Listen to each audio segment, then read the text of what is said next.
Yo, what's up? What's up? Happy Saturday before Easter and good Saturday for those that are Christians. What's up?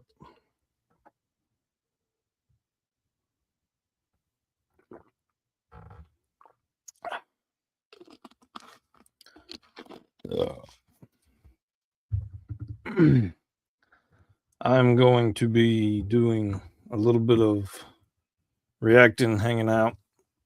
I might even play a little bit of music on the old acoustic guitar. I was thinking about doing an open panel here in a little bit. If a person or two comes in, we'll see. But aside from that,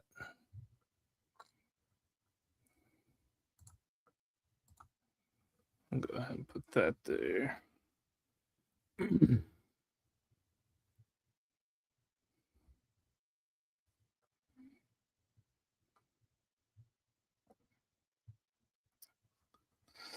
Aside from that, what's going on?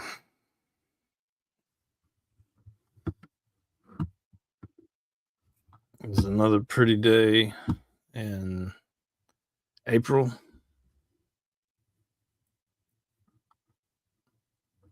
Spring is here, winter is gone, and it'll probably still get cold again. We'll see. Hopefully not. Hopefully the cold weather's gone, but at the same time, hopefully it doesn't get too hot too quick. So we're gonna watch a little bit of the Rachel Wilson versus that TP USA FemCon wolf that's in sheep's clothing. On whatever. We're not gonna watch all of it because it's like 6 hours long. We'll watch an hour or so, maybe two. I'll be reacting as I go and leaving my thoughts. We'll see. We'll see what happens, what goes on.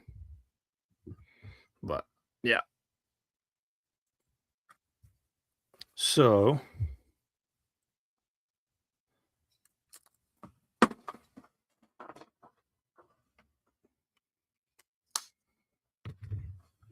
it's probably not a good possibility that anyone that actually is one of my subscribers got a notification because and Kick, that I have no subscribers. I just set up the Kick, so I don't imagine anyone will be there. But in the event, hello, welcome.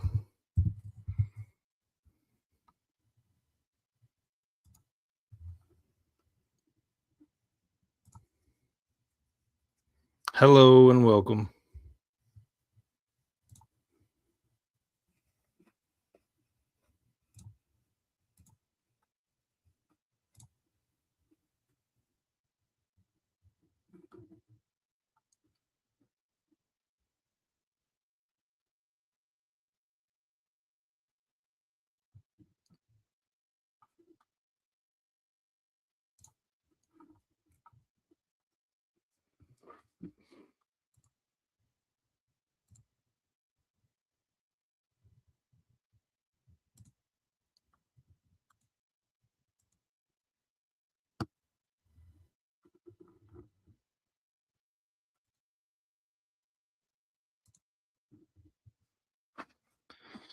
Okay, there we go.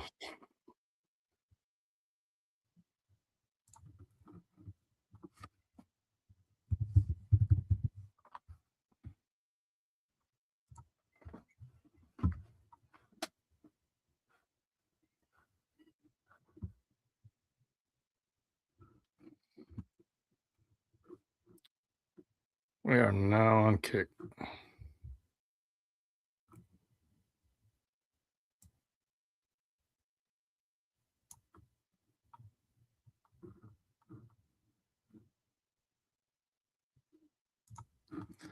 So, okay, I'm going to start off with the let's see.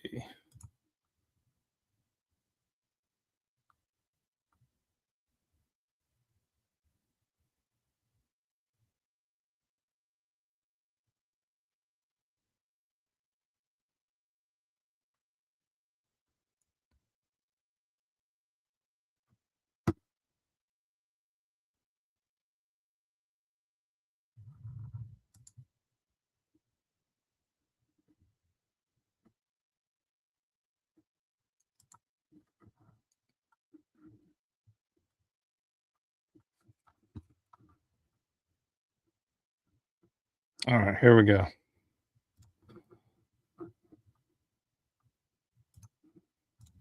We're going to start off. We're going to skip the intro or whatever and get on into it. Reasons like dirt. I love dirt. I'm a dirt nerd. Harold has metastatic prostate cancer, but like you, Harold has stuff to do. He takes Nubeca. The character of the person, and I don't know, love. So good, loyal, smart, capable, intelligent, emotionally intelligent men see it as their time to shine, right? Because it's not about the money anymore. It's about being kind, equally competent as an adult, equally responsible for adult responsibilities, especially if you want to have a family. And this is what most women want now, for those of you guys that are hearing this for the first time. We all know that the economy is absolute shite right now, okay? And that raising a family on a single income is a luxury that most Americans can't afford. So instead of listening to women-hating manosphere podcasts that call you men specifically losers unless you're making $1 million a year, and that say women are materialistic or promiscuous and therefore, they're responsible for the loneliness epidemic, very I suggest listening to people that don't make a living off of dividing the sexes, right? And making the problem worse, which I think is evil.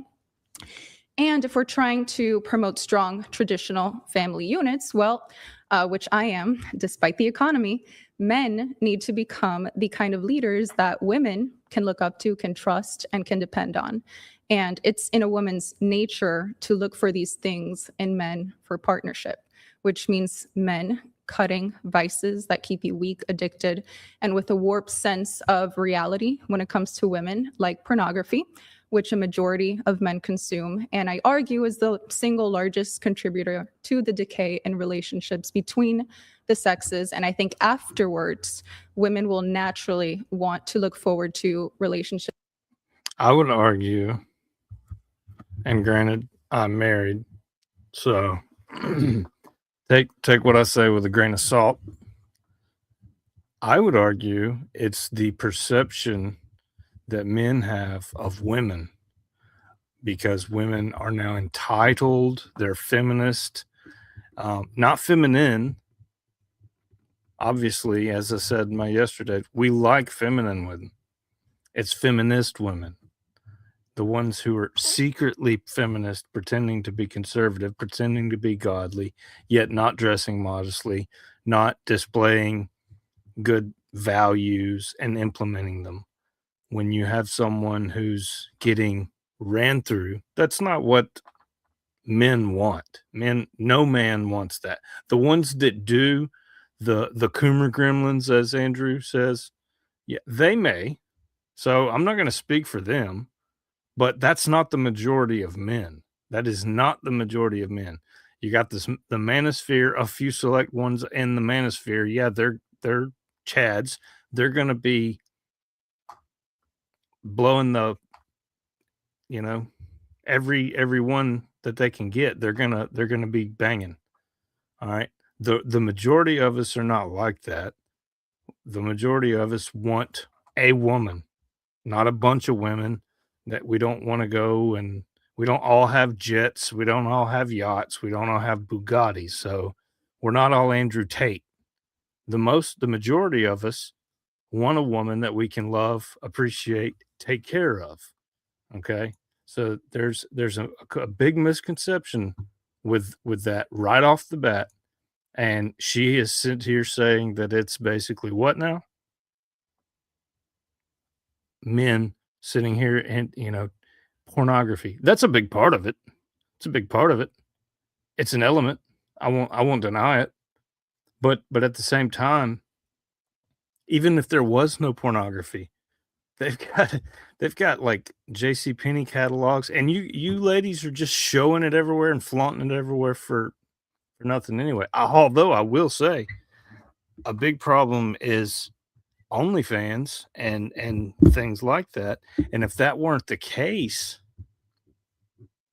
then we might not have that. But then again, as much as I blame young ladies for being on there and middle-aged ladies for being on there, I also just as much blame every man that consumes it because they're keeping it going. So it's not all one. You can't point it at all the ladies. You can't point it at all the men. It's a just like it takes cohesion and working together back and forth for a relationship to work. It's going to take the exact same thing to put the genie back in the bottle.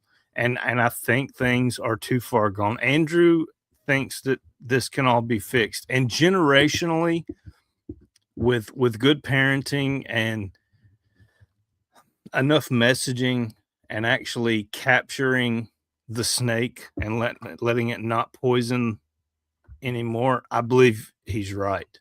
But not with the generations that are already infected. They're already too far gone. And the worst part is it's only 2 generations. That my generation and Gen Z or Gen the millennials and Gen Z are pretty much corrupted. And hopefully Alpha and the rest are going to be fine because, we need to put and implement some kind of structure in everyone's lives that takes us away from this. We're literally we're aiming for destitute, whether anybody wants to admit it or not.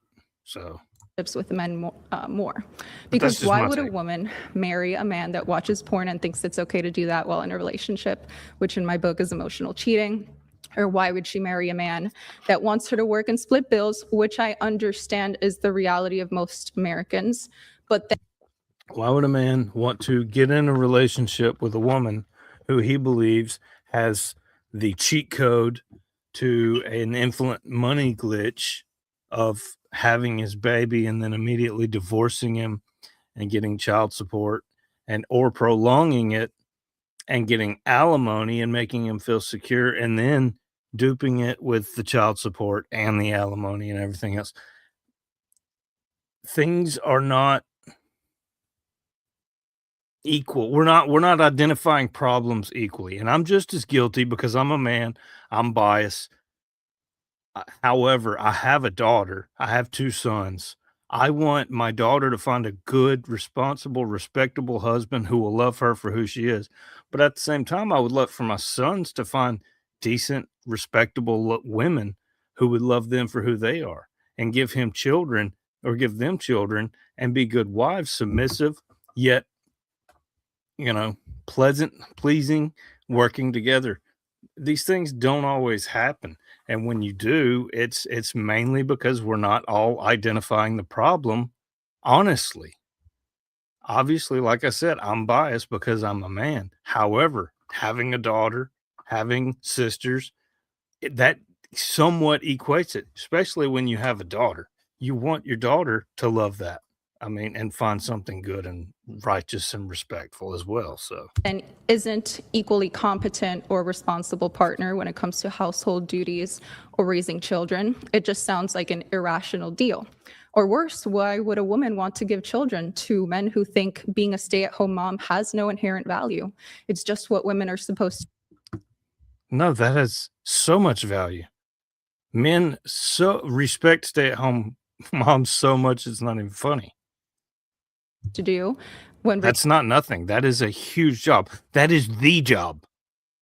That is one of the most important jobs to a man. raising kids right is the pillar of a strong society. Absolutely. I couldn't agree with you more.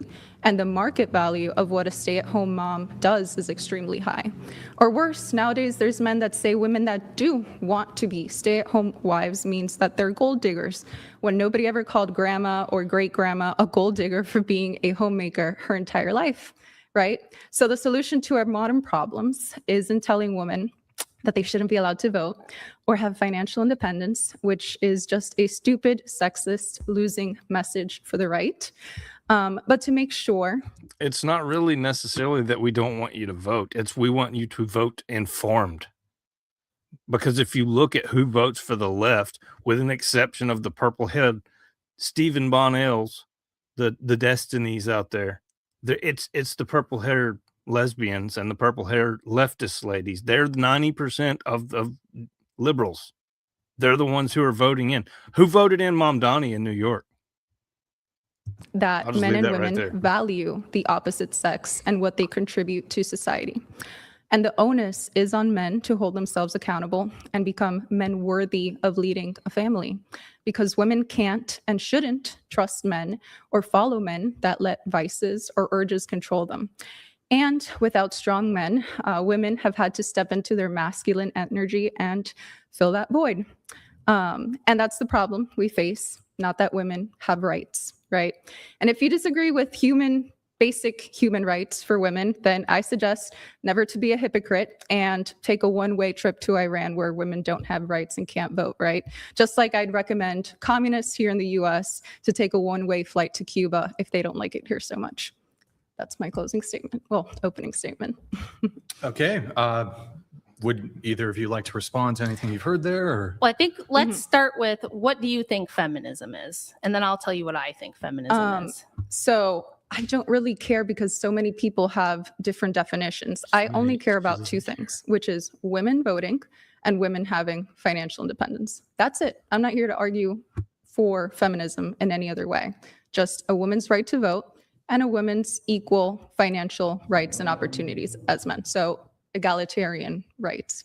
Okay. That's it. So almost everything that you stated as your values and the things you care about here and in your opening are actually classical liberal positions. They are not conservative positions. Are you aware of that? Explain which ones. So saying egalitarianism, that was part of the French Revolution, the ethos, liberty, equality, fraternity. That's a revolutionary classical liberal idea. And what It's do we not call a that? A femcon. She's pretending to be conservative. She's a wolf in sheep's clothing. right-wing conservative idea. I don't care about so doesn't care. this might be a short debate. Who Well, you knows? said you were a conservative. yes. So Again, She lied. the about only being argument I'm conservative. making is that all citizens have inherent values. Doesn't matter the sex, doesn't matter the gender, doesn't matter the nationality, ethnicity, or anything. I want you to make me an argument why you think that that shouldn't be the case, why women Sure. should be held So you said not have the same if rights. you don't like America, you can leave, right? Yeah. If you don't think America's the best, you can leave. We care about American foundational values, Western right? values. Okay, well, you said America, but let's just say Mhm. Western. Okay, are you aware that this country was not founded on the idea of universal suffrage? That's a new progressive idea. I know that it was not originally working that way, but the U.S. Constitution and the Oh, I see her idea using duck of hands the United before States this is over. absolutely saw Absolutely. I us see all her as using duck equals. And hands. then throughout the It's years, coming. we had to super specifically define it because, it wasn't put that blatant from the beginning of time. But it's there in the Constitution So- that we all have inherent rights from God as equal human beings.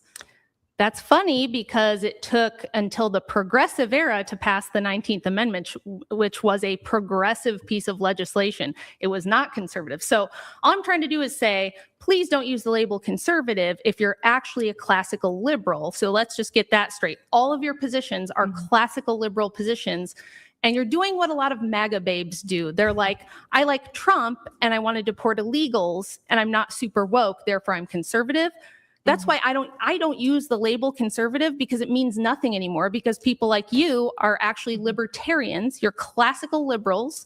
You lean more progressive than not. And you call yourself conservative and then say, I'm the radical weirdo who's like this crazy person. Yeah, well, So- there's Exactly. limited amounts of titles on what to call people's individual political beliefs. There's usually just conservative, libertarian, Republican, Right. Democrat. Don't you have a And degree, everybody though, in has a- political science? And yeah. And Yeah, so why everybody- are you not aware that you're a classical liberal? No, because that wouldn't specifically define my ideas. My personal ideas are way too broad. You can't just Okay. put What are too some much of a conservative positions that you have? conservative positions. I believe taxation is theft. We should That's have a the- libertarian idea. which our founding fathers were very much for. The right? first thing George Washington Uh, did was institute the a tax, and we fought a whiskey rebellion over it. So no, the founders were not against taxation. Maybe the against income taxation without tax, representation, but we had absolutely. representation, and they said, now that we have representation, we're going to tax you. So it is Yes. not a conservative idea to be completely against taxation. That is a libertarian idea. It's and I still believe it's true that it is Okay. still theft. So let's because find the conservative positions. because anything that is done through coercion, right, is theft. You don't pay taxes. That's a because you want libertarian. to. That's a dyed-in-the-wool libertarian position, which is cool. Fantastic. I'm not even saying there's anything wrong Fantastic. with I'm that. a But then little you're a bit- libertarian. You So- can't put that title on me because it doesn't also Then qualify tell me any everything that position I you Doesn't have, also any position you qualify. have Sure. that's conservative. Oh yeah, So, what's up, brother? So I believe How in are you? our Second Amendment come rights, up right right? now. That's let me see. also Let me a get the classical thing. liberal value. Okay, so I'm a little bit of this and that, right? No, What- you're just a classical liberal. I'm looking for one conservative. But you just called me a libertarian. Just That's 2 classical seconds ago. liberal is libertarian. They're the same thing. So I'm a mix of both. Political science major, by the way. Don't Yeah. go to college. It's a giant waste of money. I Just actually agree with that. awesome. I actually agree with that. You know, I went to school and I got my degrees, and thankfully I'm working in the field that I went to school for. But you can learn most everything about politics and international relations. Well, yeah, I'm by still staying in waiting the to loop hear. of Let things. each other still- finish, please. Let by each other staying in the finish. loop of things. I actually do tell people don't go to college unless you're going to go get a STEM degree. In fact, I think I got myself most of my positions by skipping classes and actually being active in the community and experiencing reality rather than just reading political theories and books, which I Okay. had to do as well. Still, But, you just still want can't- one conservative, still just can't- one, and then I'll move on from this point. Just one actually conservative position. Conservative position. Yes. I'm very pro-family. I'm very pro-life. That is, So you're against abortion. yes, I'm against abortion. And if you're pro-family, how do you feel about gay marriage? I think that basically the government should have never gotten involved in marriage in the first place. But you said you live in reality, Mhm. and that right now the government's involved, and it's a government contract, which is why women need Hey, prenup. hello. That we live in reality. going, brother? So we live in reality, Hi, right? is my audio okay? Like coming through? Yeah, you sound great, man. Nice to see you again, Chief. Nice to see you again, brother. How are you? Good. I saw your, because I just come across your stream again. See you watching the whatever podcast about, I tuned in when you were talking about like libertarianism. Yeah.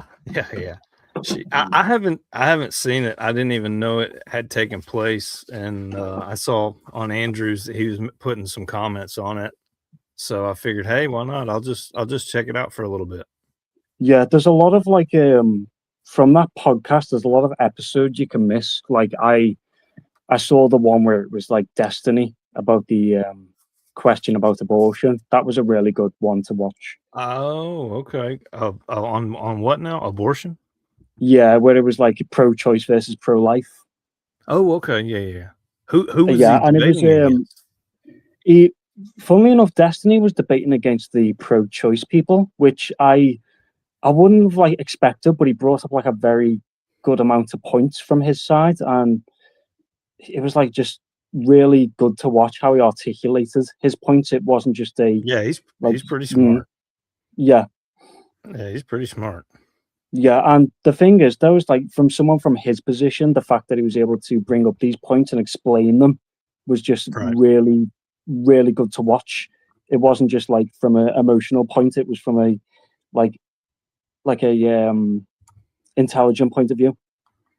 Right. And he went up against like 4 of them, which is even better. Oh man, yeah, that's even better. Mm. Especially when you go over multiples. So Yeah, how you 'cause been? I've been really good, Chief. Thank you. Good deal.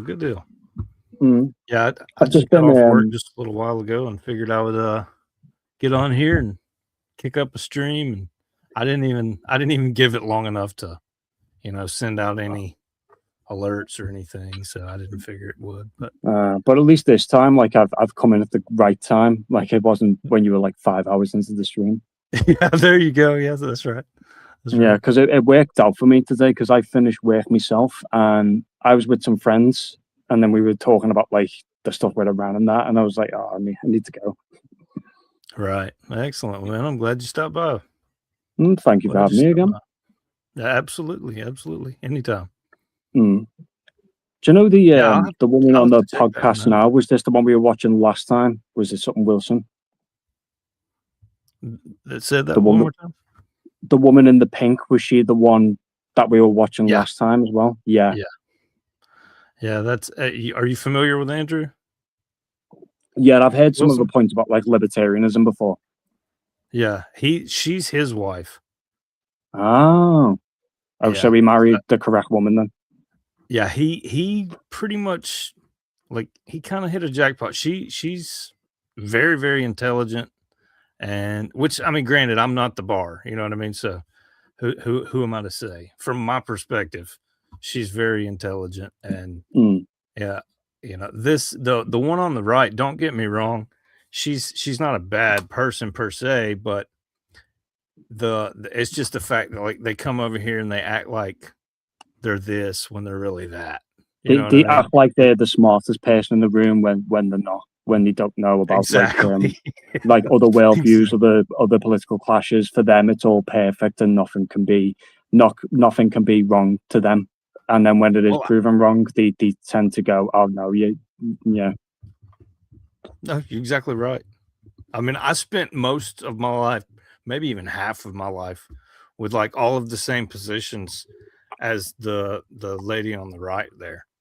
Mm. Don't get me wrong. I mean, usually like there's a saying like when you're young, you're liberal, and then when you grow up, Oh, do you mean the old Winston Churchill quote where it's like, There if you're you young go. and you've got a heart, you're left wing, and when you're older, if you've got a heart and a mind, you're right wing. Absolutely. So, you know, as you grow and as you see, really and truly, it's experience. Yeah, and that's It is. why I said mind, because obviously we all have a heart and we all want to help the needy. We all want to help the poor. We all want to help the misfortunate.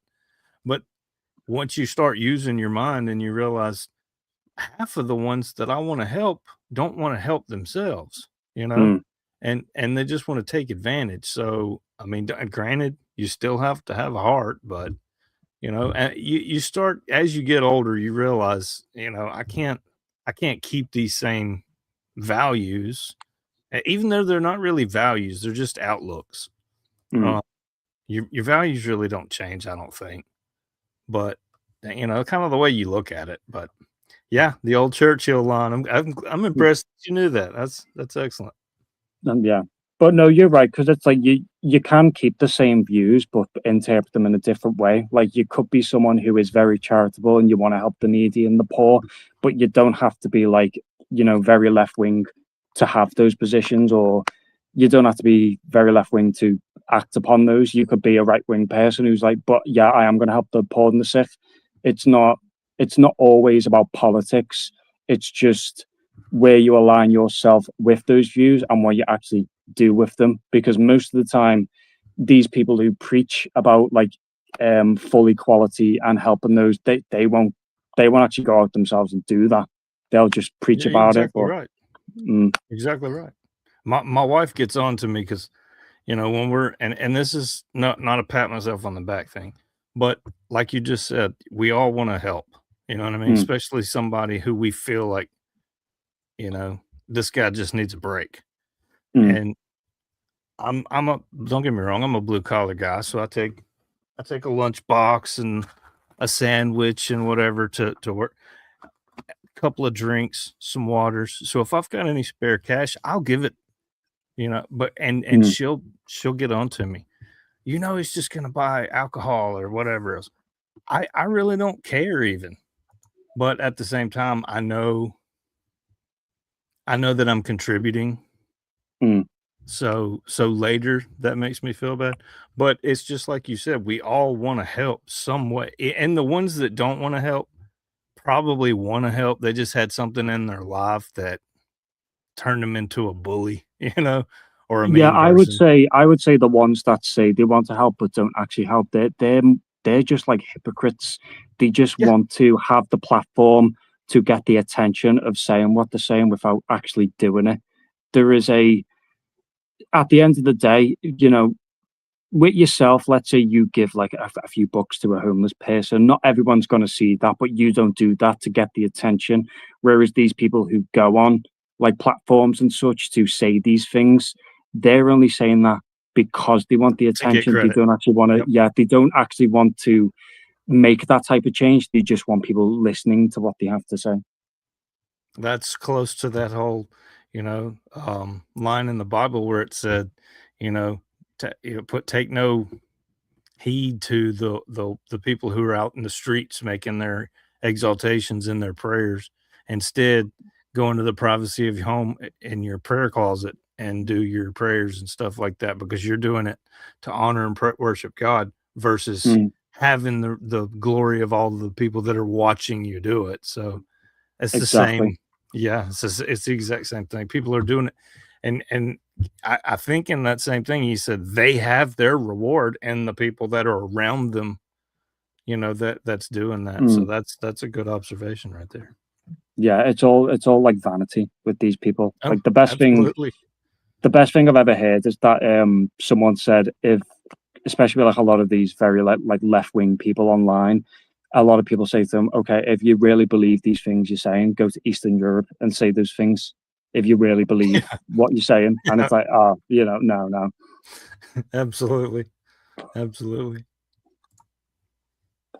Now, where gay marriage is legal, are you Yeah. for that or against that? If the gays want to come into a partnership together, then they should have legal protections. So gay marriage, you're pro-gay marriage. I'm not pro gay marriage. I'm saying if two people want to live together and have to legally sign that they are in a civil union so that one can go to the hospital for the other and be admitted the same rights that married couples do, then they need to go do that. I'm in favor of that. But I don't think that the government should have gotten into marriage in the first place. The reality is, however, that marriage does afford certain privileges that unmarried couples do have.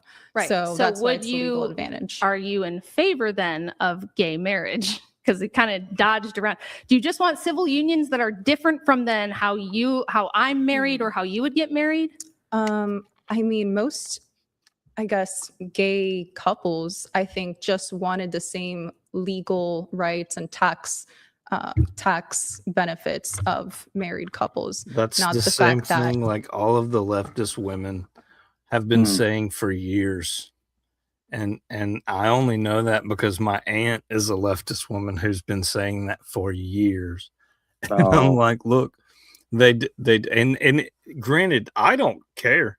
It's not for me. I'm not the judge, but at the same time, I don't want it shoved down my children's throat or my throat or things of that nature. If you do you over there, we had I don't know, you're probably too young.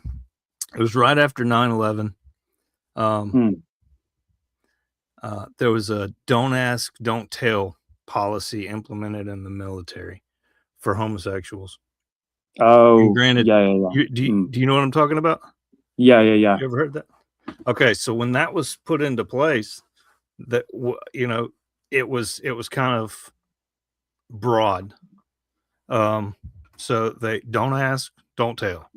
This one shouldn't ask about it. That one shouldn't tell about it. So basically, you do you, I'll do me. Let's all live, cohesively. But at the same time, they had some problems with it, and I can't remember exactly where I'm going with it. But when they did that, that's kind of the way I lived my life most of my life. I don't want to know about it. You know what I mean? But then again, my best friend's brother, for the last 30 years, I guess 25 years, was gay, and he was always really nice to me. I was always really nice to him.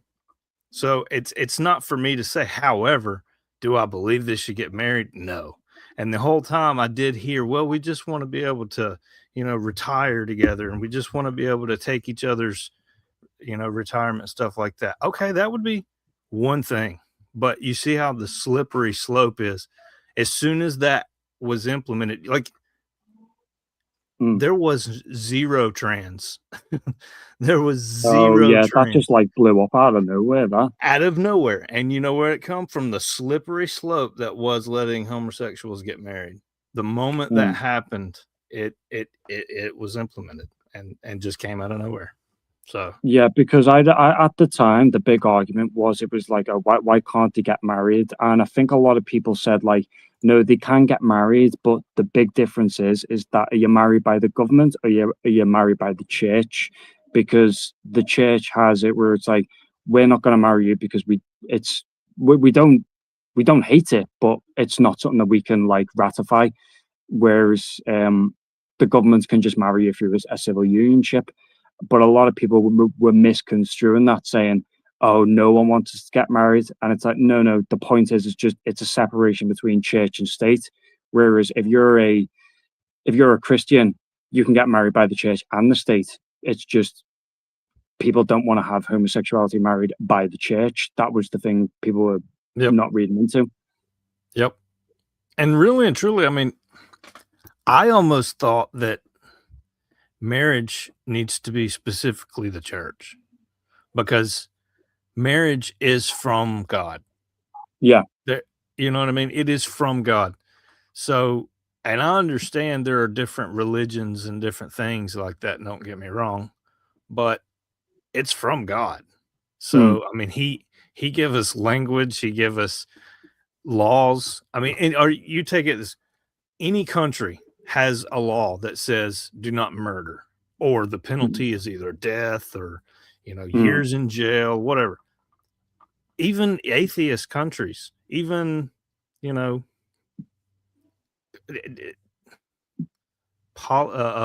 monotheistic or polytheistic countries like India and places where there are like over 2,000 gods, they still have them same laws, and all those laws came from one God, came from one place, the 10 Commandments. Don't steal, don't, really and truly the main core of crimes that we have come from the 10 Commandments. Exactly, And, yeah. Because you also had from the 10 Commandments, you had something called the Justinian Code. Justinian was like a Byzantine emperor, very Christian, and he expanded a massive law book from the 10 Commandments into most modern laws that we have today. Yep. And see, I mean, so many of those countries, they act like it's not, they don't believe in God, and they don't believe in this, or they don't believe in that, but yet they want to use the same things. They want to get married. They want to use the rituals. Like a lot of the rituals that were done pre-Jesus, the Christians don't really do anymore. The Christians actually like never did those rituals, because if we look at them specifically, for some rituals, it was like, if you look at the Aztecs, they would sacrifice people. If you look at the Romans, they would slaughter animals and read their intestines for messages. If you look at like the Vikings, they would do something similar, or they would like brutally torture you, so you get into like Valhalla and stuff. Well, most of those were pagan. Yeah, exactly. But the thing is, with Christian rituals, but Christian rituals were never that. Christian rituals weren't barbaric. They weren't. No, not at all. Not at all. The scapegoat, ours was basically stemmed from Hebrew, because I mean, if you think about it, Jesus was a Jew. Oh yeah, it basically like it stems from like Hebrew and Yiddish, and then it was when the Roman Empire adopted Christianity, it changed to like Latin and more like civilizing. Yep. I mean, and that's the thing. If you think about it, like when I was young, like heavy metal become a thing. I don't know. Obviously you can see I got a bunch of guitars and stuff in the background. Like I used to play. I mean, I still play, but I used to play like real heavy music, and a lot of the kids when I was a teenager were into like really heavy music, and I liked it, but I wasn't into Satan. And some of them would be like, "Yeah, Satan," blah blah blah blah. And I'm like, "Oh yeah, no. Those people who were like, I'm into Satan." It's like, you're not. You're not. And they had the cat killing. I don't know if you ever heard of that, where they would sacrifice a goat or sacrifice a cat or a dog or something to Satan. And that all stemmed because Jesus, once he was sacrificed for the world, basically, if you think about it, up in 70 AD, the Jerusalem was sacked and the temple was destroyed, they haven't really made any sacrifices since 70 AD. No. You know what I mean? So Jesus was the perfect sacrifice on that side. So what happened? Basically, Satan said, I want what God has. So he started getting people to sacrifice animals and stuff. So it's like he's like it's hard to describe, but I will say this. Satan is like a kid with an easel and a piece of paper with like 2 colors or 3 colors. Do you know what the other big problem is as well, though? Is that a lot of these so-called like people who say they're into Satan and stuff, they misconstrue the whole thing with Satan, because originally it was Lucifer, and Lucifer's whole point was Lucifer's whole thing was he wanted to try and prove God wrong. And there are multiple examples of him trying to like trip God up, like the Book of Job, when he met Jesus in the desert, when he tried to, there was another instance where he tried to like tempt someone. Satan's whole point was just he wanted to prove God wrong on one thing. And then if you read more into it, the only time like Lucifer or Satan tried to step up to God, he got like beat up by Michael. And you know. Yeah. Exactly. Nemesis, MC Nemesis in the back. I'm gonna flip you on. You don't have any music on, do you? I got removed. Hello. What's up, brother? Hey, what's the topic of today's discussion? Just anything and everything, my man. Anything and everything. How you doing? Sure. What religion are you? Christian. Sure. And what's your strongest argument or evidence to suggest that it's true? Men don't die for a lie. Well, I mean, have you ever heard of the Nazis?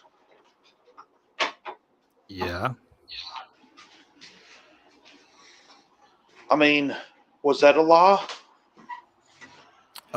There's a difference between a man misconstruing thing and misleading people, and 400 people seeing a man crucified and then seeing him resurrected 3 days later. There's a complete difference. So you think that they were eyewitnesses? Of course. Look at Josephus. Josephus is the historian of the time, and he even said it was true. Who do you think wrote the Gospels? The disciples. It was actually, years later. It's just How many like years copies of stories. How many later? years? Yeah. It was like, I think it started at like 60-something years later was the first one. I'm not a And they were biblical all historian. I'm a biblical philosopher. Right, I understand. And they were all written within 90, right? Would you at least say that? Well, what I'm saying is that Matthew, Mark, Luke, and John, they had already been dead and gone for dozens of years before the Gospels were written. Unknown authors wrote the Gospels, is what I'm trying to tell you. Nemesis, you've got like a bad echo coming from your audio, you know? Do I? Yeah, it's like it's coming for like repeating for the both of us.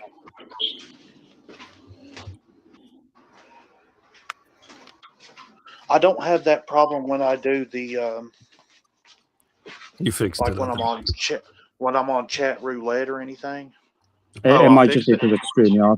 So can you hear that? It's like it's coming through again. No. Oh yeah, what it is when we talk, your speakers, go to your settings and hit echo cancellation. It's on. It might just be your speakers are too loud then, maybe. On chat roulette. Oh no, it's different with StreamYard. It's different with StreamYard. I'm saying I'm saying that it's not on my end. My echo No, cancellation it's is on. so when we speak, it's coming through from your speakers back into your There's microphone. nothing I can do about it. If there's anything I can do about it, help me. Right. Jump out, give it 5 minutes, and then see if you can jump back on. That usually, like, yeah. I was just going to say that don't invite him back. Remove that link from your chat. I've heard what he's saying before, but I've ran into him before, and he's like, he just does want to come on and debate. Oh, he just wants to debate. Yeah, because when he brought up the whole I don't want to say the word on stream, but the certain German people, because when he brought them up, I wanted to say something, but I was like, nah, because he'll kick off. And also, if you look in the private chat, like, look what he put.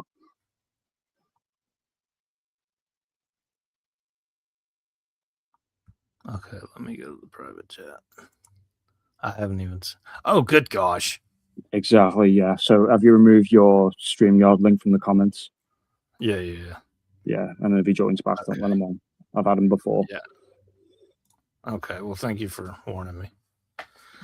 Yeah, there's people like that. You're going to run into people like that. Oh, no, yeah, you do. I've ran into him before. I just didn't want to say anything in case, like, if it did say, he'd start, like, saying something. The fact that people don't die for a lie alone, you know, Stephen was the first martyr. He died in the streets. He went in there and preached such a sermon, such a powerful sermon, and then they stoned him. And you're not going to do that. Why? You tell me how, when they were all in the upper room, cowering, knowing that their Lord had just died, and then all of a sudden they see him, they get the Holy Spirit and get anointed and everything else, and then they're all going out and preaching so boldly and so powerfully that they're willing to become martyrs at that point. You don't do that for some random person. No, because it's like, so you're going to say you're Christian. I don't know if like you're Catholic or not. You don't have to say, but do you know where Catholics have saints? Yeah, right. So for me, there's a saint called Saint Longinus, and he was the guy who pierced Jesus on the cross. Mm-hmm. And the whole thing with him was that afterwards he realized, he was like, hang on, he is the Son of God, or I'm wrong. And Longinus afterwards went about and said, yeah, no, he is like the Son of God, and there is one God, and this is him. And even after Longinus had his eyes removed and his tongue out, he still went on to preach and say, hey, he is the one, he is the one. And the most famous one was that he toppled it's like a statue of a Roman god, and he said, I know where my God is, and he exists. Where is yours now? So the fact that, like, these people who say, oh, they died for a lie, no, they didn't. They died for an example cause. Well, and Elijah, I mean, that was written by Hebrews, right? Back in the day. And Elijah went to the pagans. If you're familiar with that story, he went to the altar where they sacrificed to the idols, to basically Baal and I forget the other one, Molech, Baal and Molech. Oh yeah, Moloch and Baal, yeah. And he goes and he sacrifices a pig, and he tells them, like, pour water on it. All right, now pour another gallon of water on it. And then he tells them, he's like, if your God's real, ask him to cast down fire. And he gets 2 effigies, essentially 2 sacrifices. And he says, tell your God to send down fire and sacrifice this, and, or, burn it up or whatever. And he said, I'm going to pour water on mine, get another one and pour it on there, so it's good and wet. And then he asked God to call fire down, and it did. So, I mean, some people are just in denial about things. I mean, it is what it is. But, I mean, there's not much I can do about that. Yeah, I can understand. I understand, like, where people may have these thoughts and that, but I wouldn't, like, jump onto if we're just like chatting normally, I wouldn't jump onto someone's stream and be like, "Oh, God's wrong. He's this." Is like, no, we're not talking about that. Well, I mean, I don't have a problem with someone saying that God's not real. I mean, because everyone has questions and everyone's been led by their surroundings and their environment. You know? Yeah, I don't have a problem with people asking those questions either. It's just if you want to do that, go onto a stream that's discussing it rather than like two people just yeah. If you have an agenda, now this is not agenda. We're not even having an agenda. My agenda nowadays is trying to save men and women, and I know I can't do it, but they have to realize that both of them have to change for it to happen. Men can't do it by themselves, and women can't really do it by themselves. I mean, it almost seems like for a generation or two, we're screwed. You know what I mean? But hopefully there's enough people out there that will keep going and be fine. But you never know. Yeah. I was going to say, then, have you got any plans for like Easter Sunday then? Or just... unfortunately, I will be working. Oh, really? Oh, it's yeah. a shame. I work for the post office. Oh, so you can't take a day off. Yeah, no. So we pretty much do Amazon, delivering Amazon. Oh yeah, nonstop, isn't it? So yeah. So, and then through the week I do clerk stuff, and then end up delivering on Sundays. So that's why I went in at 4:30 this morning and got off a little while ago. As soon as I got home, I booted up the stream just to see what was going on. Yeah, but I've got somebody watching on Kick. Hello to whoever's watching on Kick. I've literally zero follow. This is the first time I've ever even been on Kick, so there's no telling. Welcome. Kick's a lot. It's a lot less restrictive than like how YouTube is. Oh, is it? Yeah. Okay. You have to get like banned from streaming or your account deleted on YouTube. You've got to do like certain things, but it's still precarious because if someone comes on and says like the wrong thing, you'll get a strike which won't delete your channel, but it'll ban you from streaming for like 30 days. Okay. Yeah. Right. I know. I've been trying to watch what I say, but you can't control. Oh no, you have to say something like really bad to get affected by YouTube, and so that's why you've always got to be careful with who you like. Kick, you'll be fine, but with YouTube, you've just got to be like careful who comes on. Good deal. That's why when I come on your stream, I'm not gonna like say anything outlandish or bad that'll get it affected. It's just you seemed cool the last time, so yeah, you're good in my book. And every time I went on, are you familiar with Speakeasy and the I think so, yeah. Verbal Combat? Oh yeah. I went on one Friday night, and I guess December. It was my very first time going on, and I made it till number 4. I finished 4th, but because I'm a pretty good debater, but I'm not intelligent. You know what I mean? I can't put things properly, but I had went on there and was going up against some people, and I did, like I said, I did pretty good. But it was my very first time, and I knew certain things that I couldn't say, and I still accidentally said them. Like, because sometimes you just get in the moment. So I mean, there's a little grace that I can see with people. I mean, you seem like you're cool, and you're not going to do anything on purpose. So even if there's an accident, I just know I like conduct myself on stream, and it at the end of the day, it's not my stream or my channel, so I'm not going to say anything that would be like, oh, we need to ban this. And that was kind of how I felt, because I was like, "Oh man, I'm sorry.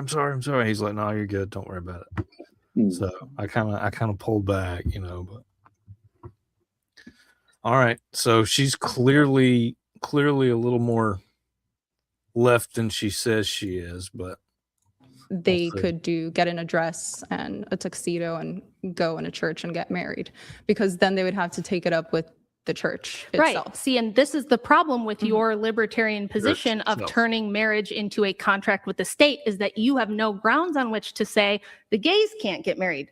It has Because your always reasons- been it Your has- reasons for men and women getting married are going to be the exact same reasons that you're going to say gay couples should get it married. has always been, even before churches existed and Christianity and all that.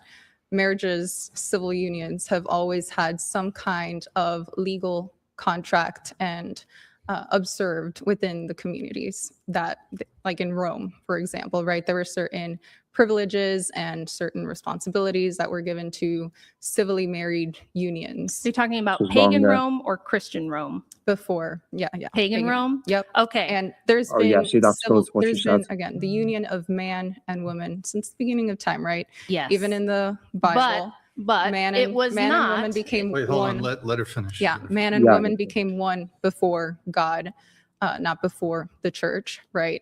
I think that's how I personally see marriage myself. I think that if two people want to come together and call themselves, a couple officially before God, that's it. And then obviously you're going to want to get legally married because of the benefits that exist. But that's what I care about. And again, that's just my personal opinion. I still want to, again, get an argument from you as to why women should not be able to vote. Why, Rachel? Well, first, Or why don't- I why just don't let you you just- talk. So Yeah. now I'm going to talk. So Go I'm going to for it. respond to everything you just said. Mhm. First of all, you didn't give me a straight answer. You gave me a whole bunch of gobbledygook and wandering, meandering nonsense She's pretty to good. say that basically, at the beginning of this and in your last appearance, you were like, oh, I live in reality where the government is a part of the contract. That's actually not true. Mhm. So the first people to make marriage not a sacrament of the church, governed by the ecclesiastical authority of the church, Mhm. was Alexander Kollontai under Vladimir Lenin during the Bolshevik Revolution. In 1917, Russia was the first place in the world Mhm. that we had a state contract governed by the state with no-fault divorce. That is not a Christian institution. It's not even an ancient pagan institution, as you noted, but back in those days, even under pagans, it was more of a family contractual Mhm. agreement where you're marrying for the purpose of two families kind of uniting, and a lot of things went into that. Mhm. But no, this is brand new. This idea of marriage as just this personal contract you have with somebody that's governed by the state is only about 100 years old. And you basically just told me that you're pro-gay marriage. So I'll answer. Don't put words in my mouth. Then That's you have to exactly answer what either she yes or said. no. Are you for gay marriage rights or not? You are for human rights. Mhm. You're for rights. Are Yeah. you for Under the law. Yes. right? Are you for absolutely. gay marriage rights? Should gays be able to have the same legal marriage that men and women have? Yes. So she's essentially left. Which is what I was Okay, saying to that's begin not a with. conservative position. So in your opinion. I'll answer your why should women not vote question as soon as you give me one position, just one on anything where you're actually conservative at all. I've just mentioned a few. I am, again, pro-life. I am pro-marriage. I am pro-small government. So you would, So well, I'm small pro government is like US a fiscal. Yes, fiscal conservative. I'm a constitutionalist, right? So yeah, all of those things constitute a lot of conservative values. So but it's very, you're pro-life. yes. So you would be against abortion Mhm. in pretty much all circumstances. Yeah. Okay, then I'll give you that one. Mhm. That's the only one that I can come up with That's the that only makes you one I see. anything remotely conservative. So good job on that. But why do I think women shouldn't vote? Well, Yeah. I'll tell you why I think women shouldn't vote. So Mhm. you work And I will say, I think that's the most important one. So at least she got the most important one right, you did a lot of hard work in my opinion. trying to get Trump reelected. Mhm. You're The very women pro-Trump. voting one. And you want to help Republicans, right? And part I was going to say, when you say the most important one, the women voting.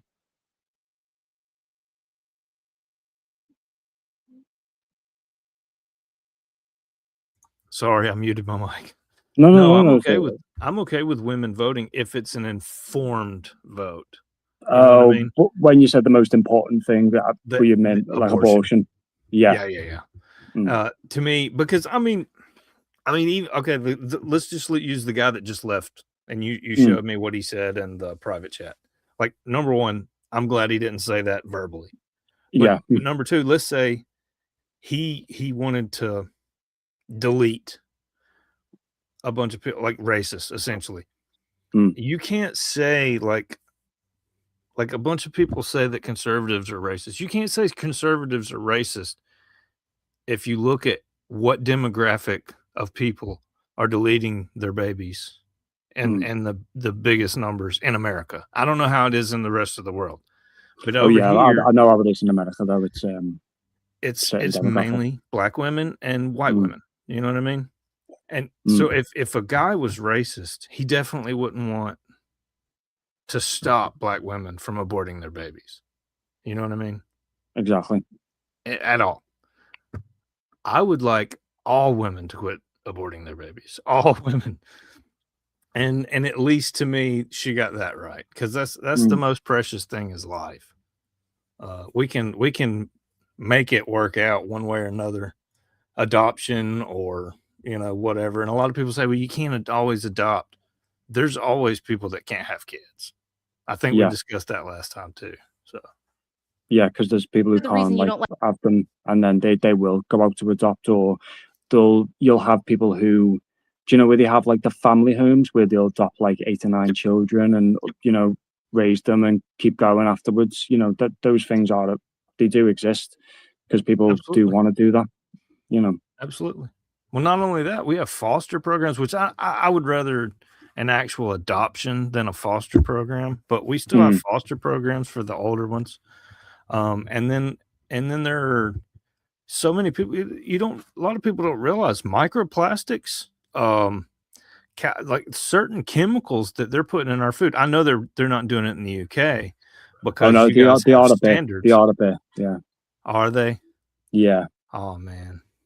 Well, I'm sorry, because it's been awful here since COVID happened. Like our meat, and this is like pork, beef, like across the board has went down. It's so subpar. It's way below average. And we used to have really good beef. We used to have really good pork. Now some of our pork's okay, our bacon, sausage, things like that, but our ham doesn't taste right. Our steak doesn't taste right. Our hamburger meat doesn't taste right. Our chicken doesn't really taste right. Things don't really taste right. And it's stuff that they're putting on it. And nowadays they're even saying that it's cell-grown meat. What do you mean cell-grown meat? Like there's some doctor out there telling us, hey, you got to look on the package, and to be able to tell, because some of it's real meat and some of it's cell-grown meat. And if you can find the real meat, you're fine because it's real. But the cell-grown stuff it's garbage, and they're not even telling. It's almost like 3D printing a steak. Yeah, because I remember the one where it was like, do you remember Joe Lunchables in the US? And then it come out, it was like, you've got to be careful because there's a lot of lead in Lunchables. And it's like, hang on. Yep. Mad life. I know. You good? Yeah. We water. They're putting fluoride in the water. If you look at toothpaste, a tube, it says do not swallow. It says put a pea-size amount on your toothbrush and then brush without swallowing any. And it even tells you on there, stresses the fluoride is poisonous. Do not drink the fluoride. Do not swallow the fluoride. If you do, induce vomiting and call a physician, whatever. On the pack of almost everything of toothpaste.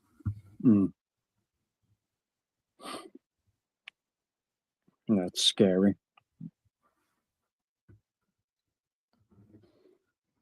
So anyway, not to mention, though, it was probably a lot easier for people with food back then, because a lot of people had their own gardens and like community stuff. Whereas now it's all just like supermarkets and big stuff like that. Say that again. I was I'm going to say sorry. it was probably a lot easier for people back then because a lot of people had their own gardens and community centers and Yep. stuff for that type. And but now it's all just like big corporate. Well, I mean, they're saying it's good to put fluoride in the water because some parents aren't good enough to tell their children to brush their teeth. So if some parents don't brush their teeth or don't tell their children to brush their teeth, we're going to poison the entire population with an amount of fluoride, which is, I mean, if you can look it up, it's a poison. Yeah, because It's not good to ingest fluoride of any amount, even if it is just a trace amount. the thing is versus though is that Trying to manipulate those. yeah, but the thing is though is that they can be wrong because there was a time in the 50s where it was said in the 50s they used to have this thing called a uranium setter where you would put this like weird brick of uranium in a glass of water and drink it in the morning, and he said, oh, it's good for you, and then it turns out it wasn't. So people, they can be wrong about these things. Just just because like we say, oh, they're not going to lie to us. Like, no, they will. It's been proven before. Just because we say this thing is good doesn't mean it's absolutely good, because it's happened many times. There was a time, like in like England during the Victorian era, where doctors would prescribe like heroin and opium and cocaine because they said it was good. Yeah, cocaine was highly prevalent back then. Exactly. Yeah, but just because they said it was good then, they still do. It's good now. Matter of fact, I know a Marine. I can't give names, but I know a Marine who was in Afghanistan after 9/11, and he said all he did the whole time he was there was either he would protect one man's poppy field, which was heroin, and then he would go 2 or 3 miles down the road and burn up another man's poppy field. And he said the reason was because the one guy who they were protecting was working with the U.S., and then the other one who they, went and burned down wasn't. So, I mean, you don't never know what you can trust. I mean, obviously hearsay's hearsay. No, but that happened to Vietnam as well, where there was U.S. soldiers who were paid to. That's a lot of what Vietnam was about, was heroin and rubber, because the U.S. soldiers, they had to defend like French rubber plantations. Okay. So and yeah, heroin was the big one in Vietnam because I forget his name. He was like the big black gangster in the 60s, but he smuggled heroin over from the U.S. Army planes. I forget his name. It's like Frank Lucas, I think. Frank Lucas? I think so. I've never heard of him. They made the movie about him, American Gangster, with Denzel Washington. That guy. Okay. Yeah. Because like that's what he would do. He would go over and pay U.S. troops and the smugglers to not only protect the opiates, but also bring them back over on U.S. airplanes. See, I mean, you learn something every day, You learn something every day. That's a trip. I didn't even know that. But I mean, it's crazy. Like they tell us that we're gonna poison and pollute the entire population's water supply. And this is actually a big thing going on where I'm at. I know over there in the UK, you guys have a Birmingham or a Birmingham. Here, and I'm in Alabama, redneck capital. Oh yeah, there's a Birmingham in Alabama. Yeah, there's a Birmingham here. I'm about 20 minutes south of Birmingham, so I'm not far south. I'm real close to Birmingham. Oh wait, so you live in Alabama then? Yeah, in Alabama. Yeah. Oh, nice. Have you seen the? I forget. I know it's Jack and Paige on YouTube that have been going all over the United States. And they visited. I think I know what you mean. Yeah. 3 or 4 times. They seem to love it. I mean, I'll be honest. I love Alabama. Everyone here's nice. There's a perception that we're all like, inbreds and we all talk like this, and you know what I mean. Whatever. But and don't get me wrong, I am country, but we're all. Everybody will do anything for anybody. You know what I mean? So it's It's very the old saying of like everyone in the South America that the reason everyone's so polite down there is because they get the manners from the British. Yep. Oh well, yeah, you're probably right. You know what I mean? You're probably right.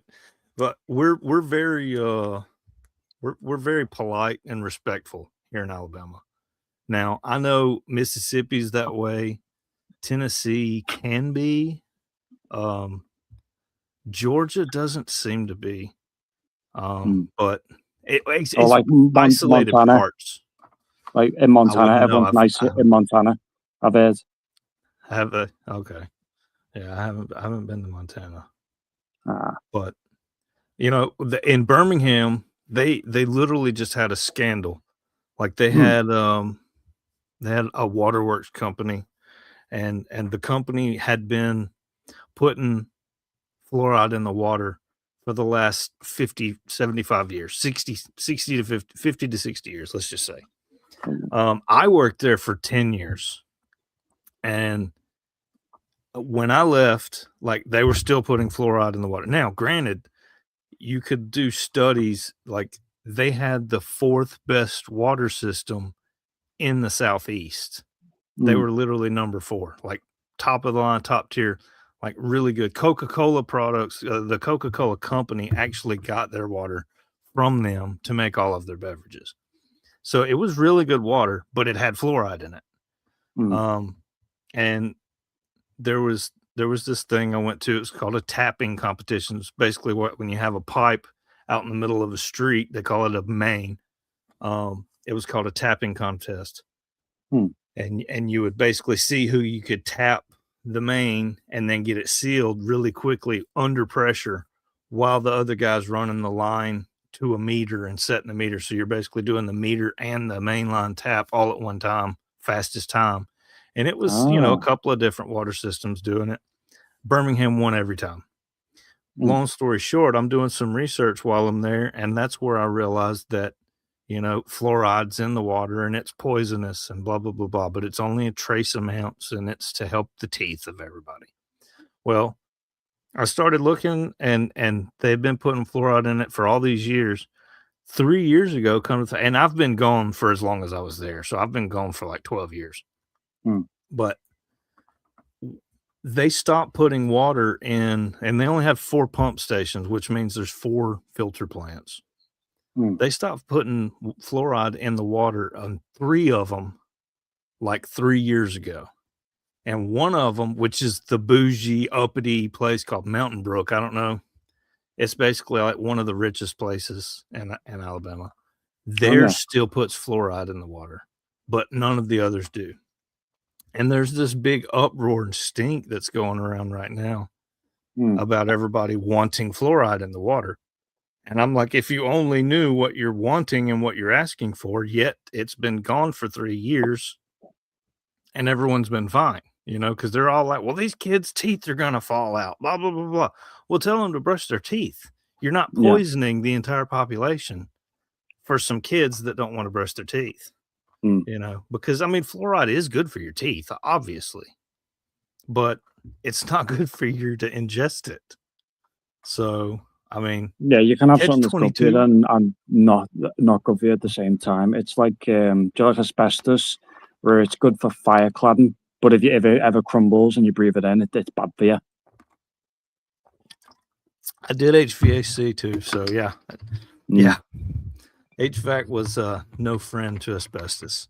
All of our insulations and stuff like that would do that too. Like I said, I'm in my 40s. I look young, but I'm a little bit older. So it's kind of crazy. People make what they want out of it, but All right. Let's see what she says. Like this gender war is because you're like, look, this is a terrible position for the right. You're alienating all the female voters, right? Yes, that's partially correct. Yeah. If women didn't vote anymore, we would never have another Democrat president. We would never have another Democrat Senate, and we would never have another Democrat Congress. You're right. You're right, Rachel. You're absolutely right. So that's one of the reasons that because of the values I hold, which are actually a lot more conservative, even though I don't like the term, I don't really care about Republicans versus Democrats. I think that the big tent Republicanism is just liberalism at a slower speed, like what you believe in. I don't And it believe in is. that. I'm a patriarchist. I'm an Orthodox Christian. I would be a monarchist if I could. But if we care about the things we say we care about, like small government, letting women vote ensures you will never have that again. The reason the 19th Amendment was passed was because the progressive era liberals wanted to pass the income tax. They wanted to pass the Federal Reserve Act. They wanted a nanny state with welfare, and they wanted pro-immigration open borders. And they knew that if you only let men vote, you're never going to get that agenda passed. The whole progressive agenda would have never been passed without women voting. Okay. And that's why I think that we should have some kind of restriction, as we had at the founding, where it's not just one person, one vote. There's a lot of ways you could do that. I'm not saying you have to just say no females voting, although I think that's a great idea. For a lot of reasons that we can get into, but you could do things like net positive taxpayers. You could do anything where you have to have skin in the game. But I agree with the net. if what you care about is keeping this conservative agenda that you say you want for us and the social and fiscal conservatism, the fastest way to ensure that you never get that passed is letting women vote. Yes, Rachel, that is factually correct because most women vote left wing, right? Even though most white women do vote Republican after the 1980s for president. But you're making the argument that because people disagree with my personal political beliefs, that I should take away their right to vote. I'd like to, and I disagree with that. I think that the way to get people to vote how I want them to is by arguing that my ideas are better than somebody else's, not taking away somebody else's right to vote. Because then you'd have to make the argument, Rachel, that we should take away Black people's rights to vote, or that would be a good thing. Why? Because Why would we have let to me say that? finish. Because Black people vote 80 to 90% Democrat in every presidential election, which is a racist, obviously, position to have. You don't tell people, and your ultimate solution isn't to stop people from voting because you don't get what you want. It's making arguments to convince said people that your ideas are better. Well, I don't give a crap about democracy. I don't like I'm glad we clarified Yeah, that. I don't. I'm not a democracy enjoyer. Okay. I know that. You know what democracy is, right? Have you ever heard yeah, that yeah. old adage? Mm. Okay. Two wolves and a sheep arguing over what's for dinner. Mm. You know, that's what we call democracy over here. I understand Athens, did it back in the day, but Oh, yeah. Do you mean like the Battle of Athens in the 50s with the men? yeah, Pericles Yeah. and all that. Socrates, like supposedly they were the first democracy. I could care less about democracy. We pretend we're a democracy over here in America, and we're moving more to democracy, but we're not. We're a representative republic. We have electors that we elect and vote in, and they go vote. Yeah. And we have no way to hold them accountable. You know what I mean? And that's what all of these leftists think, that they act like we can hold them accountable. How could you? Oh, well, you can vote them out of office. Okay, so yeah, like as long as we get enough people that are actually paying attention about what's going on, you can't get people to pay attention to what's going on now just to vote to begin with. Do you know what though? It's not even that though, because it's like with representative democracy, if you vote someone in and they vote for something that you didn't want them to like vote in favor of, even if you got like 1 million people to sign a petition and protest in the streets, they can simply turn around and go, oh yeah, whatever. You're not going to get them out of power. You're not going to go, okay, yeah, you've changed my mind. I'm going to swing the vote. They can still vote however they want to, which is why, for me, I would say if there was ever going to be a democracy, it would have to be direct democracy, where if anything was going to pass, everyone would have to vote on it, not senators, not politicians, everyone. And see, then how would you enforce that? though. That's the problem. Is you have in America back in 2020, I'm sure you saw where Trump said, "I won, they stole the election, blah blah blah blah." Like they literally stopped the polls at 7:00, or at I don't remember exactly what time, but it was like hours early in Atlanta. In Atlanta, Georgia. They were not supposed to do that. They changed the laws and went against what the state Supreme Court said to do in Pennsylvania. Like Arizona broke the law, Pennsylvania broke the law, Georgia broke the law. Several states, and here in America, like each state's basically its own country. It's like the NFL. You know what I mean? Yeah. Each state is a team, and the president's Roger Goodell. He controls everything, but he really doesn't control anything.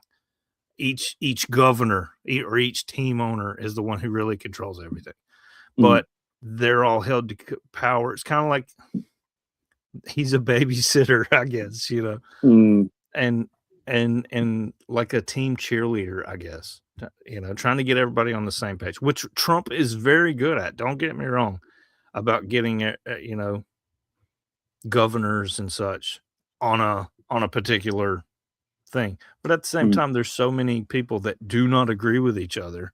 There's no way, even if we had direct democracy where everyone's vote there's no way to enforce it. There's no way to regulate it and make sure no one cheats.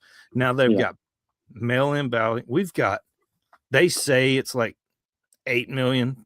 We had 20 million illegals into this country, and not just Hispanics from Mexico, not just, people from Guatemala and Honduras. We had Russians, we had Chinese, we had people from Iran, and all of your main Muslim countries.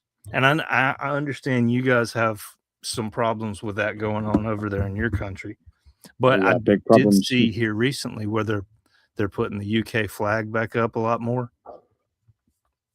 Oh yeah, that's illegal. If you put the flag up. Say that again. I'm sorry. That's illegal. If you put the flag up in the UK, yeah, it could be considered illegal. Why?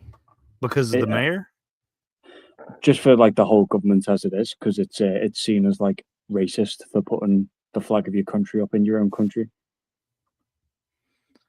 What? I know. Oh my goodness. Yeah, we are very dystopian in the UK in comparison to the US. Oh, I'm lost for words, man. I know. Like a lot of people say like, oh, you a lot of people think like, I have the American flag on my shirt. I know. A lot of people like I've spoken to say that like, oh, I suck up to the US a lot, and it's like, yeah, because although the US does have its problems, it's got a lot of like safeguards in place, like the Constitution. We in the UK we don't have a constitution, whereas the US does, and there is a lot more like very legal laws in the US that wouldn't fly here, and it's just like I'm not sucking up to the US. I'm just saying, yeah, they've got even though it's got problems, it's got a far better system than we do. Right. Well, I'm as far as like governance as a hardcore Christian. Now, I'm a pretty hardcore Christian. I would say honestly, I would almost say a monarchy would be the best system, but you need someone to be the king that is pure and righteous, and that can only really be Jesus anyway. You know what I mean? Because man, there's a passage in the Bible that says, "Let God be true and every man a liar." So if every man's a liar, and most every man is a liar at some point in his life, and that's probably what that's referencing. To me, only God can fulfill that role and do that position. I know I couldn't, because they say power corrupts and absolute power corrupts absolutely. So no matter how noble your intentions are, the moment the perks start coming in, you tend to get, swayed over to the dark side, so to speak. So, I mean, but I do love what you're talking about, the Constitution and the amendments. If it weren't for the Second Amendment, which, I mean, people don't understand, we have 250 guns for every person, or 125 guns per person. If it wasn't for the Second Amendment, we wouldn't have any amendments. I mean, that's just a fact. Just a fact. And sadly, you don't have as many, I'm going to say, deletions here as people think we do. We really don't. We have them everywhere, but I mean, you remember there's for the last, I don't know, 20 years, stuff's beginning to be more radicalized. But there again, you had probably right around when you were born or before you were born, there was something called Columbine. Yeah, that was I think a week after I was born. Oh, was it? Okay, see, there you go. Columbine was a bad thing, because I don't even mean to laugh about it. I'm more or less grinning just because what I you have to like school. Yeah, you have to like sort of laugh about it, because if you don't, you're just gonna, we shoot ourselves in the foot for trying to do preemptive measures on things, and some of it was good, but then you had like all these copycat things. Like there was a Las Vegas at a country music show, and then there was the Aurora Theater, and I want to say it was Oregon, but it might have been another state. But that was the friggin' Dark Knight Batman movie. Yeah, somebody just goes in there and starts blasting. So I mean, we have like notoriety in stuff like that. We had Manson, and we had Bundy and Ed Gein and the Oklahoma City bomber. We have things to that nature. Don't get me wrong, but it's nothing like you would think it would be. I mean, America's a big place. It's not as big as Africa by any stretch, but it's a big place, just the United States of America. So you put that many people in one, you're going to have a lot. So I don't think we have as much. That being said, without that, Second Amendment, I don't think we would have any amendments. I don't think we would have any rights whatsoever. You know? So yeah, because they would, if they were to topple the Second Amendment, that opens the door to go, well, we've got rid of this amendment, we can get rid of the First Amendment and the Third and the Fourth. It's domino effect, basically. If you got rid of one, those guns are what keeps the wolves out. You know what I mean? And the wolves are in. Don't get me wrong. The wolves are in. They're just circled around the camp, growling. You know what I mean? Knowing that if they charge, we're going to shoot them. But there again, you look at mountainous ranges. We've got swamps. We've got ice. We've got deserts. We have like every single environment that you can really have, all on one continent. And granted, it's kind of shady to say it. I don't know necessarily if we could defend off any and every country. I believe with the civilian populace and the military, we could probably defend off any. Oh no, even the civilian population, because it's not about like might, it's about just perseverance. Because have you ever heard of the Troubles in Ireland? No. Oh, so the Troubles were basically, it was, long story short, it was the United Kingdom trying to assert control over Ireland.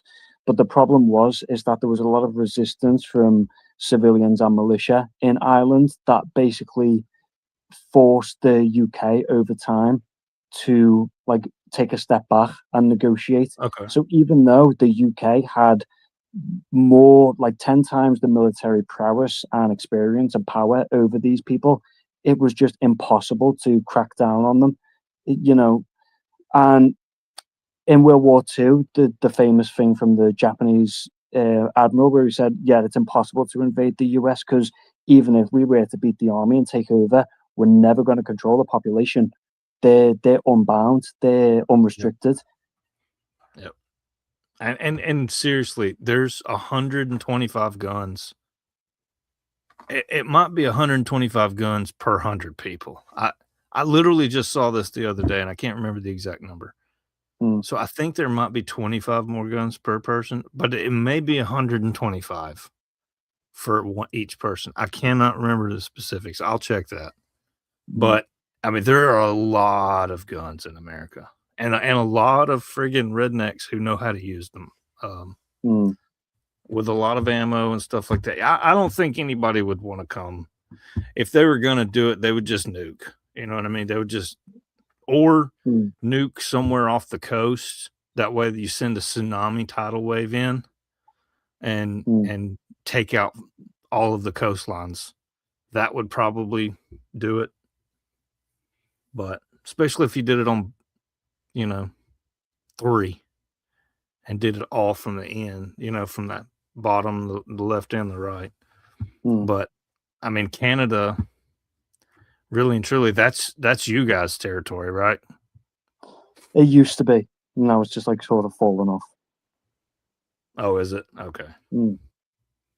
See, what ticks me off and what makes me angry is like you guys have the VAT tax and it's already on. So when you go in and you buy your soda, the price you see is what you're paying, right?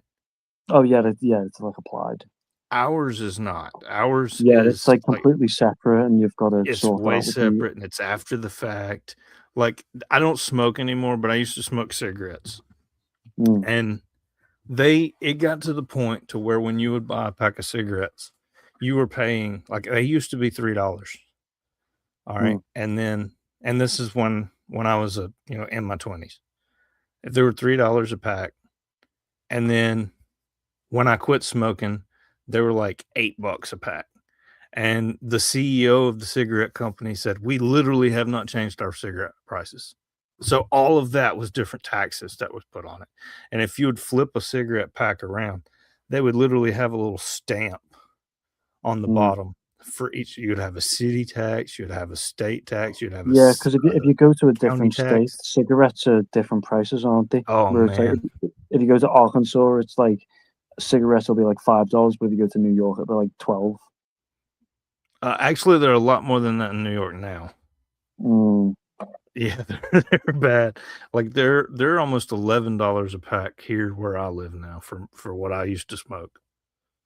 Oh, a guy just told me the other day, which is insane. Like I'm so glad I quit smoking. But and I used to smoke a lot of weed, and we we used to have like 3-finger bags all the way across for like $20, $25. And then one day they were like, yeah, that's like $40. And it's like a little bag like this. It's like the bag's smaller, the money's cost double, and they're acting like it's so much better. Now, it was better, don't get me wrong. It was better.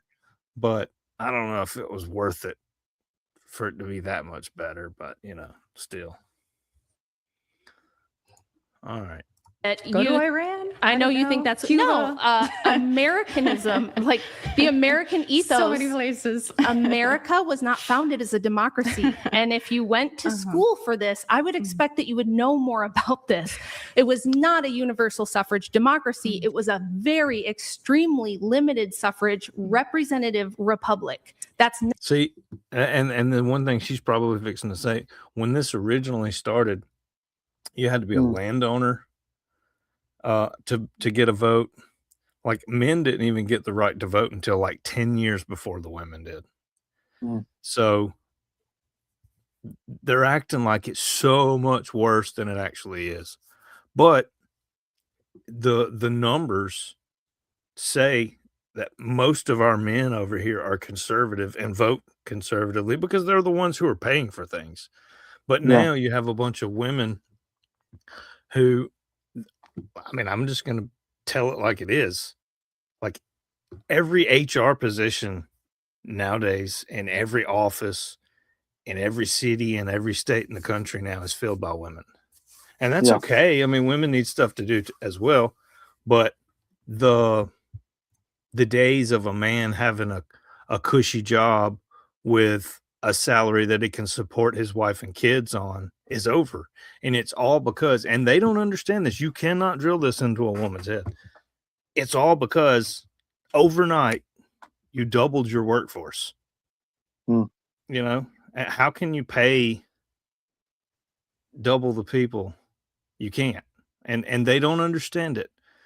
They don't understand it. Once you, it's like printing money. You have $150 and then you go print 150 more. Well, now the original 150 is not worth 150 anymore. It's worth less because you have put inflation in. And they think we just make more. Okay. And you can't drill it into their heads. Yeah. Not what we have now. So Sorry, go ahead. Oh, sorry. I was just going to say, like, the best to, if you ever want to disprove them on that point, just show them Weimar Germany, where you had hyperinflation. Oh yeah, exactly. Like any country with hyperinflation's pretty, and we're not far from there. I'm going to be honest with you. I mean, everything's going up so high. Like the dollar used to be more than the British pound, I believe. Now you guys are far outweighing us. No, I think it's like the British pound is only about, I think like only about like 20-30 pence more than the US dollar, but the US dollar but it used to be that much under it, didn't it? Yeah, I think it was at a certain point. Yeah. And it was a case of like the US dollar used to also be backed by like the gold standard as well. So it was a lot more superior. Exactly. Well, and the petrodollar as well. Because if you looked at Saudi Arabia, do you know what the petrodollar is? Have you heard of that? Is that with was that like the 100-year deal with Saudi? Yeah. Like every country that would come buy oil or whatever gasoline from them would have to like convert their money to US dollars to be able to buy from them. Yeah. And then the exchange rate was never in their favor. So yeah. It was kind of shady, but yeah. And if you want to call me the traditionalist, it's a representative republic. It's a constitutional republic because the Constitution guarantees that individual rights aren't trampled upon, right? It's a representative and that we still republic. have certain things that we do vote on, they policy throw words differences, around but like they the Constitution gives everybody certain inalienable rights. Yes, and so that is what the country was founded upon. This is what I have a problem with, though. You have a problem with the Constitution? Yes, I do. I do have a problem with it. This is why, and I know you think that's some big dunk, like, oh, she's. I can't believe she said that out loud, but I'm going to explain why, and everyone's going to agree with me. The fundamental flaw in our government is this idea that, oh, we can just keep changing it. So what it was founded as is not what it has become. We have become this ultra progressive society, and that was built in. It's a fatal flaw. I'm not a constitutionalist. I don't believe in democracy because democracy means everybody gets a say. I don't want everybody to have a say. I don't want people who have more to gain from voting to take money out of my pocket to have the same say as people who are net positive taxpayers. I agree with you. And this is the last time I'm going to stop it for a while. You know, Jesus had the opportunity to be freed, and democracy freed Barabbas instead, a known murderer and thief. You remember that? Yeah, because that was when the Roman consul was it what was his name? Was it Pilate? Pilate, yeah, because even he says like, "Why do you want to free this man? This man's done nothing wrong. The other guy's a murderer." Yep. Like, and then even he said, "As much as I hate your decision, I've got to abide by it." But see, that's when he washed his hands and said, "This is not on my hands." And one of the, well, I probably shouldn't say the next part on YouTube. Never mind. Do you mean the next part where he was like he spoke to his wife? No, well, yes, but then after he told the crowd, the people, let's just say this, the ones who had brought Jesus to Pilate or sent Jesus to Pilate, said, I let know what his you mean. blood be on our hands and our children's hands. Hmm. And I can't say anymore. Yeah, no. Yeah, that's fine. Yeah. I want people who are Sorry, go ahead. Yeah, no. I was just going to say, yeah, I know what you mean. And I know you can't say it. Okay. Because I was up about the bit where it was like afterwards where he was with his wife and he felt like so bad. He was like, maybe I should have gone. No, you're not having it. Yeah, because I mean, it's just straight up, you don't. He even said, I find no fault with this man. And he asked him, are you the son of God? And he said, who do you say I am? He never really denied it, but then he never really admitted it either. So, Yeah, because Pilate said, you've committed no crime unto me or Rome, so why are you standing before me in chains? Absolutely.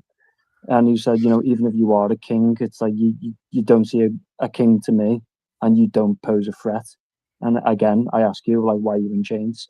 And then, as we were saying, my kingdom is not of this world. Yeah, and then as we were saying, then where it was during the like, oh, who should we set free? He did say, like, this man has no crime or guilt. Why are you choosing the other guy? Yeah, because I forget what.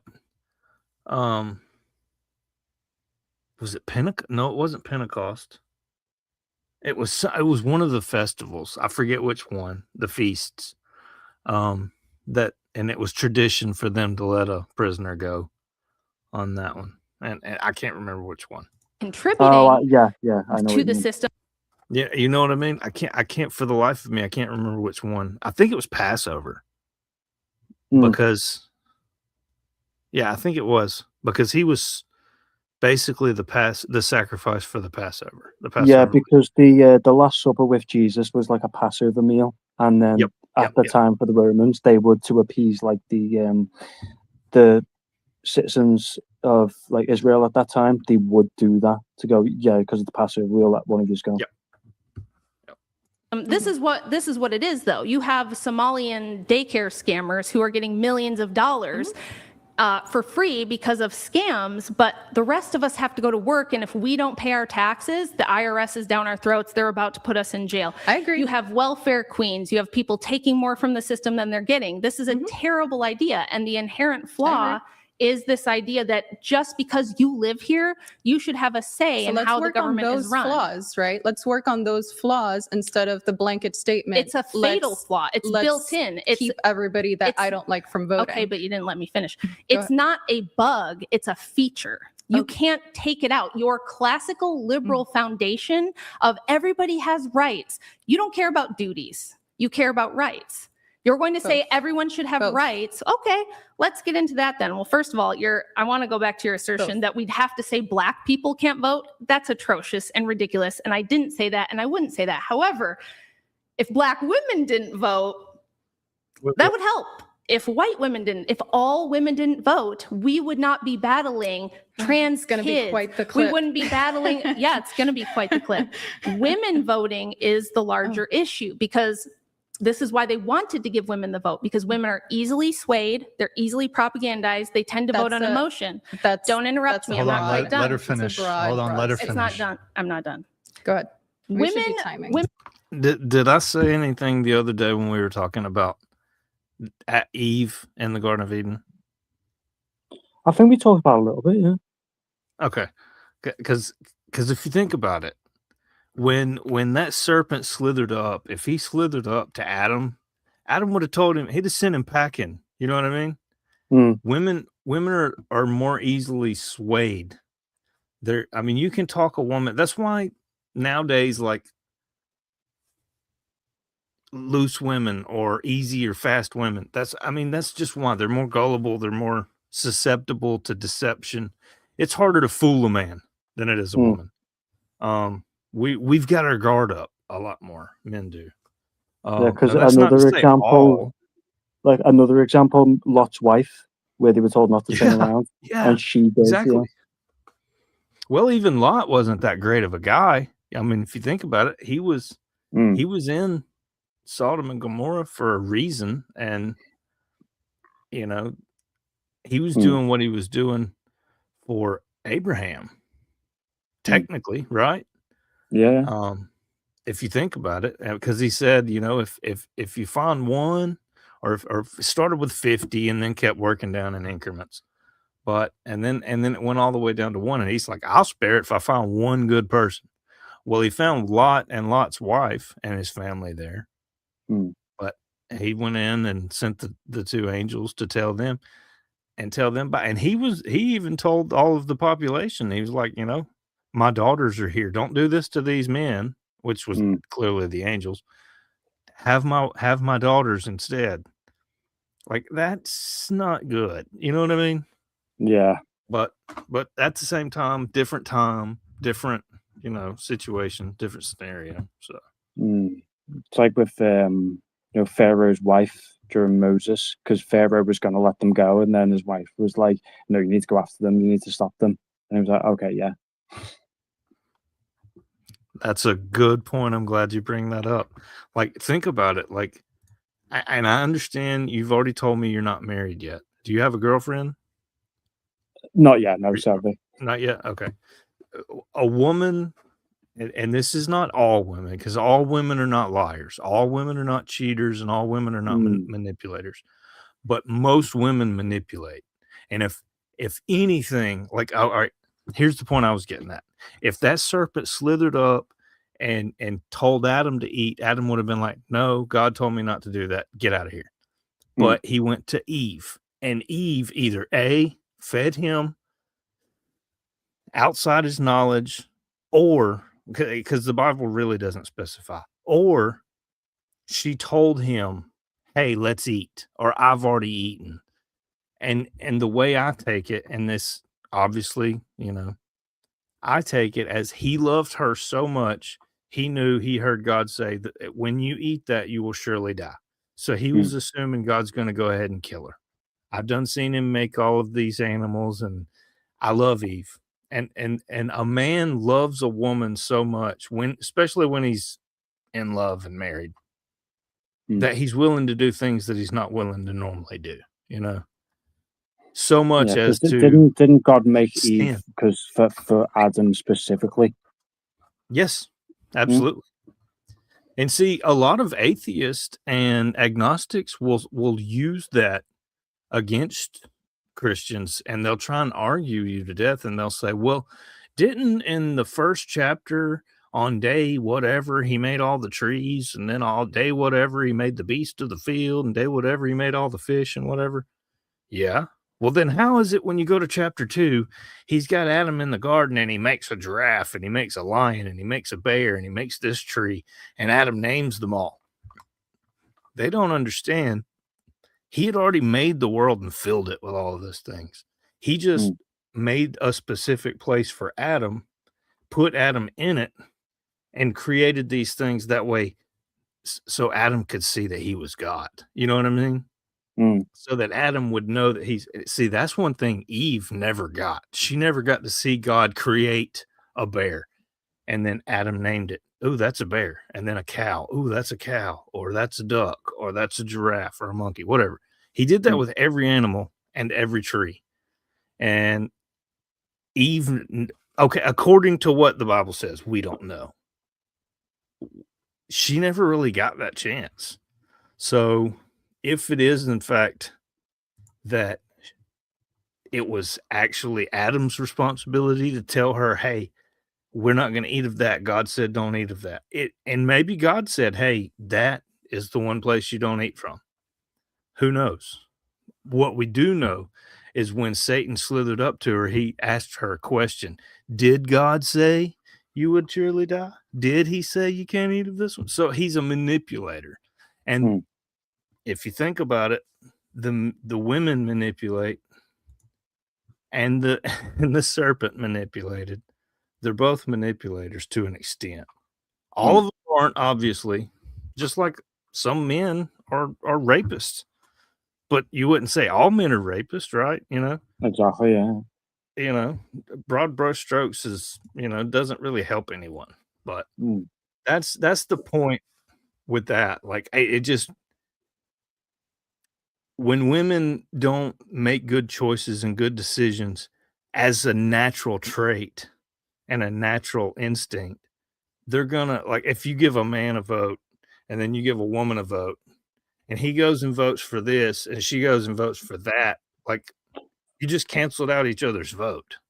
So really nobody gets a vote.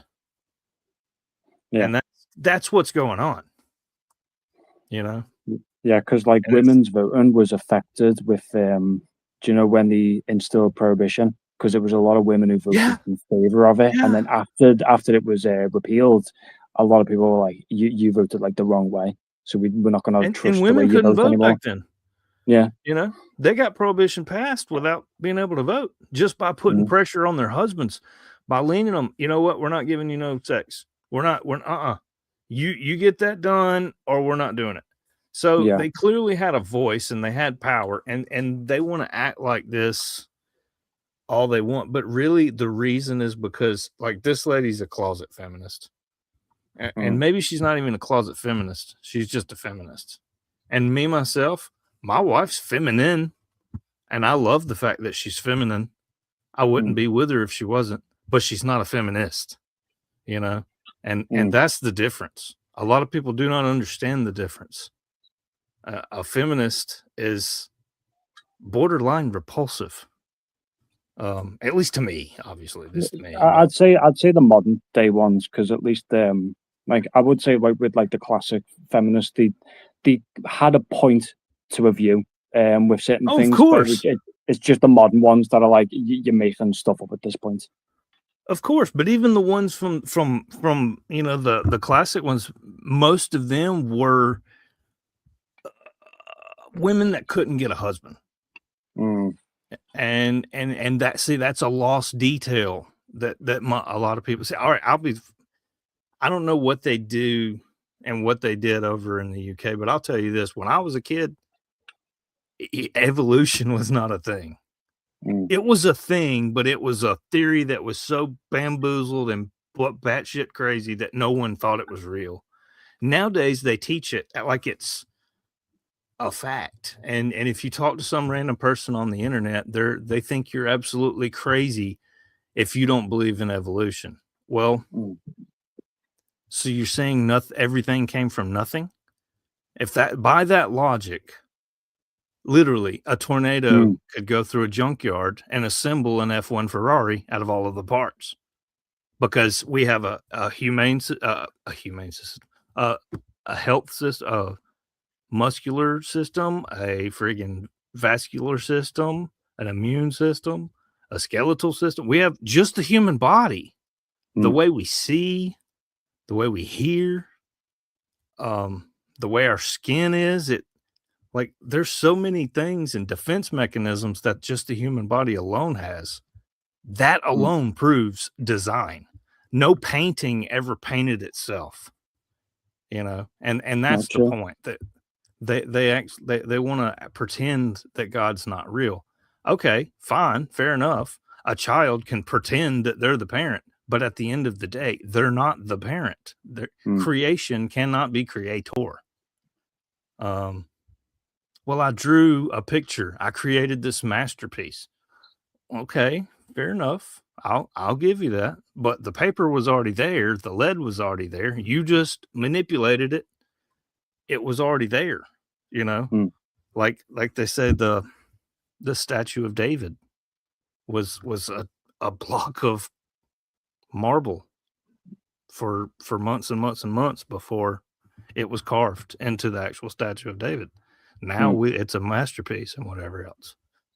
But yeah, or like so it was a creation. Like the Vatican mural on the ceiling. Yeah. The Sistine Chapel. Sistine Chapel, yeah. Thank you. Yeah. I mean, all of those things, don't get me wrong, beautiful, you know, excellent, cool. But the creator, our creation needs a creator. It just doesn't come into being. And you know what? It's fine if there is no evolution and it's a race of aliens came here and planted a seed and created the earth and created people. That'll be fine with them. They just don't want it to be God. And that's the thing. If you've ever saw any painter, like when he paints, he put his little signature at the bottom. Well, DNA is the signature at the bottom. Like, well, you shared 97 point whatever percent DNA with a chimpanzee. Okay, so do I with a rhinoceros or a soup can or a tree stump or tree bark, with everything. Why? Because we all live in the same environment, and they only understand 3% of DNA anyway. So if they understand 3% of DNA and the other 97 is what they call junk DNA, like, see, that's the thing. They act like they're smart, and they're really not that smart. I'm not that smart. Don't get me wrong, but they they're not that smart. They act like they're the smartest person in the room who knows everything. Absolutely. When they don't.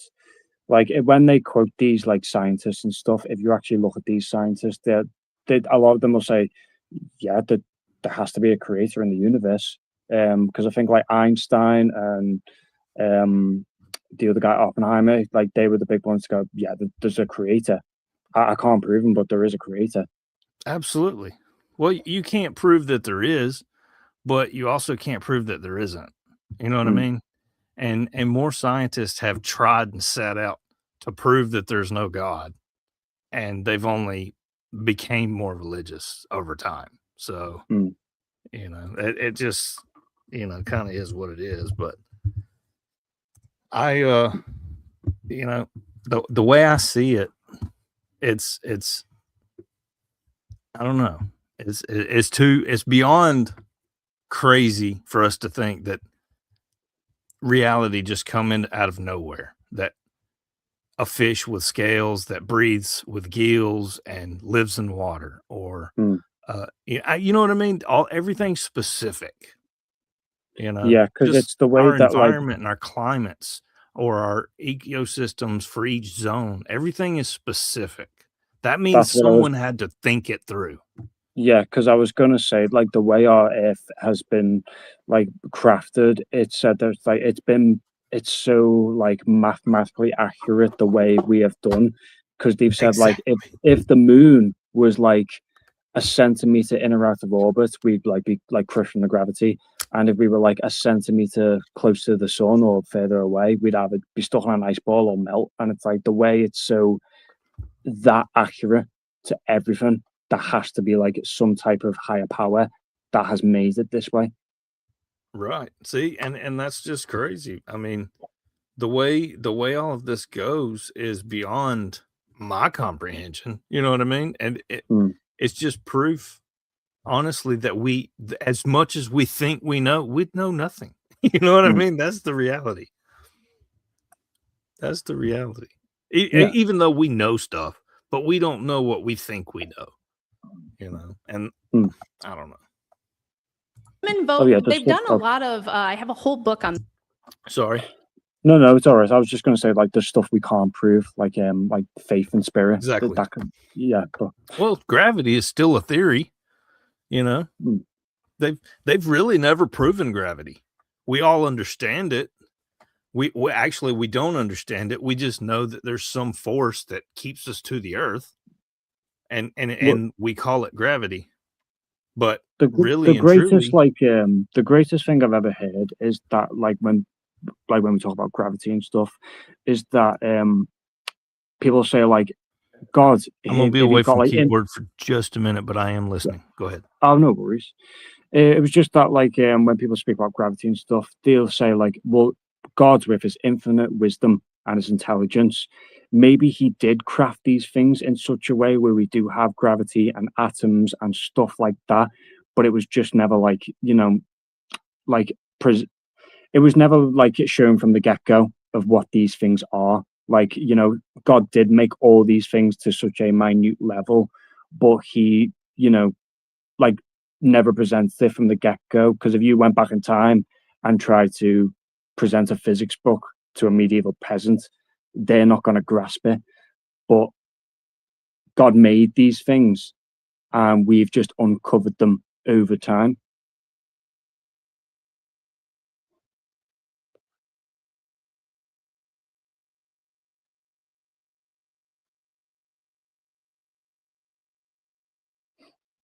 Okay, I'm going to give you a crazy thing. It's going to make you think I'm crazy. I believe, and I have no way to prove this, obviously. I believe that, or at least I hypothesize. I don't necessarily believe. I think the world pre-flood, like before, when Noah and his kids, before it was actually flood, I believe they were a lot smarter than we think that they were. And the reason why is because, I mean, if you think about it, since then we only live to 120. Okay, our normal lifespan is 75 to 80 years old, really. They live to 900. Think about how much you can learn in 900 years compared to 70 to 100 years. You know what I'm saying? Now, I have no way to prove this. It's just speculation. I'm throwing, stuff at the air. But if they did, if the pre-flood world lived to 600 years, 700 years, 900 years, Methuselah, the grandfather of Noah, was the oldest man alive. If you go to California, there's something called the Methuselah trees, and they named it after him. So there's some merit to this. And granted, I'm devout Christian, so I believe it. Absolutely. But some people don't. Okay, fine. If that's the case, and they actually did, think about how much you could learn in 7, 6, 9, 800 years. You could learn so many things. We don't even have enough life, and yet we're spending our, time sitting here on a phone scrolling, doing this with hours. So we're not really learning anything anymore. And granted, that is a last 20 years type deal, but there's the possibility that that's not true at all. But there was some reason things were so evolved that God destroyed the place. And that's got me ever since I was a kid. Why did he destroy the entire world? Think about it. Because it was corrupt. Yeah. The place was corrupt. He said everything was evil continually. In his heart and in his imagination, everything was evil. So if that's the case, how much could you learn in those 900 years? Granted, you don't have computers and you don't have televisions. You don't have nightly news. But, I don't know. Not for me to say. Just a hypothesis. It's that's your thing. That's your belief. You're entitled to it. And it's not even a belief. It's just a what if kind of deal. You know what I mean? They've done all this research on women and how and why they vote. And they will vote things like the Nixon-Kennedy election. Women voted for Kennedy not because they knew anything about policy or because he had better ideas. You're still stuck in this paradigm that we're in a war of ideas. Most women don't think that way. They're not going and researching the issues. They go, he's tan and handsome. I like him. He's bald and he's shiny on TV and I don't like him. I don't like his tone. And so they don't vote for him. I think let me know when this is like not my opinion. This is what they say in exit polling. This is what all of these political PACs who are desperately trying to get women's votes find when they do the research. Women vote for security. They vote for a nanny state. And they vote for progressive policies because those sound nicer. That's why in every political cycle, you see all these commercials coming from the Democrats going, Republicans want to take away school lunch and they want to kill your grandma and they don't want her to have her Medicare anymore, because women see that and they're like, I have to protect the innocent babies. They're so helpless. Women shouldn't be in politics because it weaponizes our maternal instinct against our own interests. So that's why you see women trying to fight ICE agents in the streets, even if the illegal guy has, CP and, liberal women are doing that. Yeah. Well, I've Certain. argued with conservative women That are about this fighting as well. ICE Yes, on they this- Sure. see ICE dragging people out. They see families getting separated, or they see kids in behind a fence or whatever. And they're like, we can't do it this way, guys. We can't. And so even people like Trump will back off on what they want to do because the women freak out and they're like, we can't do this. It's too mean. Okay, are we done here? On your rant Oh, like against you didn't women? rant and prattle and meander with your stuff. It sounds like you have a lot of disdain for women in general. Absolutely not. I think women are let me wonderful finish. in Let their me- let me maternal finish. role. They shouldn't be yes, in I'm politics. sure that you would love to have kind of a say on what women can and can't do and what their roles in society should be. I disagree with that. I do think women should be encouraged to become mothers, and we need strong women to lead families and have and raise great kids. However, I am not using woman's She said that she was conservative and that she was Christian.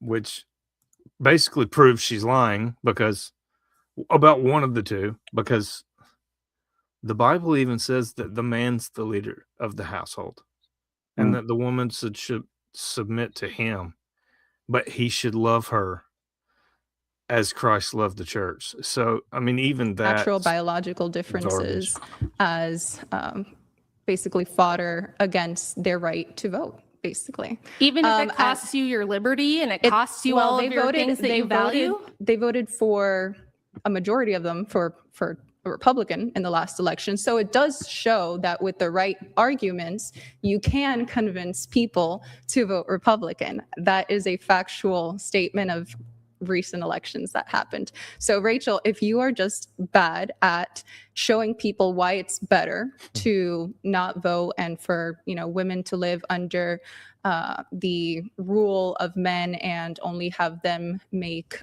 political and financial decisions for them, then just say that, right? In my opinion, I have spent I've spent over the last decade on college campuses talking to students from the left, to men and women, basically on why conservative values are better, to sway them to my side. I don't You show don't up. have I don't conservative let me values. finish. I don't show up on a campus and tell 18-year-old girls, hey, you're just too dumb and your hormones fluctuate and you totally should leave all political decisions to men. I think you can't handle yourself and that's why you should totally believe what I say and, stop voting in the future. Let's talk about I get to reply to that. facts. I get to reply to that first. No, you went on for quite some time. Brian. So let me finish. I'm that. going to reply to what you just said because you just said you must really hate women. You must have all this disdain. I think anybody watching will say that you don't like women or you hold women of lesser value than men. And I disagree with that. Okay. Well, I'll prove to you that that's not true. Okay. Before the passage of the 19th Amendment, the groups that we had two groups. We had the pro-suffrage side, and why do you? Hold on, wait, let her finish. We had two different groups: pro-suffrage and anti-suffrage. The vast majority of women were absolutely against the 19th Amendment and women's voting rights. Did all of those women also hate other women? Susan B. Anthony herself said if we'd left it up to women to pass women's voting rights, it never would have happened, that all their support came from progressive socialist men. So I'm asking you, my great-grandmother who did not think politics was the role of women, was she hateful toward women, or did she instinctively know that this was going to create a gender divide that you don't like? Say it again. Yeah, sorry to cut you off. I was just going to say, wasn't it the same with Roe v. Wade? Didn't 48% of women say were in support of anti-abortion? Yeah. It was. You had a bunch. There was a lady named Margaret Sanger. Have you ever heard of her? I think I have. Yeah. Yeah, she's I think she's dead. She's dead, but she was kind of repulsive in the class department. So she kind of pushed for all that because she was an open racist, and she was trying to get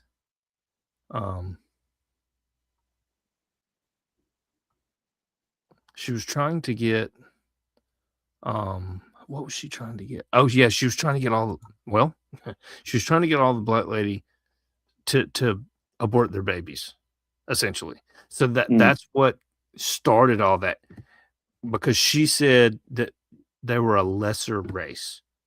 Obviously, that's garbage. God made every one of us equally. And see, that's even more disturbing is the fact that when the flood happened, there were 3 men and 3 women that started the repopulated the earth. Ham, Shem, and Japheth, and their 3 wives. Noah was already like 600 years old by that time, or 5 something.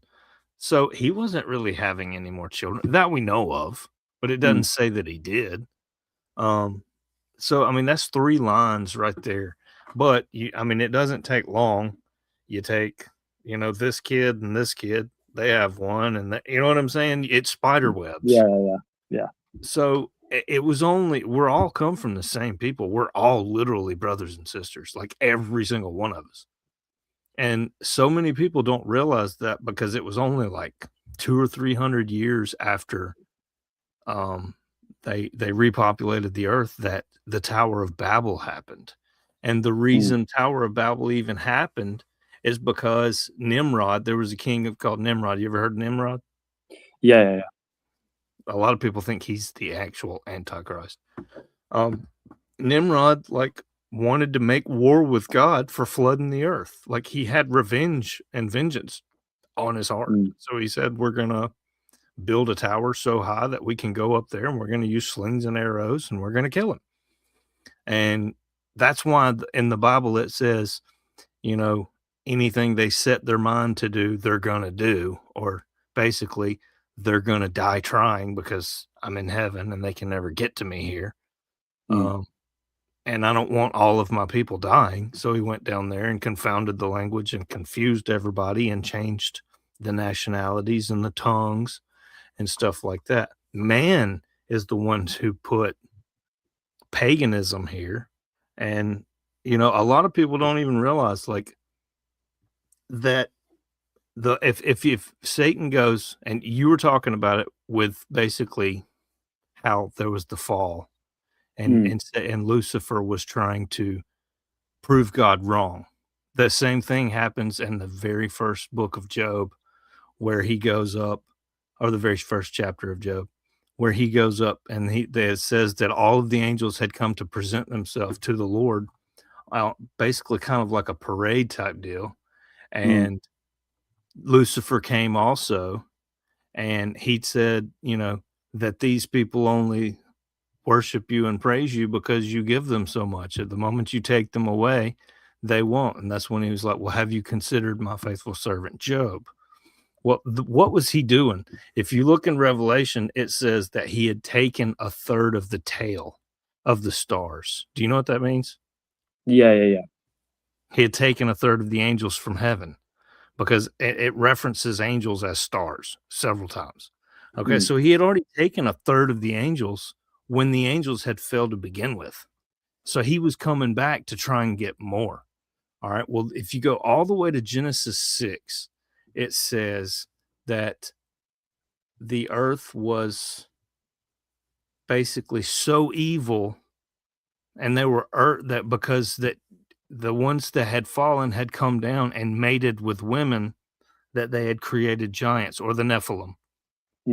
Said that there were giants in the earth in those days, and then also after that, which meaning to me, you take it however you want it, to me, that he went and he tried to get more to fall, and they did. And that, because how else do you explain Goliath? You know what I'm saying? That was even Abraham, all that's after the flood, but he had made the ark, the Ark of the Covenant, not the golden chest with the mercy seat, the actual rainbow in the sky. So he'd already made that covenant with man that he wouldn't flood them anymore. But it said that he repented himself because he had made man. And it, so if you look at it, it says that it happened again, essentially. So in Job was the same thing. It was Lucifer coming back to do it again. And that's when God was, and all of the ones that are standing there, you got to understand, they all were in the presence of God. Think about that. We're nowhere near the presence of God. We have to hope they're in God's presence. And if they sit there, I'm just going to be back in like 2 minutes. I'm just going to use the toilet. Sorry. Yeah. You good, brother? Thanks, Chief. If they're in the presence, then they don't even know what's going on. The gender divide you're trying to fight was caused by trying to politicize women and put them in men's roles and have them be involved in politics and government. Did those women hate women? I don't care if a majority of women were against women's rights. Well, you're accusing Let me. me finish. Let me finish because Let her finish. I don't care if 99.9% of women were against women having equal values to men. It still doesn't take away from the fact that it is correct that women have equal values to men. Because you prefer it? No, because this country was founded on protecting the minority, right? No, it wasn't. Let me finish. Let me finish, Rachel. This country was founded to protect the individual, right? We're not a democracy. We are a constitutional republic because we all have inherent values. So it does not matter that 99.9% of the population wants something if it tramples on the individual's rights, Rachel. This is basic stuff. Okay, now we're getting somewhere. And so again, it doesn't matter if somebody that supported women's suffrage, so women voting, was a literal witch, a Satanist, a Marxist, or whatever. I don't care. It doesn't take anything away from the fact that it is still right that men and women have equal value when it comes to representation, right? It does not matter that men are physically stronger than women, and that's why, they should then be the ones to vote, because ballots are not the same thing as barbells, Rachel. And again, this is why I'm glad to be here. Sorry, keep going. I'm glad. Tiffany, what are you doing? I'm glad. Sorry, keep going. I'm glad to be here because I equally think that there's really toxic voices in the conservative red pill movement that are putting so many people off from what our. Sorry, I tried to pause it and I'd already clicked No, off. no, it's okay. I'm just going to jump off to there, just sort some stuff out on my phone. But it's been good this time because I was able to stay longer and I got you early. So thank you. Brother. Absolutely. Thank you for coming, man. You're welcome. If I see you again, I'll let you know, give you the message in the comments. But thanks for having me again, sir. Yes, sir. You as well. Oh, thank you. Well. God bless you, Chief. God bless you, sir. Have a great one, man. Thank you.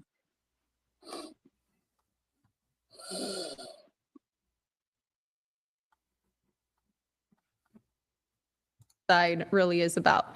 And some people think that in the red pill movement, all these women just want to take away women's rights. And like Andrew Breitbart said, that politics is downstream from culture. There's a lot of people in this, manosphere, which I'd include you in that, I debate, me and Andrew both debate against manosphere guys. Yes, so. But you have a lot of similar opinions, which is that women don't have equal value to men and that they should not vote.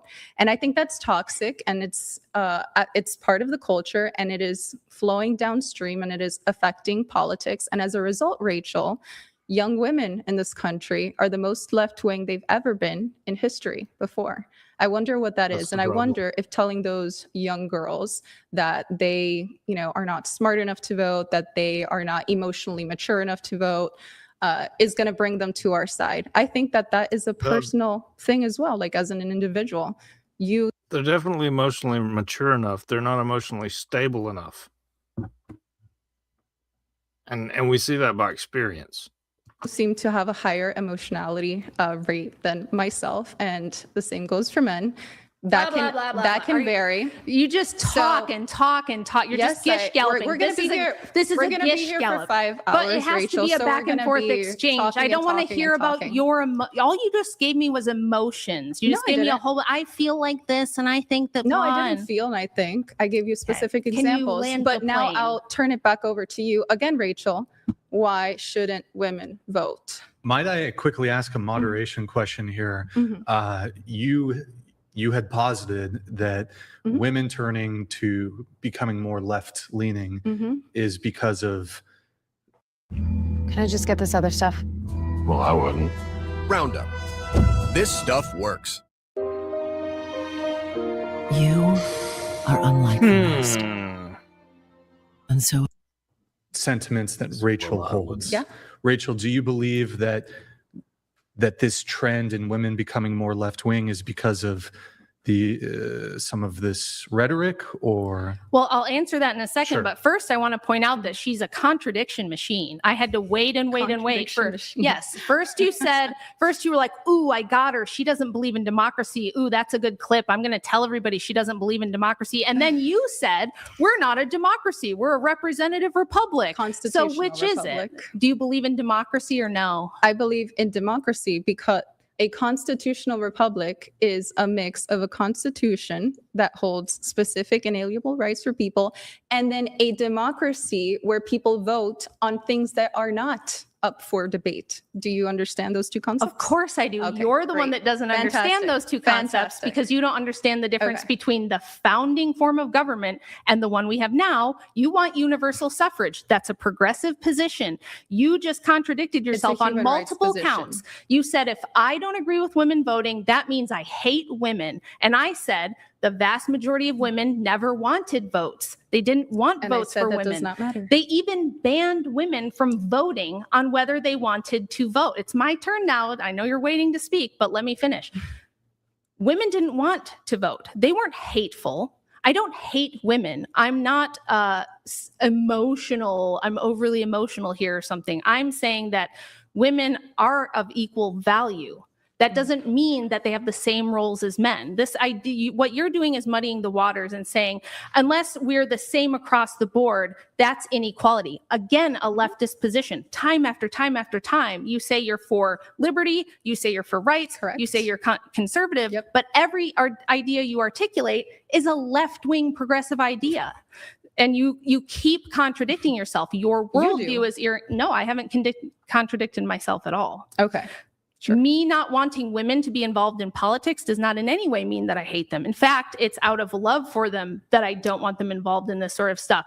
For the same Aren't you reason, involved I in don't want politics them. right now with this debate that we're having in front of a ton of people. No, pro-suffrage and anti-suffrage women debated. But- Women have oh, always, okay. women can talk to each other and Why women not? have always debated each other. Why not do that at home? Why in front of an audience of people? Isn't that getting directly involved in politics? No, it's and wanting not. to influence politics, because we're arguing here for different political prescriptions, right? For what we think is best Mhm. for society. And somebody that might be watching might think, Rachel's a hypocrite because she's, over here debating instead of being at home with the kids like a good conservative woman should do. I'm against that, by the way. I don't think that should be the case. But what would you say to those people? I've addressed this criticism so many times. And Mhm. if you had prepared at all for this debate, if you had watched any of my stuff, you'd Mhm. know what my answer to this is already. Go for it. It was never it. the case that women couldn't speak in public. It was never the case that women couldn't have opinions, couldn't write books, couldn't have, discourse in public. Sure about That's that? it's what? You're sure? Okay. I'm sure let's about fin- that. finish- Yes, finish that is up. a commonly held myth that Okay, women we'll that go people back to that one people after. think that women were not allowed. If women were not allowed, how come we had suffragists and feminists publicly speaking, writing books, doing speaking tours, doing debates from the 1700s on? And even before that, my book has a whole chapter where I give multiple examples of women being able to have a voice. Just because they couldn't vote or hold political office, just because there were limitations, that's not oppression. Again, that's a leftist position. For you to say women have to be able to do everything men can do, there should be no gendered roles, we should all have all options open.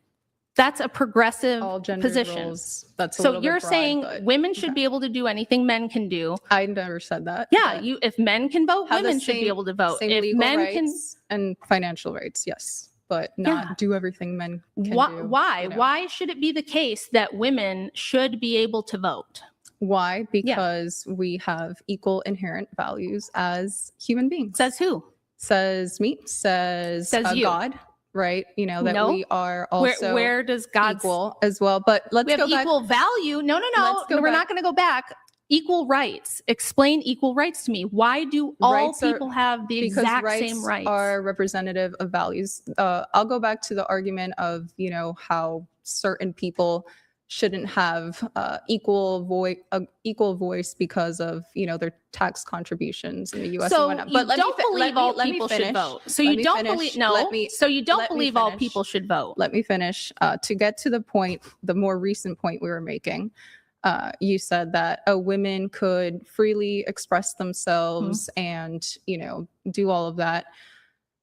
Are you denying that women were, I guess, silenced in any way, shape, or form in recent history? Let's say in the 19th century, the 20th century, that women, you know, if they tried to be vocal about their beliefs, that they were not repressed in any kind of way, yes or no?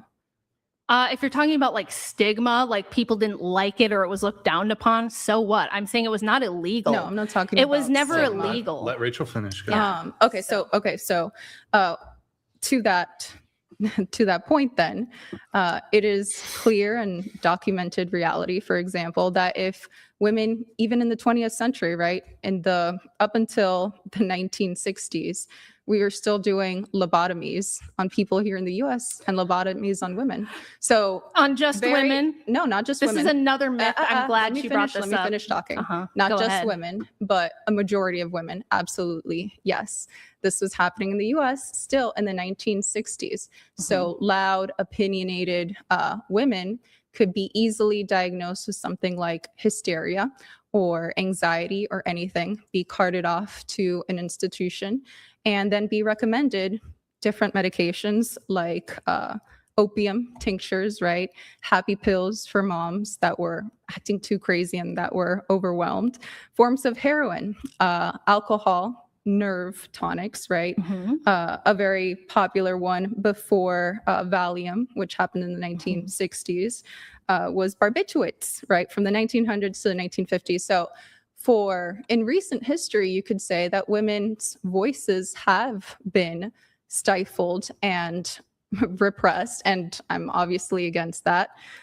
So you can't say that, no, women just had a right to say whatever they want, do whatever they want in recent history, and there was just equality for them. This is documented facts and documented history. Okay, first of all, Go ahead. I don't think anybody should be able to just do whatever they want. That's you, the I agree. libertarian. That's you, the libertarian leftist, who thinks people should just be able to do whatever they Statement. want. Clarify, Actually. 2 seconds. I do believe that people should do what you want as long as you don't hurt others and you don't Oh. take their stuff. So yeah, So do do what what- thou wilt. do what you want. Do Yep. what thou Don't wilt hurt shall be others. the whole Don't of the take law. their Yeah. stuff. However, myself, I personally want Yep, to live my that's it. life in a more traditional conservative role. What Drianna, everybody else does that is not that mine. is Satan's the not conservative, epitome lady. of the left libertarian. That It is a in your left opinion. no, not in my opinion. That No, it is is the not. definition of left libertarian politics that you Sure. just articulate. Do whatever you want as long as you don't hurt anybody else, bro. and don't take their And stuff. taxation is theft, man. And like, I wouldn't choose it, but you should be able to do what you want. You know what I'm saying? Without daddy government, like breathing down your neck and stuff, bro. She's like, That's what our absolutely. founding you fathers should, believed. you are not a Republican. That's what our No, they founding didn't. fathers believed. You're not a Yes, they Republican. did. You're not a conservative, and you're most definitely a feminist. Now it's my Sure. turn to finish. Rachel. All your nonsense about women getting lobotomies. Men were given lobotomies all the time too. I did Yep. a whole project Yep. on this. But on, mostly women. no, on MK Ultra. Disproportionately No, be women. quiet. It's my turn. Go My ahead. turn. You're getting a little emotional. People can getting Google. a little emotional, No, I'm not not. able to control your yapping. No, I'm yap, not, yaps. but people can Google stuff for themselves. Yes, they can. Those And statistics. if they get my book, they're going to read all about that too. Clearly, you didn't read the book. You could have saved yourself so much time with all these Sure. bad arguments if you had taken the time to have them debunked before this. But no, men were also locked up in mental institutions, forced to give in lobotomies. That was not a gender specific thing whatsoever. There's always, no, let me clarify. Let me help you here. I'm going to educate you a little bit. Women have always, everywhere in every culture, and this is verified right now by 2 huge studies that looked at all different cultures around the world in 2009, and then they did a follow-up several years later. It's called The Paradox of Women's Happiness. Women everywhere are more prone to mental illness, anxiety, depression. Women, I'm married. All right. So women being happy is a paradox in and of itself. And all types of mental problems. That is not men oppressing us. That happens to be a fact of how women are. And yes, most of it's biology and hormones, but a lot of it is just the fact that female constitutions are much more susceptible to negative effect. This is a suicides are men. well-established fact in clinical psychology as well. They wouldn't even deny it. Yeah. Yes, more men commit suicides, but women attempt it more. Men are just better at actually following through. You know, it's that whole men being better at stuff thing again, I guess. But that's a lie what you just told. And let's go back to this idea that, like, do you think that all men everywhere could vote before the 19th? Do you think that it was all the men could vote and they were like, don't let the girls vote, you guys. We have to keep our boot on their neck. There were property rights. There were property distinctions. So some men that didn't own property could not vote. There were a lot of requirements. There were literacy tests as well. Yes. So yes, there were poll taxes. There were religious restrictions. There were all kinds of restrictions on men's voting. All of them that were deemed unconstitutional, Rachel. Right. After the progressive era, when progressives took control of the government, they passed the 19th Amendment. That was a progressive agenda, ma'am.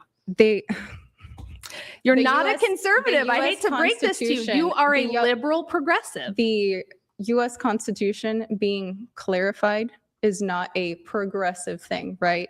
Making sure throughout the years that it is clarified that all people have the same equal rights, inherent value, and voting rights is not a progressive issue. That's what you're choosing to call it. It radically, that's not true. It radically transforms the identity of this country. I'm choosing to call it steps in the right direction towards individual liberties, which conservatives believe in. Conservatives believe in the rights of the individual.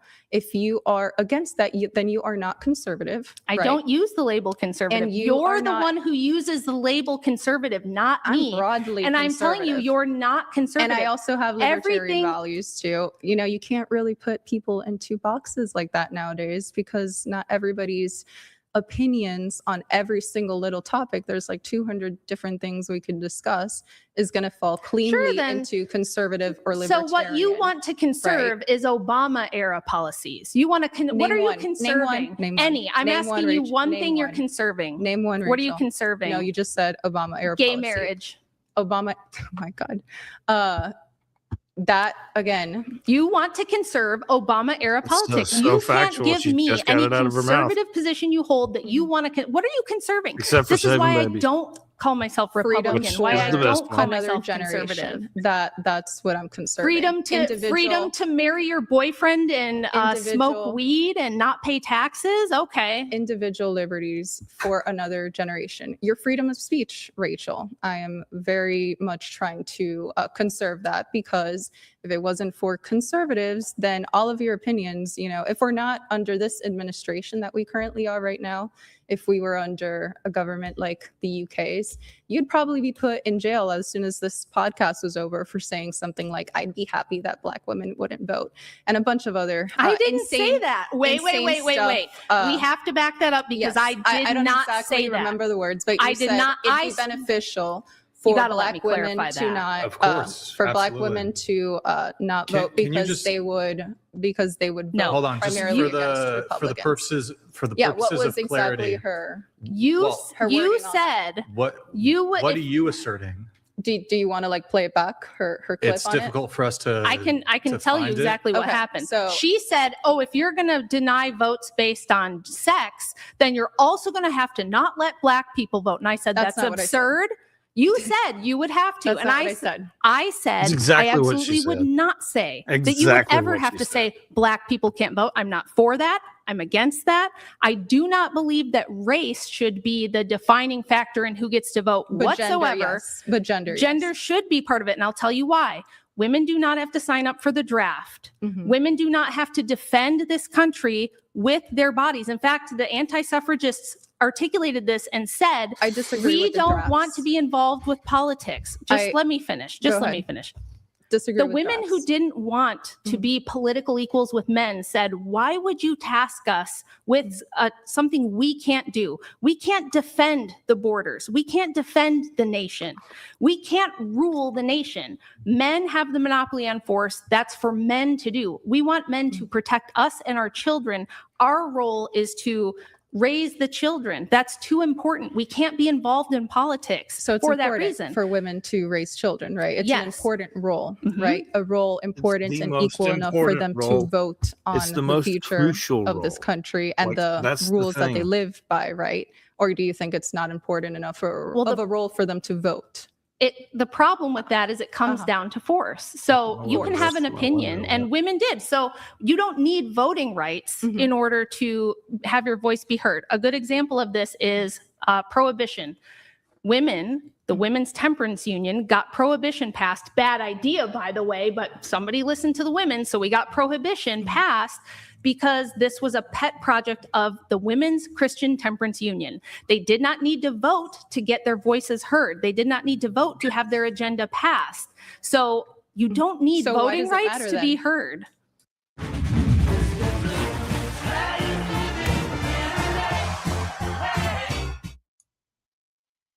This Easter, Kelly has two choices. A honey-baked ham that's been slow-smoked, hand-glazed, and spiral-sliced. New perfectly cooked prime. So What do why you does mean? it matter then that they do have it? Because what happens, this is what the anti-suffragists also predicted. They were very smart women. These women were not hateful and they were not stupid, and they've been done dirty by history, which is why I'm here trying to help revive this. Anti-suffrage women said, if we become a political bloc, we lose the moral high ground. What will happen is politicians will pander to us. They will make us just another voting bloc. They will promise a whole bunch of things that sound really good and do what they want anyway. Don't And they do it already by for everybody? that, yes, they do, which is why I'm against it. It's why I don't like the No, system. for men and for women. Yeah, that's why I Politicians do don't it for like men. democracy. It's why I don't like the system. But that aside, Mhm. these women Why said, we're clarifying that. if again. we become just another political voting bloc, we lose the moral high ground we have. Before women could vote, they could stand up and say, we think you need to do something about clean water. We think you need to do something about safety in public parks. We want better schools. We want more prohibitions on alcohol. Whatever it was, their agenda was heard and got passed without them having to vote. Unless it was something completely too radical, right? And in that case, then they'd be sent to an institution for crazy people and lobotomized. They did that to men too. They did that to radical men too. It Yeah, was not absolutely. a gendered thing. Basically, individuals, right? People that have a way of thinking that was more individualist. Those are the ones that usually get shut down and have their rights trampled upon in history, which is, again, why it is so necessary for the individual to have equal voting rights and an equal voice within the political system that they have to live under. If we were anywhere else, outside of this podcast and debate right now, we'd have to stop talking right now because, there's no point in trying to convince somebody that, an individual has human rights, equal rights, and we're just going to have to agree to disagree on that and make it clear to the public on where we stand on your stance being anti-women's rights, anti-voting rights, anti-equality.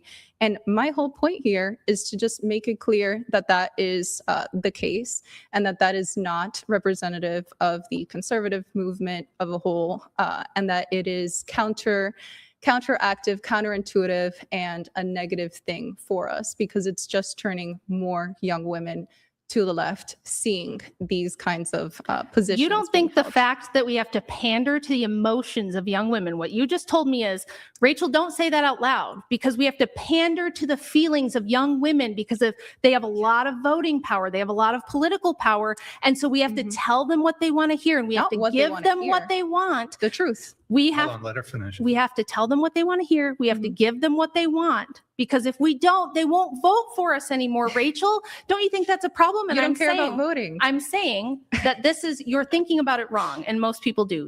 The whole framing of how you're framing the argument is the problem. The system is the problem. We shouldn't have to appeal to the emotions of certain voting blocks, which is what Black Lives Matter is, which is what the feminist agenda is, which is what identity politics is.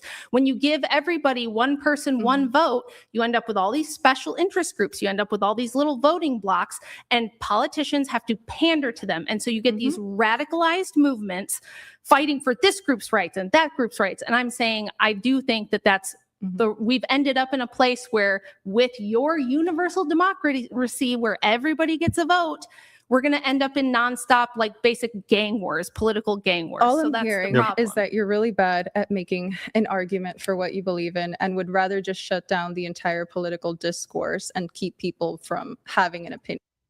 That's not even close to true. What you're hearing is that a lot of women make bad choices and bad decisions.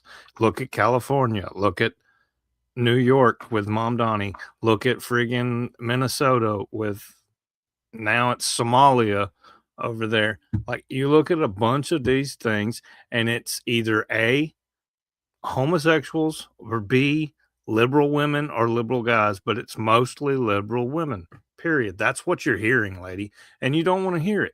And my argument is that I think that what I believe in is good, and that I can present my opinions to people that disagree with them and flip them over to my side because my opinions are based on realities and facts. And again, if you're trying to argue that it's bad for women to vote because a majority of women vote Democrat, right, in the past, and we're trying to get women, or we're trying to live under conservative policies, then again, you'd have to say that you'd be okay with people that disagree with you not having political rights, voting rights, namely Black Americans, that 80 to 90% vote Democrat in political presidential elections. And I'm Because saying of the that women. I would It's be not- against not all that. the men. I feel like No. even though it is most definitely an uphill battle, my task is to make sure that I talk to those groups and show them why our side is better, right? Not just to completely shut them down. It's work, Rachel. It absolutely is work. It is framing. It is being a convincing person. It is having to provide, that's what I brought here, proof and, different studies Yes, and things from your the color from the organized NIH. folders are very impressive. I'm sure you got straight A's in Yes. school, but can we get back to the debate? Because you did just talk and actually. talk I and did, talk. Rachel. So are you going to tell the young women that you want to vote Republican in the next election? Are you going to go to the college campuses and tell those young women, look, I don't like pornography. It's really destructive. We have to make OnlyFans illegal. We can't have it anymore. I think that we need to discourage people from using it. Oh, but you don't want to actually outlaw it.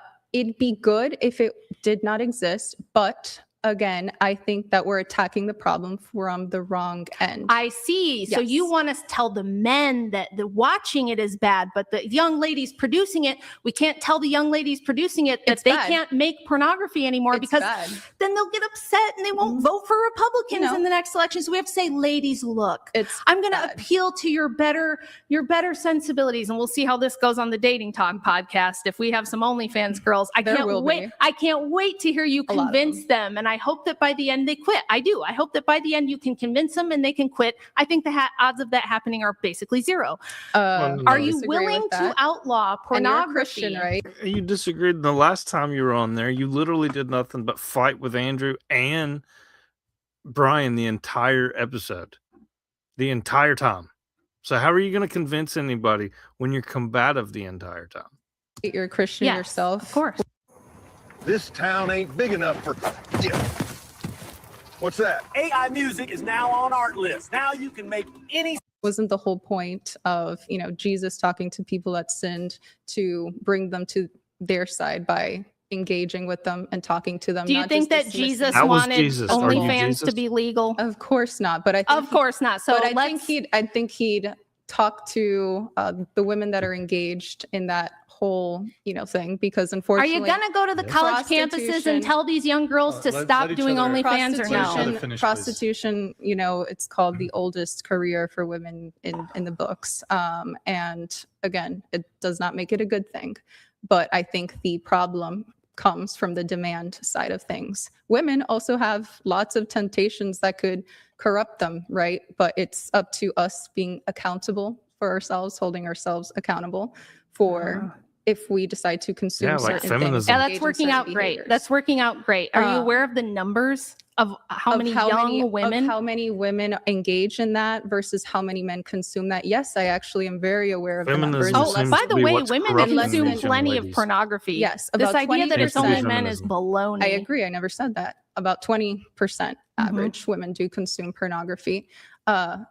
It's about 70% of men that do consume What happens if we pornography. count written pornography? What happens if we count stuff like 50 Shades of Grey? Ooh, Then your how many smut women books. engage in I don't know in the details. consuming I don't know the pornography? details Oh, to well, that let me kind of help you. stuff. It's the best-selling book of all time among female readers. Okay. So women consume plenty of pornography. So- They just tend to like to read it so they can insert themselves into the nasty sex scene, which then is watch the bad, actual videos. which is Yeah, bad, Yeah. right? So shouldn't we be addressing again so are you going to tell people they should stop writing books? Is that your next move, Rachel? I would absolutely have limits on pornography being produced in all speech, forms. on Yes. on written speech. I don't agree There we that go. see, she's a leftist libertarian. She thinks She that is porn very is much free a speech. leftist. This is your MAGA Republican woman. I think this very is much your a feminist. your A not wolf feminist pretending conservative to be a sheep. advocate. You know, That's she's going actually to a get everybody to vote for conservatives. She's going to talk.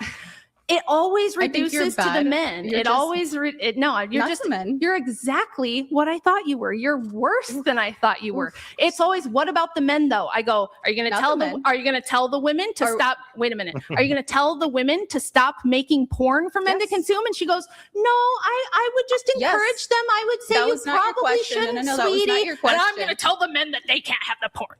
Relax, Rachel. Breathe. Who saw? I'm entertaining. If we had to listen to you blah blah yap yap yap all night long, and everybody would leave the chat, nobody would want to be here. So Sure. That is not what I said. You asked Okay. if I'd make it illegal. yeah.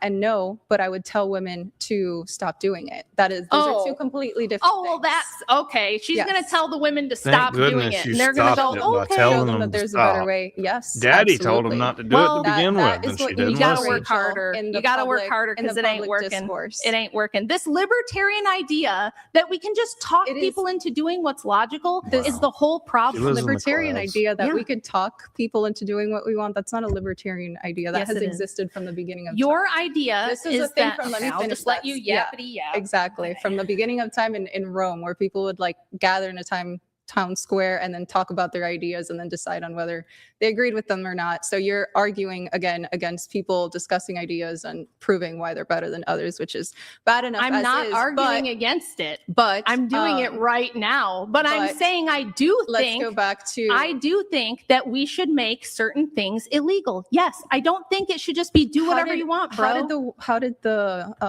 war on drugs work out? How has it worked out this Are you going to tell the young women on the college campuses that you're trying to get to vote Republican that they can't have abortions?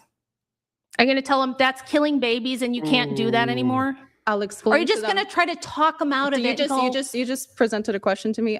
Actually, how I would attack that question is showing why abortion is the killing of a human being based on biology, not on religious arguments or anything like that. Mhm. The beginning of a human life starts at conception, right, and ends at death. Conception, fetus, baby, toddler, all of that is part of the human developmental life cycle. And so if you believe in individual rights, then, and, not killing innocent people, then you have to argue against abortion. That is my argument. It is a logical one. okay. And it is one that made me, like when I was much younger, I had different opinions on abortion because of what I was taught in school. I was taught that it's okay if like the baby doesn't have nerve endings and then you could just suck it out and whatever. And I'm like, oh, well, then maybe in a few weeks, then it doesn't really matter. And all of the rest of the liberal psycho crap that you believe is the same way. It's the same way. It's stuff that you were taught when you were little and you're regurgitating it now. But that's actually not the case. It's And you need to be unprogrammed. from conception. That's the beginning of the human life cycle. Deprogrammed, But again, this whatever. is just education, Or right? lobotomized, Educating like you people, said. which you have to do. You can't just tell people Kidding. I'm no kidding. voting. Yeah, for I you, know. ma'am. We're gonna educate all the problems away. We're just gonna change everyone's mind. Yep, we're gonna didn't you bring educate. up- We're gonna educate the Okay. problems away, Rachel. Didn't you- That's the plan. Yeah, that's worked great. We have more It's educated working. people are more educated now in human history than ever before. It's not an information problem and it's not an Hello, education everyone, problem. by the It's way. a We got moral 4 of you problem, in and here. that's where the That's rub is. Didn't you friggin' bring like up the 75% was it the more Stanford than prison normal. study? Oh, I did. Yeah, in the last where you said they in the had to last- stop the experiment 6 weeks in or something Do you like want me that. to do? Are you handing it So- over to me? Oh, For me yeah, to go? tell us about that. Let's talk about that because it Okay. actually is a really it's a really good one where basically they took in volunteers, students to play as prison guards and another group of volunteers to be prisoners. Mhm. And what happened after a certain short period of time is that these prison guards started to abuse these fake prisoners so badly that they had to stop the experiment. And my argument using that that example was that when individuals have undue power over others, then it is just making it prone to abuse, right? So if men and women don't have equal voting rights and power, then women are Okay, but equally subject. Pause for they just are a going second. to I be just wanted you to subject tell me about the study. I didn't abuse need like a and whole abuse diatribe and about discrimination. That's the point of the studies, that it is in our nature, unfortunately, as humans to take over and abuse those that have less power than us, which Okay, is why we need to then have let me ask you a equal rights. question. Literally Why think didn't she's they the just smartest pull these person people ever. aside, the She's people that still were talking. being the prison guard? Why didn't they get Drianna They're to doing the come in? hand, the Drianna duck was not hand. allowed to come in. Okay, well, let's say Drianna, they call Drianna and they go, you need to come in here. And what we need you to do is talk to them and convince them why it's bad to abuse Yeah, these people. yeah. You need to educate them, Drianna, Yeah. until they behave. Yeah, I would have Are you gone in gonna there t- and told them, "Hey, you guys are y'all crazy? Are you guys Oh, okay? Do you yeah. know that? Do you know that Can you this go is to an the experiment?" prisons for us? Can we get Drianna to go to prisons and just What- talk to the criminals You think until that the that doesn't- criminals understand, hey, you listen, Are you buddy. okay, Rachel? Relax. By the way, Listen, buddy. by the way, they do that in real prisons, right? How's that working? You've got pastors that go to real yeah, prisons. and what is the success and- rate on educating criminals and out they of bring doing them- crime? And they bring them books. And Yeah, they what's bring the them- success rate? And they bring them Bibles. I know what they do. right? How well does So- it work? I don't have statistical numbers in front of Oh. me. You want to pull that up, Ryan? Almost never. The The recidivism we can rate look that for up. So most don't crimes. Don't bring up What speci- statistics. What specific? Don't bring up statistics because Unless then you I'll be wrong. unless you don't have it with you, basically. we can look it up. So let's Uh, chat GPT. Like recidivism rate GTT. for violent crimes. That has nothing to do with somebody going in and talking to people to try to But convince them to why change would their they ways. keep offending if we can just talk them out of it? We just say, listen, Mr. Murderer. Not everybody's you going just to. you just need to be educated. This is another classic left wing. This is Black Lives Matter's No, whole no. thing. Yes, No. this is if you go to Black Lives Matter's website, they want rehabilitation. They want to educate people out of doing crime. It's Those are a two left different wing things that you're position. conflating. Oh no, no. There is a reason, and there's literally a reason that she does not work for Charlie Kirk anymore. And it's not because he is not here anymore. It's because all this leftism crap. No, we're just going to convince them. We're just going to convince people to do what's right for them. We're going to convince people And to because he's take not the here smarter anymore. option. Not one Take a step breath. back, by the way. Yeah, Okay, you're there you go. doing the thing that everybody Um, does where they pretend that the other person is crashing out when they're not. It's You- not going to work. What- You're what getting did your you, butt what whooped. did you are. want me to look Yeah, up? let's The see if any programs in prison from pastors or that reintegrate people into society, get them educational degrees, because that's something that does It has to happen. be a in lot prison. more What's the- concise yeah, than that. what- It would what do you- have Yeah, to I be know. like, I know. I do have. Uh, let's see if we can make it as concise as possible. What are the success rates of rehabilitation programs in prison? My argument, they're well known Rachel, to be Rachel, extremely abysmal. Rachel. That's why I agree. It doesn't work. I agree. My thing You is, can't educate people into making Rachel. moral choices, Driana. For I- what specific crime? Is it just violent crime, drugs? pick one for now, I guess. Well, See it's what- Okay, how about see what this? comes up. Child sex offenders. Can which- we educate them into making better choices? Can Driana go and just sit them down No. and they have a dialogue Rachel, and she says, look, are you Mr. done? Child sex offender, that I don't think that you're Maybe- violating someone else's personal rights. And on that basis, Rachel. I think you should stop it. Rachel, do you still want, wait, one yeah. sec really quick. Do you still want the recidivism rate for violent crime Sure. stat? Yeah. It's very It high. says over 60% of violent offenders are rearrested for a new crime within 8 years of release. Mhm. And then for yours, for addiction rehabilitation programs, Mhm. it's not clear if that's just voluntary or Yeah. through the prison system, but the success rate ranges between 30% and 70%. Mhm. Relapse rates of 40 to 60% within the first year. Mhm. So I don't know if that's helpful. Yeah, but- so my 40 to 70 argument is not is bad, not but it's that not we great. not incarcerate people for these crimes. Mhm. It's the fact that people can change and rehabilitate. It doesn't mean we even release them into society. It means that you can change people's minds, absolutely, while they're serving a prison sentence. It doesn't mean that they have a right to be reintegrated into society.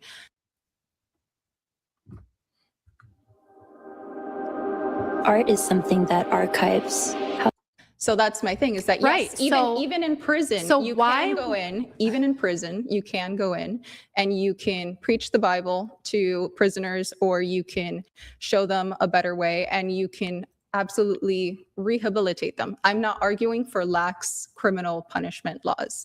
I disagree with Okay. that. But you're telling me, oh, you can just go you into don't prison. want lax criminal laws, Correct. but why would you defend keeping OnlyFans legal? Why should we allow young women to create their own pornography, produce it, and put it out into the public? Why?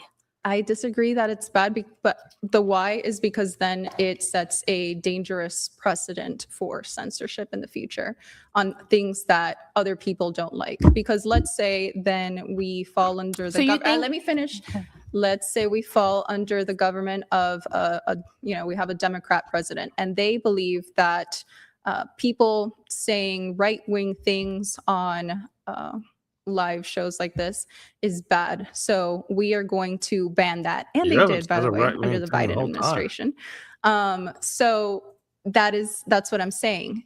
Banning things that we don't like and making it illegal is not the way to go. The way to go is showing people why you're right, with arguments, with facts, with logic.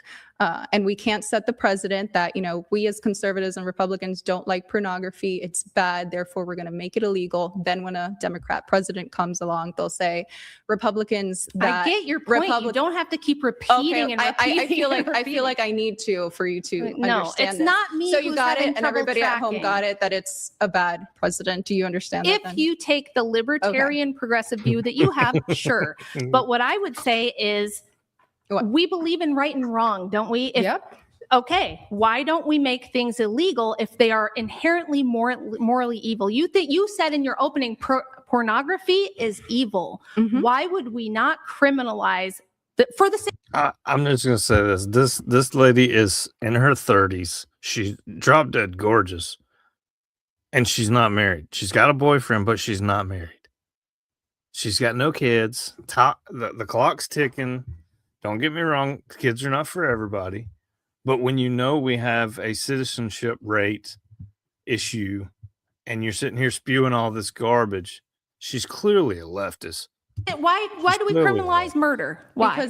Because then somebody that has a different definition of evil than me can criminalize something that What can? I believe in. Like, for example, So you saying that Wow, abortion wow. is murder, Uh-huh. then, we Bird should, and hands, by the duck way, this hands, is whatever you wanna actually call it. happening Doing in hand the puppets. UK. If I go out in the UK and I say abortion is murder and I read the Bible, in the middle of the street, I'm going to get arrested. That's what because happens. leftists like you run the UK. People with your same political positions run the UK, and they go, you can't say that. You're going to hurt someone's feelings, and they'll be upset, and then they won't vote for the Labour Party anymore. We need the Muslim vote. Don't tell them they can't have grooming gangs. That's you. I'm making the argument that you don't ban what you don't like, Rachel. I'm not banning something because I don't like it. It's not that you think I want to ban pornography because I don't like it or because it's morally wrong. Okay, that's what I believe too. I think it's morally wrong. Then why wouldn't you make it illegal? Because somebody else might think that's something I believe in, like second. So you believe in moral relativism. So everybody gets to have their own version of right and wrong? Like Second Amendment rights, the right to own, guns or whatever. That's morally wrong because it kills people. And then when they're in power, they will ban things that they believe are morally wrong. That's a leftist So that's why you can't set that precedent. It's almost like this whole everybody voting thing is just a trap, and we're going to end up in a bad position no matter what we do, because it's inherently progressive, and it will give us a progressive society where we can't tell people the truth and we can't say what's right and wrong, because if we offend someone, they won't vote for us, and if we offend this group, they're going to start rioting. Are you starting to figure it out at all? Offend. No, she's again, not. Just because you can't make good arguments that convince people. I'm not the one who's having trouble making good arguments. That would be you. No, you're saying that we should not allow certain blocks of the population to vote because they would, down the line, vote against what you want. And that is obviously not the way to do things. The way to do things is by actually talking to certain blocks you're of not people. framing that correctly either, though. I'm not saying, don't let this group vote because then I won't get what I want. I asked That's what I believe exactly what you're saying. Let me finish. You just yap and yap and yap. So let me finish first. You said at the beginning, you work in politics. Your job is to go around the country convincing, especially Spanish-speaking people, to vote for Republicans. You want them to vote for certain things. I educate. Yes, personally, yes. But in my current role, yes, I educate people on what are the political policies going on, who's promoting them, what they are, so that they can make educated decisions. Because with education, I'm trying to do the same thing in a different way. And what I'm trying to tell you is that the fastest way to get to the dystopian nightmare that is the United Kingdom is to do what you're saying we should do. And you are also showing everybody that you're a moral relativist. No, I think that the quickest way to get to where the UK is by banning free speech, which is what you just advocated for. And how did they get there? And banning things that you don't like. How did they get there, though? Because the UK hadn't always had laws against free speech. Nope. They got that way because of mass immigration, equality, liberalism, all that stuff. Right. And that is what you'll end up with. So let's address that problem. That's what you'll end up with every time, because you can't just talk people into doing what's right. People vote based on incentive. No, people vote based on personal incentive. I agree with that too. Yes. So if there's a group that comes into the country and they're getting welfare benefits, if there's single moms out there that get welfare benefits, which things is like highly illegal, they're always going to be voting for that stuff. And yet it happens here in America every day. And they go to hospitals, and I know this for a fact because my wife works in a hospital. And they cannot be denied treatment or care, and then they just walk out with an affidavit or a piece of paper saying, "Yeah, I'll come back and I'll pay," and they never pay, and the hospital's on the loop for the bill, and the insurance companies don't give anything, and there's no subsidiary. So hospitals are going down all over the place. Yeah, and that's just the medical part. What about food stamps? What about HUD housing? What about friggin' Medicaid? Well, probably not Medicaid.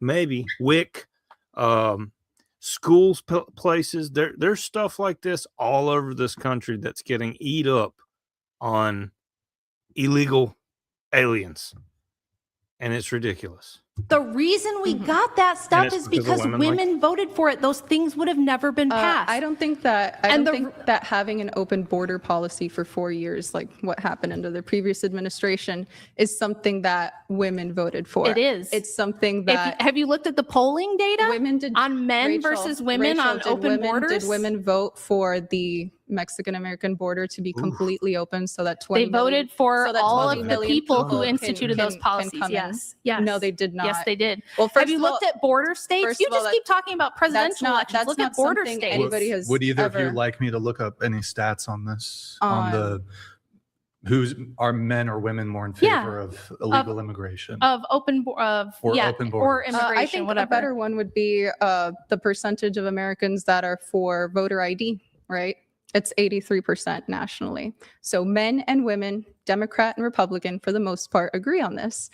So women are not just these I'm not saying irrational everything people. women want is terrible and horrible. Okay. I'm just not. the things you don't like. It's not about me and what I like. I'm saying there's an objective right and wrong, and there's Exhausting. objective morality. I agree You're with the that. one who thinks that we should be I agree pandering with to people's emotions. that. Yes, actually, you know what? That's a great lesson to learn is that people don't care about what you say until they know that you care about something. Right. So Women, for uh, sure.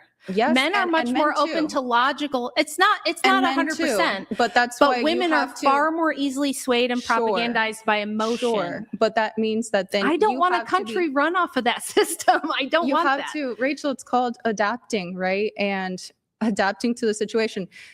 As somebody that has Yeah, okay. worked with many different people before, managed teams of people, I She is in love with herself. Give me your resume there, honey. know that if I have a group of 10, that they're going to have different personalities. I have this message that I need to get to them, and I need to deliver it in 10 different ways so that it comes across Well, a okay. certain way. Let's- This is I'll give you emotional that. intelligence, Rachel. Oh yes, which we emotional can- intelligence, which is which made we up can- 'Cause that's how you raise your nonsense. children as well. Emotional intelligence develop is nonsense. and get better That's on. garbage pop psychology. Okay. Do you believe in emotional- horoscopes too? emotional intelligence? I bet Yeah, she she does. believes in horoscopes too. We're Do not you going to get believe into in a horse. We're not going to get into horoscopes. Do you We're believe gonna. in them, though? We're gonna. I'm not even. She gonna- does. I'm not even Just gonna. asking. I'm not even gonna answer that or entertain it. re- Let's really- stick to the topic. Really I bet she does. I bet she does. I absolutely bet she does. Get ideas and insights from experts in your field on LinkedIn. Oh, I bet she does. I've learned how to live with hidradenitis suppurativa and the pain that quick, why don't we do let's let a few chats come through, and then we can also dive into a different prompt. But first, we have Jim Bob Smith. Thank you for your soup chat. Does the blonde on the right think MAGA and Trump is conservative?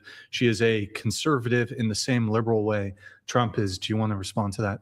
No, no. They can write anything they want. I usually don't respond to people. Well, I mean, they send in the chat. It's a valid point, though. Trump is a 90s Democrat, and he's a classical liberal, and so are you. I think that there's things that I agree with Trump on most things, not all things. I'm not a blind follower of any politician, period.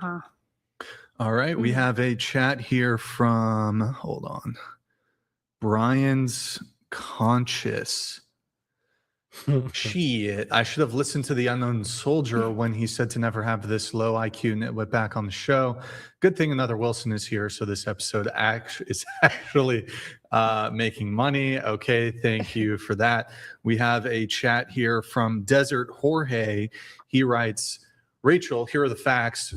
Driana, did I say it right? Yep. Driana. Mm-hmm. Driana. Mm-hmm. Well, that's just like your opinion. I feel that you just hate yourself, and I feel like I know what is right and what is wrong. Shout out to the Discord homies. Thank you, Desert Jorge. You know, Do I you wanna haven't even respond to that? said that yet, that, you know, you hate yourself. I mean, I was planning on using that bomb at some point, but, you know, I guess You they got said it for me. I hate myself. And we have one more here. Whatever fan, Rachel, I'm passing out the plates for this barbecue cooking.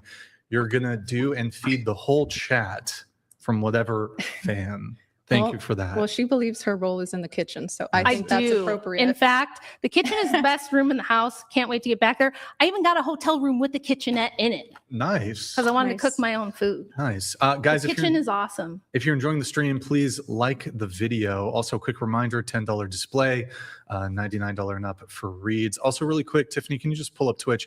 Guys, if you're watching over there on Twitch, or you can open up another I tab, had go to already. twitch.tv/whatever. Drop us a follow and a Prime sub if you have one. If you have Amazon Prime, you can link it to your Twitch. Quick, free, easy way to support the show every single month. And so that we can put on more debates just like this. And if you're enjoying the stream, of course, like the video. Right back to the debate. Let me propose a few, unless there's something that Let's you guys get back on no fault divorce. I could get into some of the prompts here. We got to do no fault divorce at some point here. Yes. Yeah, and women's contributions to the home and their market value would be a good one to talk about. You as also, well. in a social media post, you had referred to Rachel as a pick me. I don't know if you guys want to dive into that. Yeah. What is a pick me? A pick me is somebody that panders to manosphere men's audiences for just the sake of relevancy, and saying, yeah, women belong in the kitchen, barefoot and naked, all the different tropes. I would never say to be barefoot and naked in the kitchen. And pregnant What in the the kitchen, hell? those kinds of tropes. Everything that a certain demographic of people want to hear just for relevancy, not because it's something you believe, you practice, or that is correct. Okay, so you don't think that I believe or practice the stuff I'm saying? For the most part, yeah. I mean, you're very against women having a voice in politics, yet we're debating here for what? It's been 2 hours or something like that. I'm Might be a against little women. longer. I'm against women voting. I am Gotcha. continuing the proud tradition of But you my voted, but my anti-suffrage. But Rachel, you voted before in the past. Yes, I'll explain. Okay, let's explain that. Yes. Go ahead. So first of all, I'm here to. And you'll never vote again? Shush your mouth. You'll for never vote 5 again. seconds, you little yappy machine. I'm getting to it. It's my turn to talk now. Go for it. I'm here to carry thanks on for the your proud permission. tradition of the majority of women who are against women's suffrage and did not want to be a political voting bloc, and were very happy with their duties as mothers and wives and community builders, and thought that was extremely important. I agree with them wholeheartedly and all their reasons why they didn't want the vote. Now, yes, I did vote, and yes, I will vote again, and I'll tell you why. To cancel the vote of a feminist somewhere, and to double my husband's vote. However you want to look at it. Whoever Andrew votes for, that's who I vote for, and that's how I'm going to cancel out some feminist somewhere's So vote. you're against voting. You voted in the past. We'll vote in the future. If that's not hypocrisy, I don't know what is. Okay, Rachel. let me ask you a question. Do you think people watching? You just would said I'm a think- hypocrite. Let me address it. Yes, you are. If I had had an abortion when I was in college, let's say, like you said, when you were in college and you get told that it's really not bad, it's not even a life, whatever.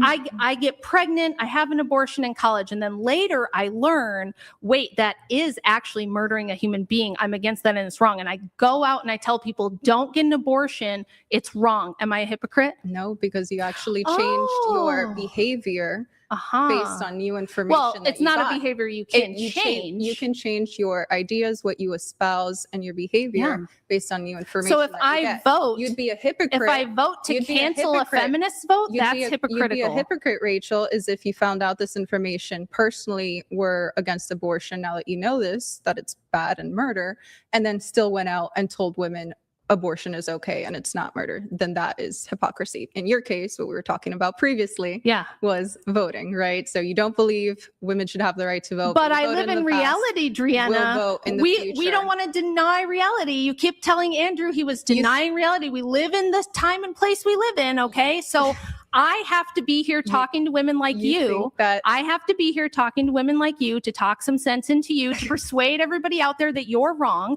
And I have to go and vote. Because otherwise, only the feminists are going to vote. You don't have to do anything. Oh, Rachel. I do. It's my Who's duty. forcing you? It's my duty. Oh, it's your duty. Yes. now. Okay. Speaking of which, do you think women have duties?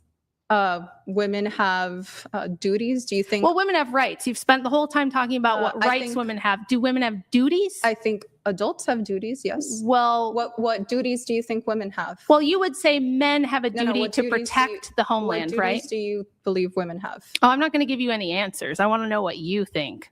I know what I think. I think that adults have duties and responsibilities as adults. But are they the same? And in a are men's and in a- women's duties the and same? in a family contexts, Mhm. then those differ, right? Yep. Or they may be similar depending on the structure that they have set up. So, for Okay. example, in the past, when people could afford to live on one income and the man could afford to have a stay-at-home wife, then obviously the roles of men and women differed to make it a working partnership, right? Nowadays, unfortunately, and this is not any of our faults other than the government and elite politicians and all that, most men and women do have to work within the family structure. So then obviously their duties and their roles and responsibilities within the households have changed. They have to adapt so that things make sense. Such a long answer. You could have given me like a 5-word answer. It would have been But I way didn't better. because it's a No, free because you like to country. hear yourself talk. Free speech. So you like to hear do me talk men, too, or else you no, wouldn't I have really come here. don't. Do men have a duty to protect our nation? I think that, well, hold on, let me unpack that. Whose duty is it to protect our the nation? How? From enemies, foreign and domestic. Yes, foreign and domestic. So it depends, right? So men can be police officers, so can women. That would be protecting against domestic enemies, right? Police officers, FBI agents, TSA agents. Yeah, I know what they are, but do you think both men and women should equally do those jobs? Or is that men's duty? So your question is very broad because both men and women. No, I'll make it very concise. Do protect this country domestically and abroad. When it comes So to what are you force, trying to ultimately, say? when it comes to force, there's a bunch of illegals trying to cross the border. Yes. Somebody has to use physical force to stop them. Whose duty is that? Men or women or both? It used to be that they'd send a lot of male foot soldiers, right, in for these kinds of things. Nowadays, we use more technology, right, for those kinds of interventions. Always people on the border, though. We have border enforcement agents down there with guns.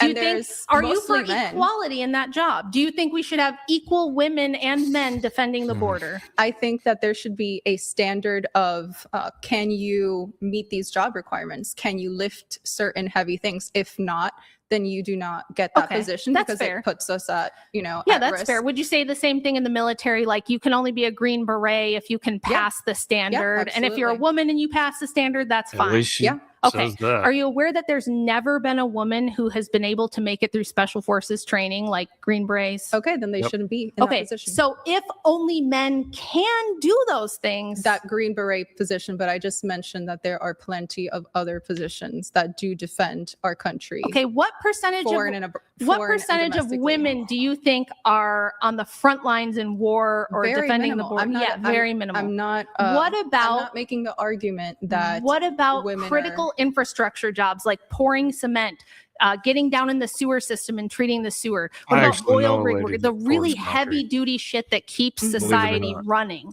Keeps How society come? running. Yeah, how come only like 2% of those people are women? And even in those fields, they're really usually just like holding a sign Rachel, or I'm doing not, office I'm work. not devaluing in any way men's contributions to society. Okay. I think that's super important and we should value them because of that. That's part of my whole argument that women should respect men and thank men for their Well, thank you. sacrifices to Appreciate society that. as a I whole. agree.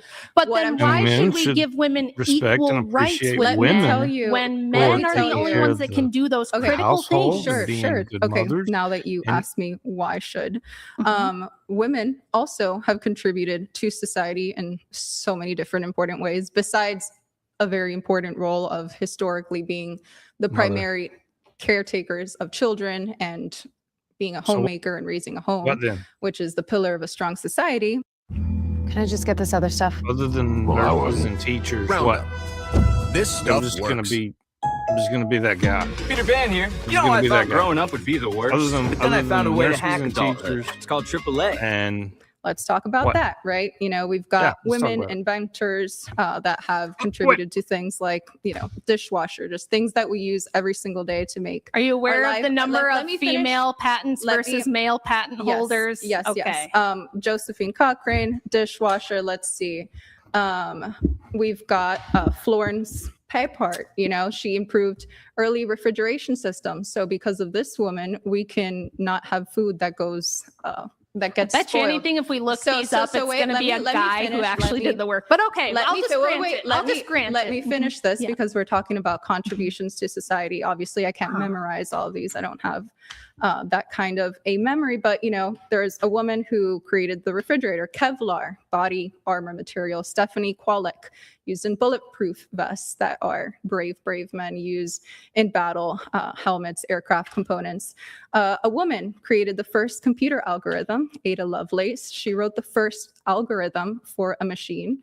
It's considered the first computer programmer. And without this, there is no modern software. This is all very impressive, but beside the software point. industry. No, it's not. It is totally beside. I'm talking about force. I'm talking we're about talking force. about contributions to society. No, you're talking Grace about that. Hopper, My which- question to you was Grace about Hopper, force. let me finish. Grace Hopper, which created Sorry, the guys. COBOL programming language with which banking systems run, which government infrastructures use. So our financial system literally depends on this.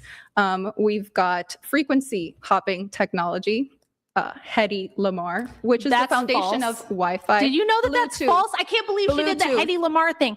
That was a Bluetooth, man who GPS, did that. No, she did Bluetooth not and invent that. GPS. No, that's you can fact check She's that. a It's wrong. co-founder with a man. Frequency hopping technology, Hedy Lamarr. There you go. You can look it up. Pull it up. Yeah, on if you ChatGPT. actually look it up, it's well known that this is a fake feminist So your talking original point. argument is, you know, if this is what men contribute to society, this is why they get. That's a right not to what vote. I said. I'm presenting. I didn't say you- what people contribute. I asked presenting- you about force, and you dodged and We don't- obfuscated and stonewalled to evade my question. Only men. Oh, so force is the Yes. reason why people should vote. No, listen to the question, Go ahead. sweet cheeks, and then you can give me an Sweet answer. cheeks. Yeah, if you're very. Yeah, you're very pretty. Congratulations. But this is a debate, not a beauty pageant. So you got to try to focus. So men are the only ones who can do the hard, forceful jobs that provide us with security and all of this technological infrastructure that allows you to pretend that we are equal with men. We are not equal We are not with the men. same. That We are doesn't equal it doesn't mean that in we don't value. equal in value. I agree. But that relates to duties. Equal in value relates to our duties to society. Men's duties to society are things like building and maintaining infrastructure, providing safety and security, keeping out enemies who are going to come in and, you know, like especially pre-industrial revolution. But, oh, you're not going to cut me off after all that. Come on. Prior to industry and technology, men literally had to keep the barbarian hordes away from the gates. Okay, like so this has to to do with keep voting. women Again, safe. how? Because people think that we've escaped this natural fundamental thing, and we haven't. It still requires force at the end of the day. You still need men out there. Look at Iran, look at Ukraine, look at the borders, all the national borders. You still need men with force to keep society going. That's men's duty. I agree. What are women's duties to society? I just named them. They have No, you historically didn't. been primarily homemakers, right? And also women have a duty that men can't do, period, which is childbirth. I'm glad you brought that up. Why aren't they having any babies anymore? Because the situation for them is not apt, is not appropriate. Which means men are out there fulfilling their obligations and their duties, and women are not. You just got finished saying it. So, what point are we going to get fixed? Is this whole thing going to come back and level out? Because if men are out there and they're keeping the roads going, they're keeping your little internet going, and you're building your computers and your air conditioners, and they're building refrigerators to keep your food cool, and they're doing all of these things and keeping the power going, the water going, and they're keeping you safe. They're killing the wolves. They're caging the tigers and the alligators. They're doing all these things. They're even making pretty things for you to look at on Saturday afternoons. What part of you're not doing your duties are you not understanding? It is a lot more difficult, the whole point. especially when it comes to the economy, to have kids, one, and two, like I mentioned at the beginning of the show, we need women need strong men to lead, right, and to be in a family with. And unfortunately, Seriously, this is insufferable. Rachel, please give her a copy of your book cover.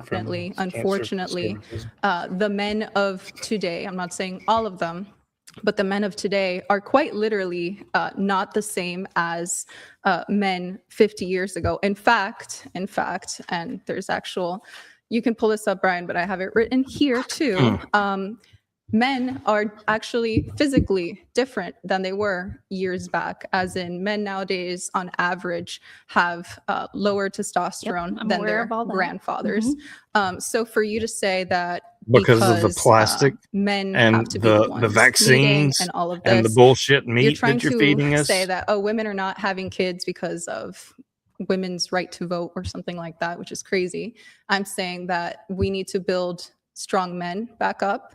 We need to And the crap encourage you're them putting to in the take care of water. themselves, to get healthy, to build up their No duck hormones, get their testosterone right, get unaddicted to pornography, drugs, alcohol, vices, and then women will naturally want to have families again. But right now, But right now, there isn't as high of a percentage of men that women want to, what you call, submit to, right? To get into a marriage with. So women that's the- women are not fulfilling their duty to society because man bad.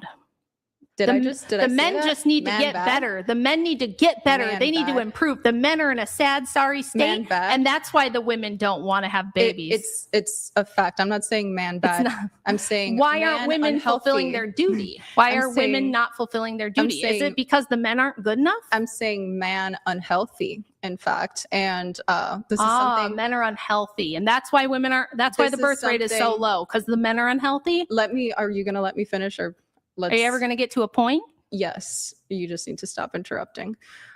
So yes, for example, 1 in 10 kids nowadays is born with autism out of all births. Can you just ever answer a me- question without going off on? Can you relax and let me It's make just my point? I'm just going to take a Are you bathroom okay? break while she Sure. yaps, and then I'll just come back and ask you the same question. Fantastic. For those watching, 1 in 10 kids are born with autism in this country. Unfortunately,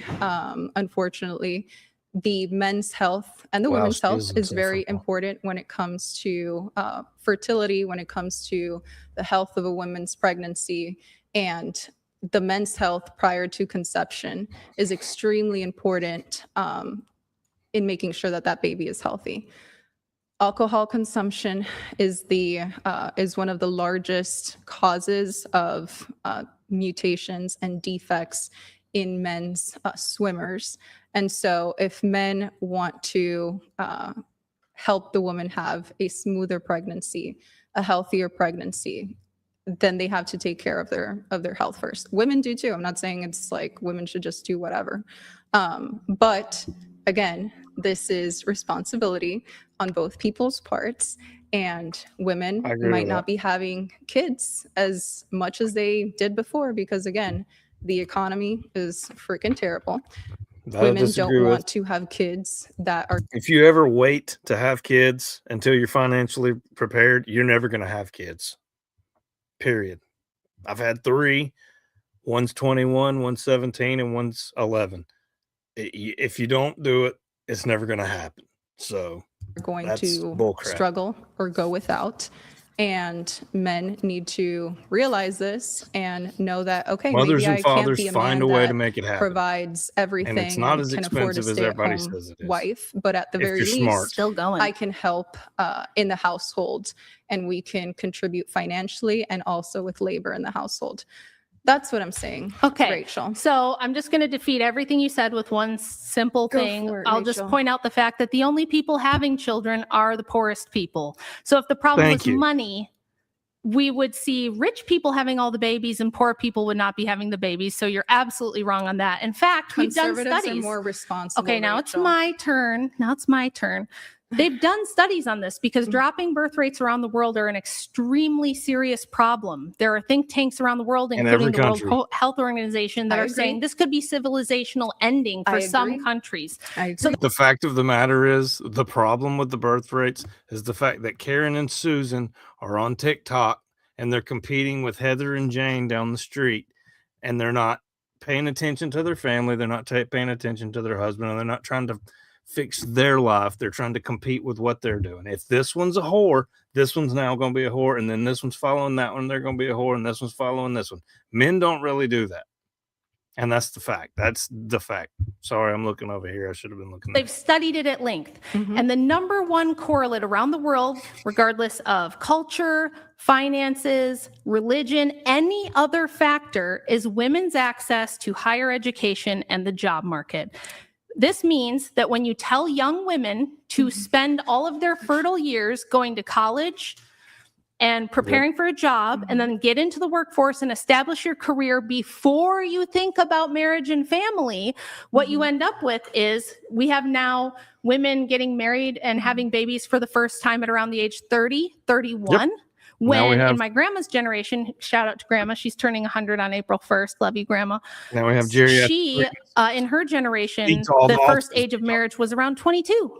And you had a baby usually that same year. So now you're also arguing against women's education. Don't put words in my mouth. Let me finish. You just yappity yapped that. You can raise your kids in 18 years and be done. So the truth is, it's not finances. It doesn't take long. It's not men are weak. Men need more testosterone. Men need to get their bag. Men need to blah, blah, blah, which that's mind-blowing to me that you would ever pin this on men because you're like the men. Don't interrupt me. Don't interrupt me. Don't interrupt me. Don't interrupt me. Don't interrupt me. Do you want a bathroom break and I can just talk? Go for it. Go. Okay. It's our job to pave the way to a better future, to create something that... You say we would have more babies if the men would lead. But then you say, I'm not going to follow a man. I have my own mind and I'm a strong, independent woman and I'm just as equal as he is. And I think it should be equal. How can you be equal and he could lead at the same time? Yeah, that's such a crazy concept for you to understand, but it is possible. Okay, tell me how. And I can tell. I am in a relationship with a man that I also look up to, that is I your also boyfriend. that leads, and at the same time, we both vote. What is the argument you're trying to make that you can't? How does he lead if you don't submit? Who the heck is talking about submission? I'm talking about voting, Rachel. And you just made an argument again against women's education now. So now it's not just women not being able to vote and women not having I didn't make a should. I did not make a But should also- argument. but I just also- told you what the reason But is. also women shouldn't have access Do you to know the higher difference between an education. ought statement and an is statement? I said the reason is this. Does that mean I'm saying women ought not be allowed to be educated? Is that okay? I'm asking you that question. Do you believe that? No, I think that women have, this is another big myth that Driana probably believes, that Don't put women words in my that mouth. women were denied education. Do you think that there was no equality in education until recently or something like that? No, no, actually. And in fact, women hold more degrees than men. Yeah, but what And about have what for a about long 100 years time, ago or because 150 men were out years working ago? in I'm the not exactly fields sure, and but I do defending the know country that and protecting education the women was and all heavily that stuff. influenced by people And women had that to made teach it the so children. So, yeah. it's harder to get an education, so it's more of an elite thing. And that's a whole thing No, with the so- Rockefellers and whatnot. But That's true, but some of the first colleges in this country were women's only colleges. and there are also a lot of and they've black always colleges, had access. and yes. then Rockefellers got involved and it got cut to like So 10% if we didn't have a birth rate problem in 1860 when all the women could go to college, why do we have it now? Because of 100 years of feminist propaganda from people like you and Taylor Swift and wasn't born 100 Beyonce and years ago. Kamala Harris. No, I'm saying now we have this problem because women like you, and I heard you say and I take major issue with this, somebody finally pulled it out of you just in the pulled Dating out Talk a beard podcast hair. that you do look down I on didn't women mean like to, me who but don't I have a did. degree and aren't in the I have workforce never having a said career. that. Why would You I do said, that? look, if That I look if down on all women you that do, don't have a you degree? said you don't feel that women who don't have their own money and career and all I've this stuff. never said that. that I dare you to I don't have cash, but I guess we could. You pass didn't that say up. you looked down What on I them, but said you said you did specifically- not consider them successful like you or something no, like Rachel, what I do remember saying is in Brian's hypothetical fun thing that he does on every podcast where he's like, oh, do you think women should, on the first time that they're over at my house, cook and clean and do laundry for them? do you think women should do that? And I'm like, no, that's ridiculous. And most people that listen to that know it's freaking ridiculous. And women that do say, yeah, I would totally, like, first time over a guy's house, do his laundry. Yes, I do believe those I women think that's how it have started. something wrong. It with started their that way, brain. but eventually Yes, through the course of the absolutely. conversation, you basically No. said, if Outside you're of not, that parameter, that is it.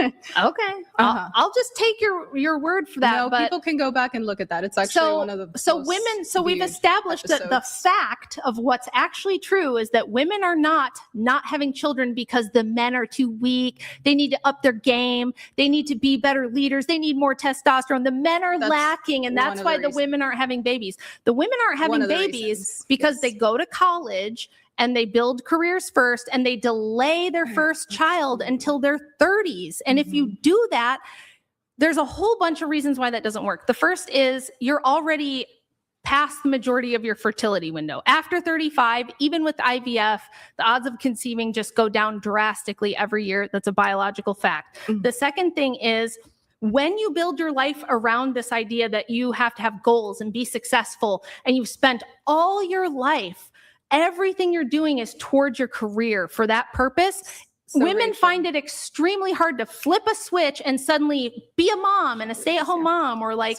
dedicate their lives to something outside themselves, which is what our duty is. So, Rachel, it is statistical fact, and you can look this up, that women with higher education degrees have lower rates of divorce. So since I am pro-marriage and pro-successful marriage, not just get married all willy-nilly, that is why I do believe it's a good thing that women have education. And it makes sense, right? You are educated, and therefore you want to establish yourself before starting a family so that it is something that is strong. And But again, wait, Dirt, dirt, dirt. I love dirt. I'm a dirt nerd.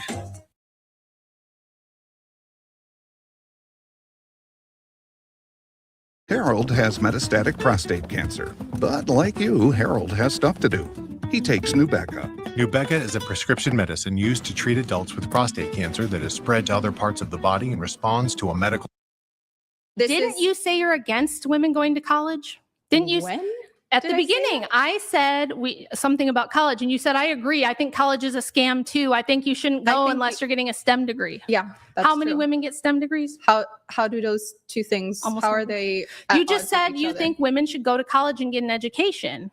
Uh-huh. Okay, but isn't college a scam? Unless you're going for a STEM degree. Did you get a STEM degree? No. Okay. And I got lucky. Do you know what I'm not- percentage of STEM degrees I'm are not- earned by women? It's like 20%. See, I'm not a hypocrite because I'm not telling people to do something that I'm an exception for. Well, I There's didn't so even many accuse you people- of hypocrisy. I'm just saying most women don't go for STEM. The vast majority, 80% The of vast women's degrees majority are do not. liberal arts nonsense. A lot of them, yes, but Yeah. still. So why would we push that? The fact still stands that the more education, formal education women have, the lower the divorce rate. But do you think and that the that's, higher but lifetime let's address that. earnings. Let's address that. Because do you think that, Do you not want people to not get divorced? do you think you need college to not get divorced? No, I'm just saying that there's that correlation. Okay. Rachel. That a correlation doesn't equal a cause. So telling women to go to college because you have a lower chance of getting divorced No. would be retarded. That I'm would be saying- like the ice cream problem. Have you ever heard of the ice cream problem? No, you're saying women aren't having kids because they're going to college. Yes, and they're focused on career and building careers career. first. Because we tell them, if you're smart and successful, this is what you're going to do. And if you're a stay-at-home mom, you're a loser and you're lame and you're Which I going to get disagree with. abused. You're Which going I to be disagree with, vulnerable.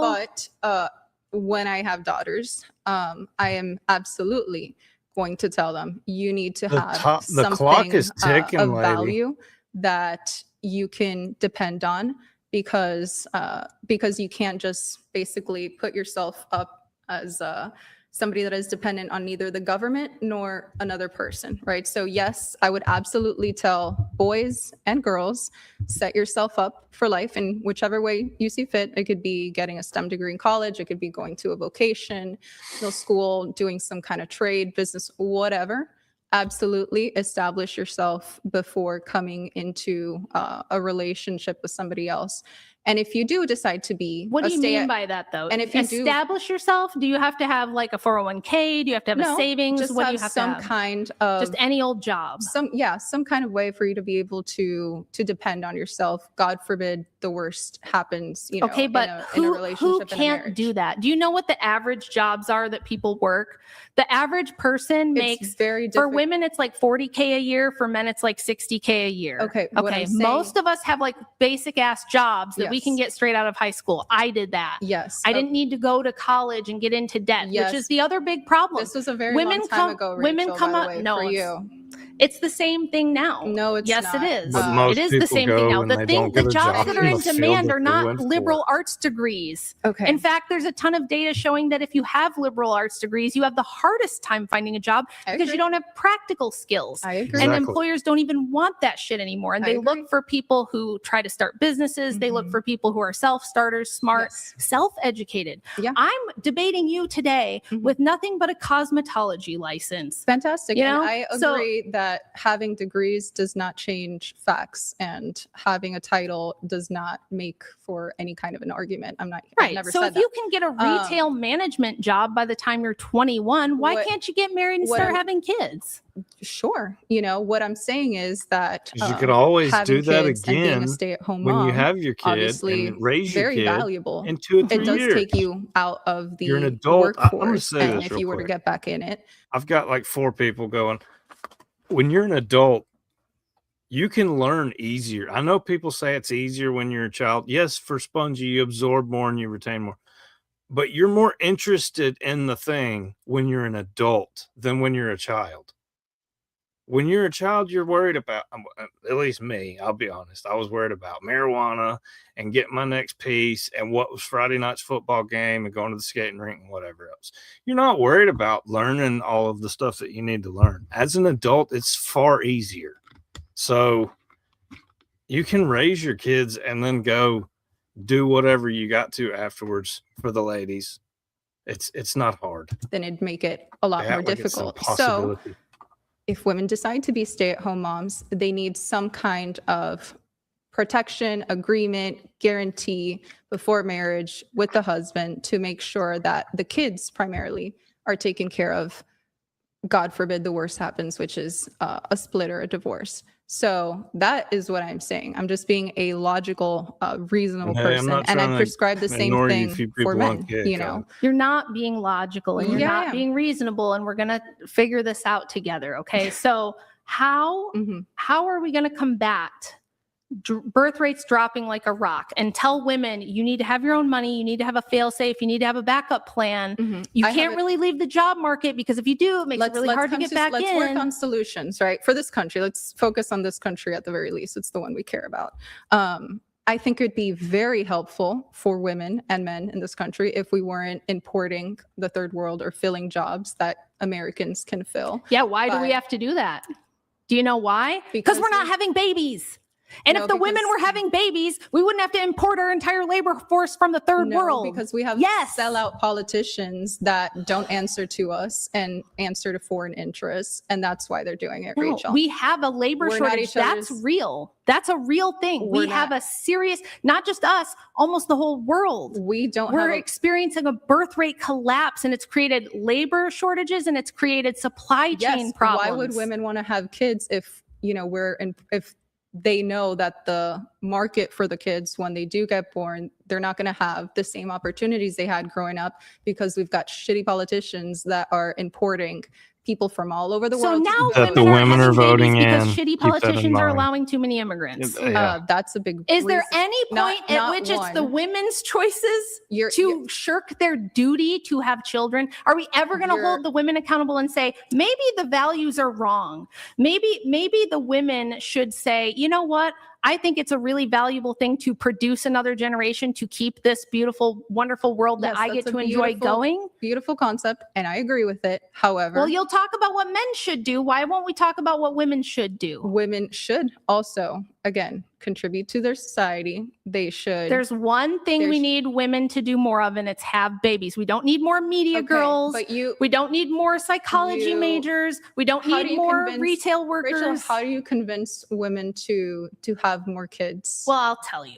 Please. So in a famous in this economy. yeah, here, now. famous interview in the 19. Well, you can't. You got to fix the whole system. That's the point. You can't fix yes, the you entire can. world. Oh, We're you don't have to fix prescribing- the whole world. We're I'm going to tell prescribing you for the U.S. Yeah. Okay, I'll tell you if you can just listen. Sure. In the 70s, Betty Friedan and Simone de Beauvoir had a famous interview where Simone said, I think the problem is that we give women the option to stay home. I'm paraphrasing, but she said, I don't think the world should be that way at all. I think that if we give that option, too many women will choose it, and that's not how society will run. I agree with her, and I believe that. I think if women have the option to stay home, that they would. I think if they had the opportunity to be mothers and be happy with being wives, mothers, having their sisters around them. Here's what happened. We pushed women into the workforce in the 1970s in huge numbers. Who did that? It was the U.S. government and people that wanted more tax. The government, the CIA, and the universities who wanted this big, massive college loan. So we agree on that. The big, massive college loan kind of scam where you tell the women, take out a loan, go to college so you can have financial security. Than anything, they wanted more taxpayers paying into the system. Exactly. So what we do is that created a two-income economy. The reason and there were other factors in the economy declining, but we've had ups and downs economically throughout all of history. You have to also include technology, right? AI, all that stuff, industrialization. Continúa la tradición de comer bien con grasas buenas y cero azúcar. Avocados from Mexico.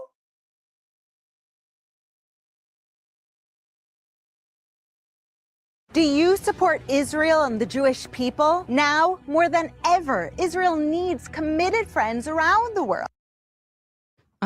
Yeah. Well, the point is that some women have always worked and some women can and should work. I don't see any problem with it. Mothers, if we take mothers out of the workforce, we used to have things like breadwinner laws where only the men were responsible for the debts in the family.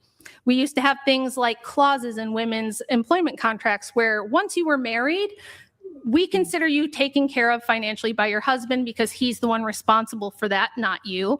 And so we're going to give that job to an unmarried woman, a widow, somebody who actually needs the job because women's jobs were limited. We didn't have this huge equal workforce with 50% men and 50% women, basically. It's a little off, but that's basically what we have now. That created a permanent two-income trap where now women like me who want to stay home can't afford it. And many women who I hear from all over the country saying, I would love to stay home with my kids, but it's really tough. This is not something you can change and fix today. The reality of this problem is that it's going to be a multi-generational fix, and it starts with what we value, and we need to stop valuing career woman, careerism, Sarah Jessica Parker, How do you sell that? Sex in the City. How do you sell that to women? Well, you don't. See, this is the problem. So you take away their option to choose. Nope, it's not like that. The way the world works is based off incentive. Yeah. Just like how are you going to convince the men not to watch porn? You're not. It's addictive and people have base instincts and incentive to have a family that's functional in the future and be a functional adult. That yeah, should be but an we've incentive convinced women like you that what they should value is success, get your bag, have finances. I didn't say that. I said you're 32. whatever, you've been married. You could be married, Thank you but for you saying have it. I've other been thinking values. it You the whole don't have time. children for a reason. I want to would be assume married permanently. I think the single most important decision a person could make You have about 6 years to have all the kids you're going to have I think before that's you the enter most geriatric important. pregnancy. And So yes, good luck, ma'am. I think both men and women should be extremely selective and choosy And with it's that still decision doable, but because that's going to it's ultimately unsafe after about determine 38. whether the child grows up in Autism a rates stable go way up. household. So I am not going to pressure women to just have kids as soon as I'm they not can talking for about any kind of pressuring them. reason. I'm talking about setting up incentives for the things we want to see. Yes. And what we do by Incentives, we good. give women specifically, Force, bad. we give women free college loans. We give them free loans to start businesses. We have done all this affirmative action stuff for the last 50 years to push and push and push and incentivize women to focus on career, focus on joining the workforce, reject motherhood. It's icky. Kids are gross and it's hard and you don't want to do that. It's going to ruin your body. There's so much anti-motherhood propaganda, which I'm against. And the whole pop culture. You can't name a single pop star or movie star who's an influential woman who doesn't have the boss girl strong woman through your sexuality message. All of them do. Be sexy and hot like me and make your money. And ew, men are gross and they're stupid. And Sabrina Carpenter telling the whole world men are useless. You're broad, which I disagree with, but again, you're broadly generalizing women this, women that, I'm saying most women. The incentives society-wide through the pop culture, through the education system, through the government, every institution tells women motherhood is for stupid losers and strong woman, sexy girl, boss babe stuff is for winners. And we have to change those incentives. If we truly value family, you can't force wait, people just to let do me finish. anything. Just let me finish. I'm not After saying they force. I'm can't, saying incentivize. You should know this if you work in politics. And If we Christmas incentivize alone, people to come 'cause I have across no the border children, because they're going to get no free shit, husband. we're going to get more of that. Agreed. You get more of whatever you incentivize and you get less of whatever you stigmatize. We need to stigmatize sexy girl boss babe stuff. We need to by taking back the institutions and the culture. How? That's what you said, right? Yeah. How are you going to do that? By me going on these podcasts and writing books and talking to And people like telling- you. And now telling there's a women bunch they of shouldn't vote. That's how you're gonna get them to go back to. Do you know how many women actually don't want to vote? It's a lot. Okay, You would but be shocked. Yeah, It's a I'm lot. sure, but it's There's not a the lot of majority. they just The don't ones that care I've that actually much. thought The about truth this is, stuff, whenever no. we have a dating panel, Brian, the majority of women. most do of the wanna girls, vote when you say how, and do no, vote. I don't want to vote. If you say do to all the, Yes, can you they're- let me talk? Hold on, they're let Rachel finish, curated. please. They're not curated. Yes, they Wait, what do you mean? She's Yes, saying they that are. you specifically pick girls. This is what everybody thinks about the podcast. And I wish this was true because I'm so black-pilled and I wish I wasn't. But all the young women I speak to, not just here, but on other podcasts and other debates that I do, you ask them who they voted for, they usually haven't. They usually don't vote until they're older and married. It doesn't matter who Some you of the spoke to at a college radicals podcast. do. The facts are that a majority of women vote and do care about voting because they vote Republican, because they vote Democrat, and because they voted more than men have. I'm in the not, last what I'm presidential telling you is elections. I'm not trying to convince women the way that you're thinking. I'm talking about systemic incentive. I'm saying do things like what Hungary did, where if you have 3 or more children, you never pay taxes again. We make marriage an ecclesiastical governed thing again, where it's no longer this no fault government bullshit that you want. Absolutely not. What's you go the- to what's your the thing that I church. want? What's the thing that I want? You are What's the- you like government marriage with prenuptial agreements and no fault divorce. I believe that the government should have never gotten into marriages. Okay, who should have governed marriage I then? believe Who? that. I believe If the that. government Let me finish doesn't- because you just told me you believe this and this and this, and it's what you inaccurate, said, and it's inaccurate. I believe in people being able to get out of bad marriages. Absolutely. Do you think they couldn't before? Without Well, what constitutes without bad certain legal marriage? protections. Let's say that you are in a marriage where you have domestic violence, domestic abuse. Okay, but that's easy to get you out don't of. have the money to get a lawyer because there's usually financial abuse involved as well. So there's no way for you to even Financial prove. So there's usually no Is there way. emotional abuse too? So there's no way. No, I actually have the data on that too. So there's I'm no way sure. for you to prove that you're being abused, and so that goes against their rights. And I don't want women to be stuck in bad marriages. So do you know how many yes, marriages? I agree. Do you know how with- many women were granted being- divorce in the year 1900? So this No, is and before I the don't care. 19th, before no fault. And I don't care because well, it's I'm going to irrelevant tell to you, it's irrelevant to the point that I'm making, which is 55,700 divorces in the year Fantastic. 1900. You can't tell me that Means- women couldn't get divorces. Yes, they means could. Good. I'm not saying They just didn't because it was highly stigmatized. It wasn't practical and the incentives were not there. And what we've built now is a Boom. system that incentivizes divorce. that is It literally a dump incentivizes slap waiting till your 30s to even for start a Rachel. family. And that's what needs to change. So we need to shift it and make it cool again to get married. We need Yes. to make it cool I to get agree. married young, to stay together. agree. We should not be allowing or glorifying OnlyFans chicks, Instagram bikini babes. All that shit needs to go. I absolutely agree with all of that. It's something that I practice in my personal life, obviously. But again, the answer, the solution to things is never to do anything by force or by taking away options, right? Do we want strong marriages? Yes. Do we want divorces? No.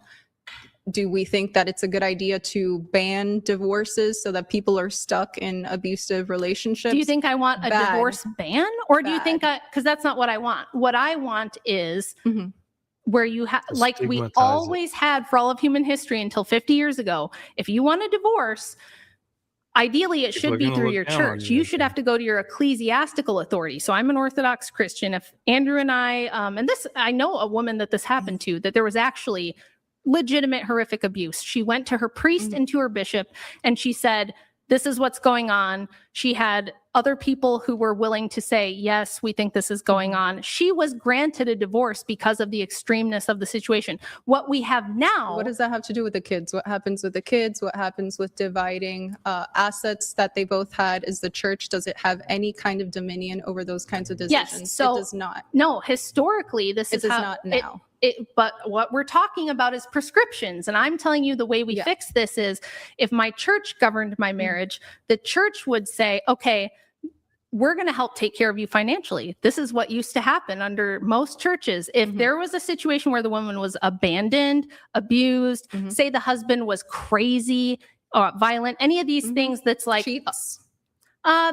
it depends. That depends. Would you be okay from or a religious perspective? Do you believe it's okay, or do you believe that people should stay in marriages when the other person is cheats on them or commits adultery? Well, so adultery can be a reason for divorce. It depends, and that's a personal thing that you have to go through with your spiritual father, because that's the number one cause of divorce, by the way. It's in this not. country. Yes, it is. No, the number one reason that women no give fault for why divorce. they leave is growing apart, irreconcilable differences. We just don't get along. Infidelity is more like number 3 or number 4. I've researched this quite a lot as well. And I've had this debate multiple times. It's usually like 3rd, 4th, or 5th on the list, depending on what survey you look It's at. number 1 on the list. No, it's not. Government. Infidelity is not number 1. Absolutely not. It's like 3rd or 4th on the list. But from a religious perspective, of course, it's immoral. We don't say cheating is okay. We don't say cheating is good. But it doesn't automatically mean that in every case of infidelity, you must divorce. I know couples, and everybody knows couples, where they've worked past that. Now, if it's a serial, if it's a serial problem, or if there's a good reason, there's a lot of factors. This is a personal thing. This is why it shouldn't be done through the government. It should be done through the church, through your priest and your bishop who know you and know your situation and can mediate disagreements, because you don't just break up a family for any reason. Just one of the many things. Brian, you can go ahead and look it up if you want to. Top reasons for divorce. 2003 found that when divorced individuals are asked open-endedly to provide their reasons for divorce, the most cited reasons were infidelity, 21.6%, incompatibility, 19.2%, drinking or drug use, which I also agree with, 10.6%. In most studies, infidelity is the number one reason. You would for have that. to give me your source, and I would have to look at it. Yeah, It's but they're most only likely probably going to be drinking or a doing drugs survey. because It's you're going to liberal. be most likely a survey of And that's a about no-win 100 to situation, 300 I guess. people. This is from the NIH. Most of the time they are. Really wants me to go through here. .gov. There. So- And we do have to differentiate between, for example, surveys and what is actually cited in the legal divorce proceedings. You were wrong. Where? Right here. So the results of the study, reasons for divorce. Table 1 presents the major contributors for divorce list. Overall, the results indicate that the most often cited reasons for divorce at the individual level were lack of commitment, 75%. Another pretty word No, for infidelity. that's not infidelity. Lack of commitment means you don't think the person is fully in it with you. That's what Okay. that means. Sure. Because, Lack of if you kept reading, the next one down the list is infidelity. got So a the bad first face. reason in this particular study, which I'll have to go over it, but the number one is Read the lack of commitment. percentages. That 75% for lack of commitment. So the majority is, I feel like he's not really trying, like I'm really trying. That's the definition you're giving it. Infidelity is commitment itself is 59%, and too much conflict and arguing 57. So people can give multiple reasons. So what you're Absolutely. getting with these is we already had a problem. we already were fighting, and then one or both of us But cheated. It commitment- does not say he cheated on her. It says infidelity. That could mean they both cheated. So one thing I've noticed about you is you're actually not very good at reading data and interpreting it. You're not actually good no. at reading a study and understanding what it says. No, first thing there says lack of commitment. And you interpreted that as infidelity when the next one on the list. Is it not? That does not mean there was So- infidelity. See what I mean? Might I just offer clarification from sure. what I looked up? Sure. So there's two different categories. So now commitment to loyalty or faithfulness could be a thing, but It Rachel is They correct. wouldn't at least in separate my- it into two categories there's if they two meant different the same categories. thing. Lack of commitment is one category. Infidelity, cheating is another. So extramarital affairs. But so under lack of commitment, it describes it as when the partner stops trying, they feel unappreciated, or decide the relationship is no longer a priority. So I guess in this context, lack of commitment doesn't necessarily imply a infidelity or As well. cheating Gotcha. necessarily.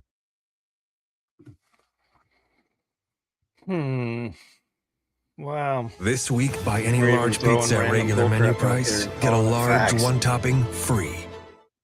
Dad, is this Gorilla Tape still going to hold? Of course. It's tested by a real gorilla. That's It can just be by the way, that's together the with the exact other same data that I cited in a portion. We just did a whole brand new debate course on debateuniversity.com. And all you guys who bought part 1, you can get a big discount on part 2, which is all about debating feminism. And in my section, I use that same data to argue my position. So that's how I knew that she was wrong on that and that she was kind of misreading or twisting The original question and point was, do you believe that women or just people in a marriage that suffer infidelity from the other partner should not be able to divorce their No, partner? I would never say that you should never be able to. It depends. I wouldn't say that every instance of infidelity must necessitate divorce, though, either. I'm not saying that. I'm saying should they If be there's able no to? repentance, no Sometimes. remorse. It depends. Sometimes. Yes. You Then do- yes. Sometimes Go ahead and it's leave. up to what you randomly And I say decide. most I of think the marriage time. should be Whether- governed by the church. And if it's Okay. governed by That's not ecclesiastical how this authority, country runs. it though, should, right? though, and it did. So I'm saying let's go back to that because that This- was better. This country is not run by your personal Christian Orthodox. That's not values what of I mean. religion. Your church. So if you're Mormon, you get married in the Mormon church. Fantastic. And that ecclesiastical authority governs your marriage. And if there's a Yes. divorce, they help sort out who gets. She's not listening to listen. You can see her. Watch, she's moving her hand left and right as she's trying to stop her. She's listening for her cue to talk. Like, I mean, I get it. That's part of communication, but you're not gonna have. If she's saying she's trying to change hearts and minds of people, are you not willing to have your heart and mind changed? Because that's ridiculous. What and what If someone makes a good enough argument, that is. happens. And they are responsible for supporting women and children in the case of still the doing it husband with the doing duck something fingers. that would necessitate a divorce. That's how it was through all of non-religious- history. All right, non-religious couples or some non-denominational Christian couple gets married, somebody cheats. Or do you believe that they are allowed to legally to get divorced, or they should be allowed to? I don't recognize secular marriage. It's the same thing to me as gay marriage. All you're agree. doing, but it exists. I agree. It exists. Even if you don't but what recognize it is, It agrees- but what it it is, exists because the right? state But took what it it over. is not marriage. What you have as a secular Marriage person is going from through God. the state, which is why Brian's against it, and a lot of Which men is funny. are Atheists want to opting get out. married. It's a gay roommate Agnostics want to get agreement. married. It's a very homosexual thing in Actually, not nature, if even you funny, ask me. stupid. You are like, oh, We let's don't make a believe in your boyfriend God, girlfriend but we living wanna arrangement, follow like his Sheldon traditions. on The Big Bang Theory, how you'd make the roommate agreement. It's a glorified roommate agreement that's enforced by the state. There's no religious duty. There's no moral duty. It's not a lifelong commitment. You have an easier time getting out of your cell phone contract or out of a divorce in a secular situation than you do breaking your cell phone contract. You really- you wait, have let's better go to luck. that statement. You went That statement. Yeah, you got That a statement. divorce that you just signed the paper and now you're divorced. Yes, you have a 'cause harder time with thankfully- 'cause Verizon. thankfully- It's harder to break up with Verizon Because than that. thankfully, I the first time around, even though we we're young and picked people that we grew apart from, at least I picked a decent person. Yeah. And so it was, we're still amicable with each other and would be there for each other in any kind of situation. But Yeah, well, that's good. But I'm just saying, just like, grew all apart. it is now is it's just a basic roommate agreement, and then you go, I don't like this anymore, so it's done. It's a really entangled legal situation, especially when shared assets exist, and especially if kids exist. Yeah. You try to agree.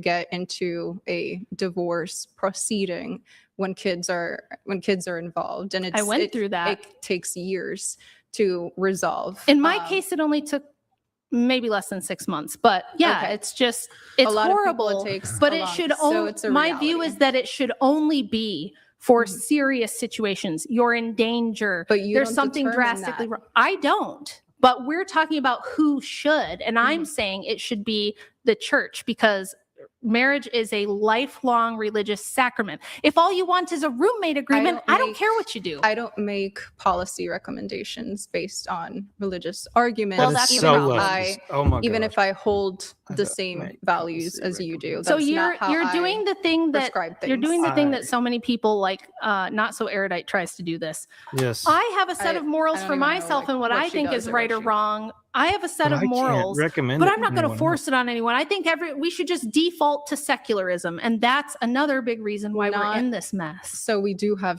separation of church and state for a reason. Because of Is morons like morality you. objective or not? And that's the truth. I think that morality is dependent on, what our beliefs come from God, right? Like basically whatever, what? I think there's objective right and wrong, regardless of what you believe according to your religion. Okay. If So, that's the case, yeah. if we know objectively Mhm. what's right and wrong, Yeah. why wouldn't we organize society along that, and not just what this person might think is wrong on that day, and then Bob thinks Some it's of those wrong things. next Tuesday? Let me name some of those things. Sure. It is objectively wrong to kill a person unless Why? it is in self-defense. Why? Right? Because people have inherent human value. So that is, I don't care what your religion is. And you If think that's based on God? I think that's an objective moral, basically decision. But what if and someone argument. doesn't believe that? What if somebody says, Then I I don't think that people have inherent Correct. human value? I'm giving you an example of things that I believe are across the board that I don't think matter or change depending on a person's religion, like the right of a person to live, unless of course, they've threatened somebody else and whatnot. So I think that's an example of that. And you Okay. asked to name one. Sure. So yes, objective morality does exist. There's, you shouldn't steal, you shouldn't, because that again It comes is from God. taking away from somebody else's property, which is wrong. And you don't need a religion to basically support that. And if That's- there is a religion But that see, that's where supports you're that- wrong. That's where if you're there's wrong, a religion though. that supports There are that, people who are secularists who don't believe stealing is wrong. They And think they'd be wrong. stealing through taxation They'd be wrong. Why? is Sorry. correct.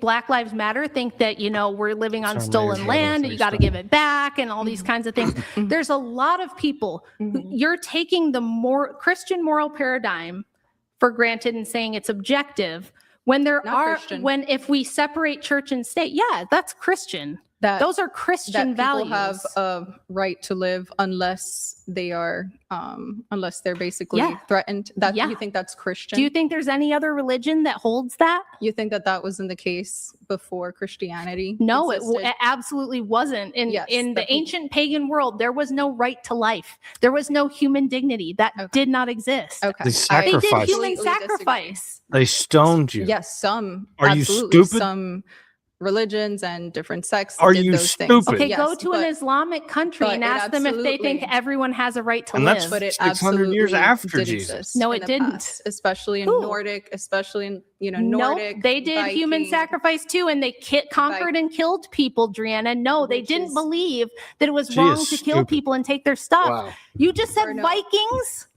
And you're Yeah. trying This to tell is me what Vikings thought universities it was do to your wrong children. to take over people's land and kill No, them? Isn't that like legitimately what in they their, did? in their own in your own society? I'm not talking about conquering. Well, that's subjective.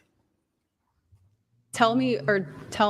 They did not what have are a some- concept of objective human rights and objective morality. They'd Do say they exist? Though, Christianity is what I'm is saying. Christianity is the only religion that has universal morals. Every other religion and system says there's what's right for us, and then there's what we do to other people. Are you not aware of that? I'm not aware of I don't know how many religions that exist. Well, now and you what- know. And what each of them, it doesn't mean that you're right. I'm correct. I don't Name know one. what Buddhism. Name any other religion. Buddhism, what it prescribes. I don't believe Buddhism prescribes that, one set of rules for us, another set of rules for them. Buddhism does not have an objective universal moral framework. Only Christianity does. Okay, so again, I set one example, which is you said, all of the other religions prescribe one thing for their people and another thing for other people. And I just told you like that one doesn't. And I'm not even an expert. And I'm telling you that Buddhism does not believe in objective morality that applies to everyone. It's very like, you find your Zen by just, what's right for people and you let them find their way. It's not, here's what's right, here's what's wrong. And it's the same regardless of the people or the place or the situation. By your definitions. And since, Rachel, there's so many different religions. Again, this is why we don't prescribe policy based on religion. That's a problem. Okay. Exactly. If you don't, then by that very definition, you are making subjective prescriptions. What if people that have a completely different worldview and a different religion than you came to power and then tried to impose their religious beliefs on you? You're not trying to Would that be okay? They have and they do. And that's just an is statement. So isn't the problem? That's why Christians need to have power of the government, because if we don't, someone else will. Or the solution is to take away the power of the government to make those kinds of selective. Do you want to get into that? Do you want to get into that argument? Because I don't think you do. So you think that if we have a secular government where the church is separated from the state, we're going to end up with fairness and human rights? Is that what you think? No, what I'm saying is it sets a dangerous precedent to set laws based on our particular religions, because then what do we base them on? Then we base them on objective morality, right? There is no such thing as objective morality according to you.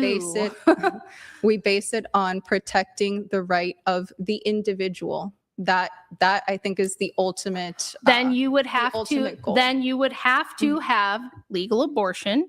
You'd have to have legal pornography. You'd have to have legal drugs, because protecting the right of an individual. Because this is the libertarian argument, which is why earlier when you said, I think people should be able to do what they want as long as it doesn't hurt anyone else. Yes. That is the same argument libertarians and classical liberals have used since the Enlightenment to say, you can't tell me I can't smoke this weed. I'm not hurting anybody, bro. You can't tell me I can't abort this baby. It's my body. No. That thing is not a person. It's just a clump of cells. Falls apart very easily because using biology as an argument, not using a religious argument. You use biology as an argument because, again, the embryo is an individual by all senses of like the definition. It's just part of the human okay, but how has it worked out for us around the world when we let secularists make the laws? They always make abortion legal, and they make abortion legal based on bodily autonomy and libertarian principles of I should be able to do what I want. It's my body, my choice. And they're making,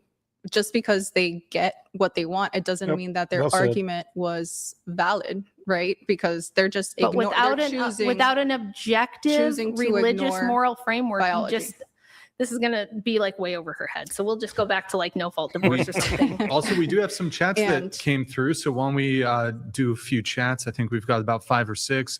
We have Shaw XD. So our choice is to marry femcon women who we're equals with and will allow for the proliferation of love and tell us it's all our fault. Or go to Iran. Iran ain't looking too bad suddenly. Would you like to respond to that?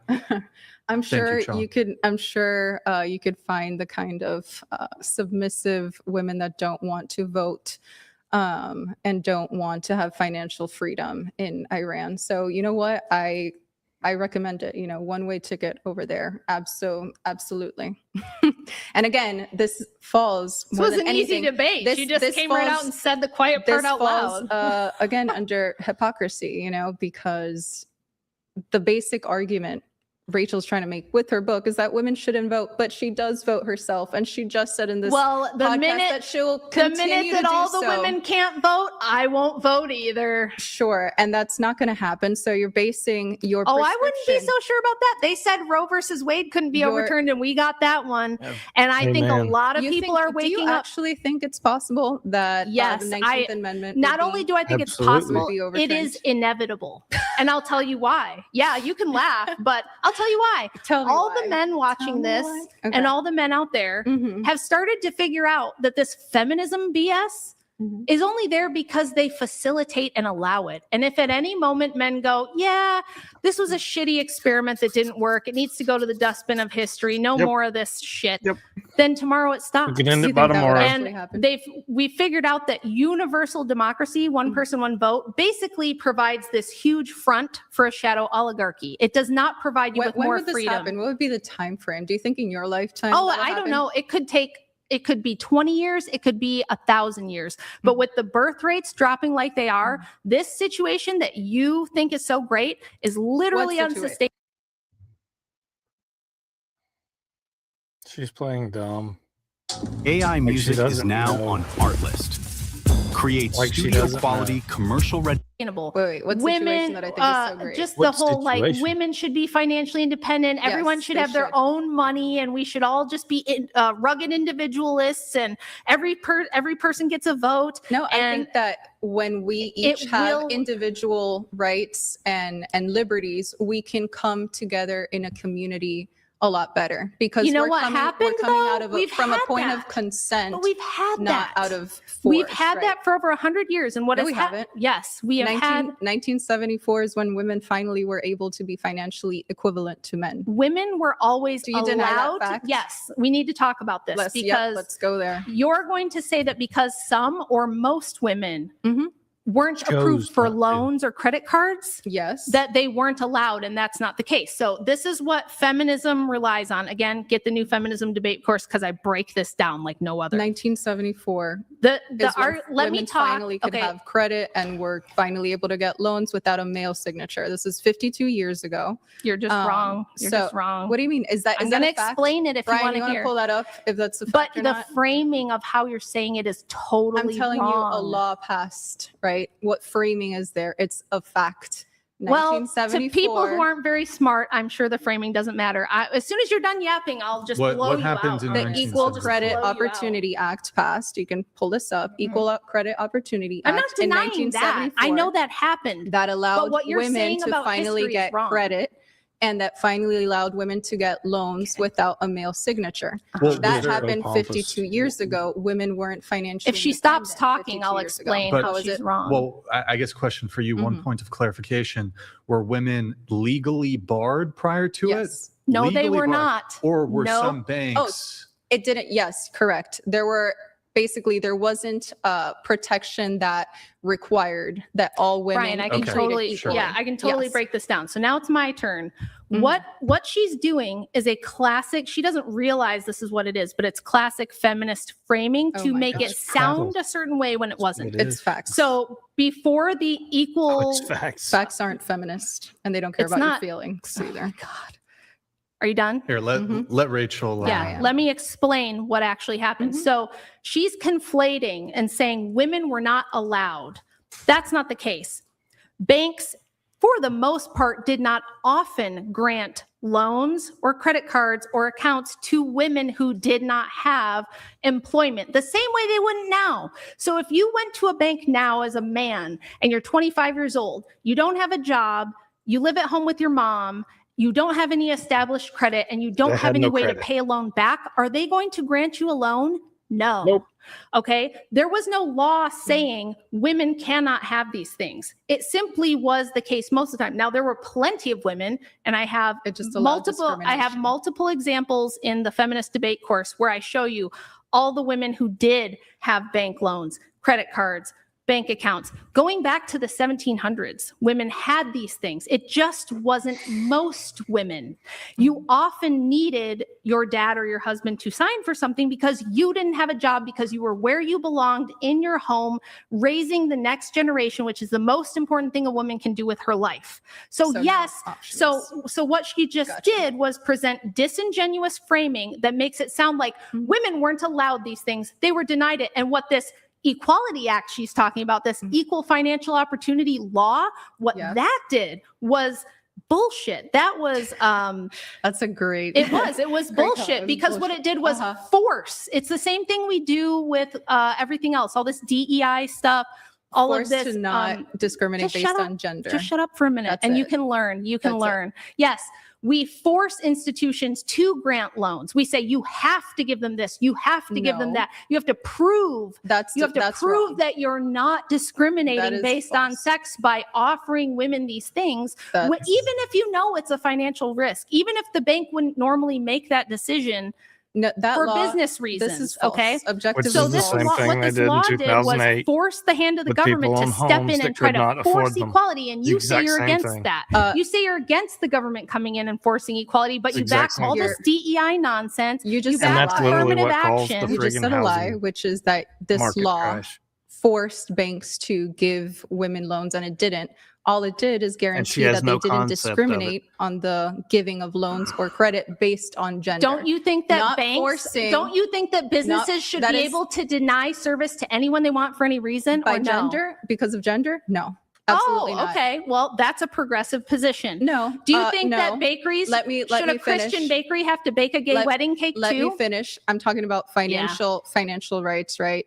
No, I don't believe a bank should deny any kind of services to people based on their gender, because then they could also deny services or loans or credit based on race. It should But it- be. but It it should be, Rachel. wasn't. Let me finish. It should be based on the person's credit history, ability to pay back, all of that stuff. The things that normally banks take into consideration. But that's to not what give that credit, did. That's to not give what that credit. did. Yes, it is. Because it was Yes, telling it is. banks, It did hey, not force banks to give credit. It created a credit. situation where the government is now watching the bank, and if they don't have a certain percentage, it's the same thing they did with DEI hiring and with affirmative action in college, letting women just- and that you minorities just into pulled out of the college. bag. Hold on, let her I finish. didn't. Let her finish. Can I just get this Wow. other stuff? Well, I wouldn't. I mean, just Round wow. This stuff works. How can you be this stupid? Actually, it's brainwashed. It's not stupid. It's brainwashed. I'm originally from France, but I always wanted to be a cowboy. So I landed here in Paris, Texas. I'm a hybrid. So It's what this sad. did was a bank might look at a woman and Sad say, because they just okay, brainwashed she just these got girls. divorced. She's only had a And job men. for a month. The odds of her being able to pay back a loan or a credit card are like, Matter of fact, I had somebody in my comments literally 2 days ago talking about, you see one dumb girl or an irritating girl and you think it's all of them. No, I very much specified it's not all of them. Thank God it's not all of them, because my wife is a girl. Holy cow. Are you stupid? not good. Normally, as a business decision, we would say no to this person regardless, but because she's a woman and we have to show a certain amount of women on our, payroll, on our bank rolls that have accounts, that doesn't so that happen. we don't get That is investigated exactly and what accused happened. of That is denying exactly women's what happened. rights. That doesn't happen. Now we're And going to it's do the same thing they did in, like I said, when the 2008 housing bubble thing happened, because they were saying you're discriminating against underprivileged people, basically black people who didn't have very much income, and white poor people who didn't have very much income, and single mothers who couldn't pay the loans, and single fathers who couldn't pay the loans. And they knew that they couldn't pay the loans. And at some point, everything catches up with you, and our entire economy collapsed as a result of it. And here we have like 8 bailouts in a row as a result of it. That's what happened under Obama. If no one remembers, the bailouts all during Obama was because of that. that. That Yes. doesn't happen because the bank can then prove, no, the reason we denied this I think woman, we should have left it the up reason to why we banks to denied this decide. woman, credit is because she just, got divorced and she just, They should be able to deny so you credit can based prove on it. anything they if want. somebody inquires I about thought why you're a they didn't- libertarian. Why if do you want the somebody- government coming in and telling the bank if who they somebody- have to loan money if to? somebody Let her inquires about if the government decides to investigate a bank and says, oh, you're giving 80% of your credit and loans to men and 20% to women, but the bank can prove, here's why we denied most of women's applications, they wouldn't get into any problems with the law. And this, Okay. and If you're a major bank, are you this- going to take that chance? No, and this of course opportunity and this act made that the case. It didn't force banks to give out credit or give out loans to people that didn't deserve them. That's actually something that. But women were that the- allowed. So, but the whole point That's is, something that prior the to that, Clinton- women were allowed That's to something- own property, that- have jobs, have their own money. Were they not? That's something that the Clinton administration did, and that's She a would big, love the Clinton a big administration. reason why we had the whole 2008 housing. Yes, market crash. exactly. So are you so- saying that it was illegal for women to have their own money or property prior to 1975? So there's something called coverture laws, right? Yes. So if you were a married woman Right. and you have joint property with a man, and that man was away for business or war, whatever, you still had no legal identity. It means that you could not sell the property or do business without their consent or anything like that. So no, you didn't have any kind of legal business standing. So again, they did not have rights outside of the presence of a man. Okay, that's in a legal marriage, but- where they both owned property supposedly. But here's the problem with that. If you go back to, again, the anti-suffragists arguments to the suffragists in the late 1800s, the middle 1800s even, the state of New York, this varied a lot by state. So this was not federal, most of it, for most of history. In the state of New York in 1870, if you were a wealthy woman and you went into a marriage with an inheritance or an expected inheritance, and maybe you already owned property, maybe you had a wealthy dad and you owned a piece of land, in the state of New York, your husband was not allowed to get that in the divorce. He was not allowed to sell it or do anything with the land or the property or the money unless you said in front of a judge that you were giving him permission, and the judge had to be reasonably assured that you were not being coerced or forced or in any way pushed into doing that. Okay. And the women who were against suffrage cited these laws. There were breadwinner laws and there was other types of laws. They cited this as, look, we've got a really good deal. And if you make us politically equal with men, all this equality, feminism stuff, we're going to lose privileges and protections that we now enjoy under the law that we want to keep. And that we So can- there were that we a still have lot today. No, And- there were a lot of protections in place for women that we don't have anymore. So if I had been divorced in 1870 and not 2006, I would have not been in the situation where here I am, a single mom with kids, and because my husband got into all kinds of trouble and I had to divorce him, now I've got to try to figure out how to support them. I've got to get a job. I've got to get on welfare. I've got to put them on Medicaid because I can't afford. You think laws are more fair back in the day than they were now when it Laws comes to back then divorce? protected vulnerable women better than they do now. Yes, and I have data that can I prove disagree it. with that position. No, completely. it's Of course you do, because you're a okay. liberal So when the leftist. church would step in and Forget about and the church, the law. Like we're talking about legal marriages. Why do you want the government to do all this if I'm you're talking about if you- reality No, right now. you Because said she wants you to want raise everyone's individual taxes, rights, but then Rachel. you'll say, "But I want the government to step in and protect women." Which is it? You have to pick one. I'm saying what we have in place right now, the protections in marriage and in divorce laws, you think that that was better back then than that it is right now, that Yes. it protects. I completely disagree with Overall, that. as a broad picture, For many yes. reasons, I disagree with that because nowadays, Yeah, because you want the right to. Yeah. courts take into Raise everybody's consideration taxes. contributions beyond financial when it comes to marriages. So that's why. I do have Go. to let some more chats come in here. Yeah. We have Redacted 92, totalization of reproductive control in females with secularization and feminism yields this pathology. The beast. The whole point in this is that she's a leftist and she wants to raise people's taxes. when LBJ took over for Kennedy, he literally incentivized women to leave their husbands and get onto welfare. All right. This has been a plan that's been schemed up for a long, long time. It's nothing new under the sun. Video if you're enjoying They the just stream. find a way to We repack. have Based Justin coming in here with, oh, I triggered it twice. You're back to summarize. Feminist is as feminist does. Proof is in the pudding. You practice an emphasis on marriage and Exactly. kids with only a latest boyfriend at 32-ish with no kids. When family TikTok. Would you like to respond to that? I'm glad that you're following my dating life so closely and are donating $100 or $200 every time I'm on the show to get a message out to me. But that is going fantastic. And like I said, the person that you have children with is the single most important decision you can make.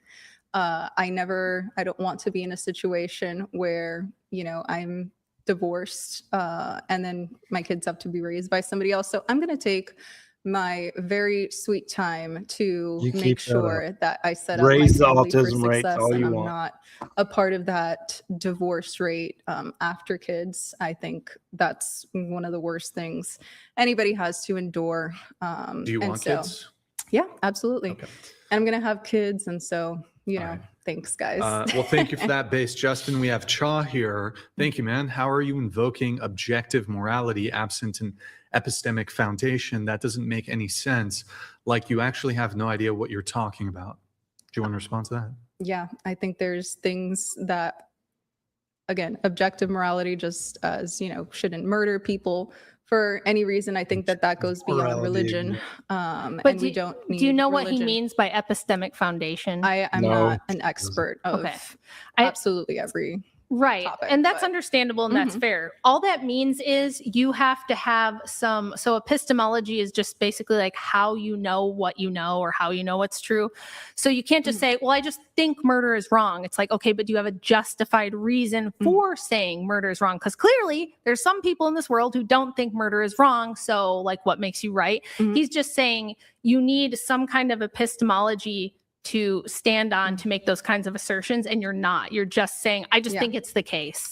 I think that even people that subscribe to religions that try to justify murder, right, in cases that aren't justifiable in common civilization, I think they know it's wrong. I think we all inherently know. I think we Again, all that's have- nice to say, but I think we all it have doesn't a conscience. That's not how a debate And, works. for You're just example, saying words. If there's people that believe it's okay to It's kill false. It's done others the whole of a shit out. different religion, I think that they know at their core that is wrong, and they just choose to. Well, I think you choose know to at your follow core that women are not equal with men, and that anytime men decide to rescind women's rights, there's not a damn thing they can do about it. But you're not going to admit to that either. It's not going to happen. You won't admit to that. Why do you think it's not going to happen? Because it's just not. Because you take it for granted that simps are going to always come to the rescue, don't you? Have Yes. you heard of a little place called Yes, Afghanistan? Because moronic Yeah. simps. I'm Do you know sure that you'd they love it used to there have? because Okay, what about women Iran? can't What about vote. a little place called Iran? Yeah. Okay, what about Russia? Russia's not even Muslim. How about I'm Russia? talking about the United States. of Okay, but what I'm telling you is historically, there's multiple places around the world where, regardless of, United of States used religion to or be other nothing but factors, Americans women had rights. and Mayans. And then the men said, Yes.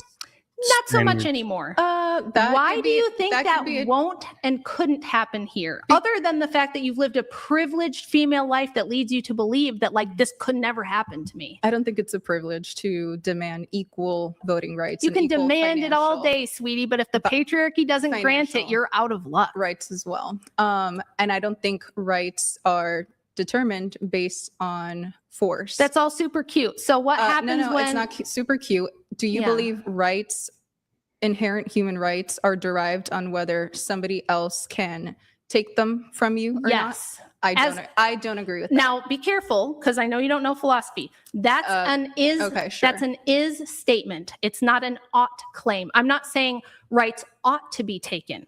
Mhm. I'm saying if tomorrow men don't want to enforce women's rights, Mhm. you and I can't do anything about it. I don't know. I can't say right now that I Exactly. know for sure that that would be the case, just because, we have guns, the great equalizer. I see. So physical force isn't as much of a The determining great factor equalizer. between the sexes. And I think, at least in Florida, where I'm from, an equal or close to equal amount of women own guns as men. And it doesn't matter whether you're, 7 feet or 5 feet as a man.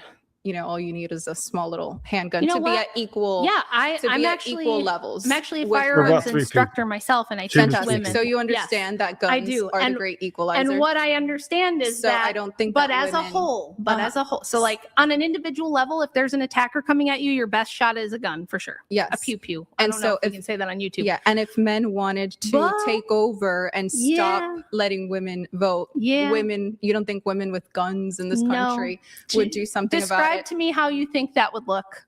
It'd be terrible. It'd be bloody. You think that the girls are gonna? So, So we just took away abortion rights. what? And What did the Why are you women conflating? do? What did the women do about it? They went into the street and screamed. squabbled. Everybody saw the videos of the liberal women screaming at the sky, promising they're never going to have sex again, which is like, oh, now you're starting to figure out, like, you Uh-huh. don't have to have an abortion if you just don't do the sex. I'm very. We saw them vowing, all kinds of things. We're gonna do something, and they didn't do anything. What were you expecting them to do? Well, you said they would get guns and take the rights back. I'm wondering why they didn't do that. Well, it was never a right, and it was never a constitutional right. Where's abortion written in the U.S. Constitution? So you think if it was in the Constitution, then they would have revolted with guns? Then they would have had probably a more objective, valuable reason to do dinged that, up. but it's not, right? Good But gosh. would they though? Do you really think women are going to collectivize? So No, I Why- don't think most women why want to kill in- their kids. why in all of human history Mhm. have women never overthrown men as a group? Good question. Yeah, it's a good usually question. men have been the ones to fight the wars, to go to war, to choose. Not So usually. why reasons did Always. women wait or until Always. Women are 1920 in when the law changed? Why didn't they just non-critical rise up roles. as a group and take their rights before We've that? never had a civil war that I know of between men and women in any kind of Why?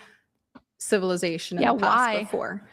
Because usually communities operate as one. It hasn't been, men versus women. You could technically say in places like Iran, you have women's rights movements that do, advocate for their rights as Yeah, And they they get always stoned to have death. to beg and ask But- who? Who do they have to ask to their But- rights to be granted by? Okay, I grant you that position. What I'm saying is that rights moralistically do not come from force, right? That's just an assertion. What are you basing that on?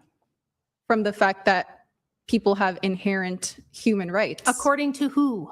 Do you believe in natural rights? It's not about what I believe. According to who? natural rights. That's Whether what- I believe it or not has nothing to do with anything. The So country if is 250 men with years guns old, don't and grant she the thinks rights, she's always Mhm. had rights. how do you have Everybody's the always right? had rights. it doesn't mean that because men, again, you're conflating You're This saying isn't an should. You're experiment. saying should. conflating two different You're things. saying I think we should have Rights- rights regardless. But I'm saying rights don't come from physical differences and being more physically.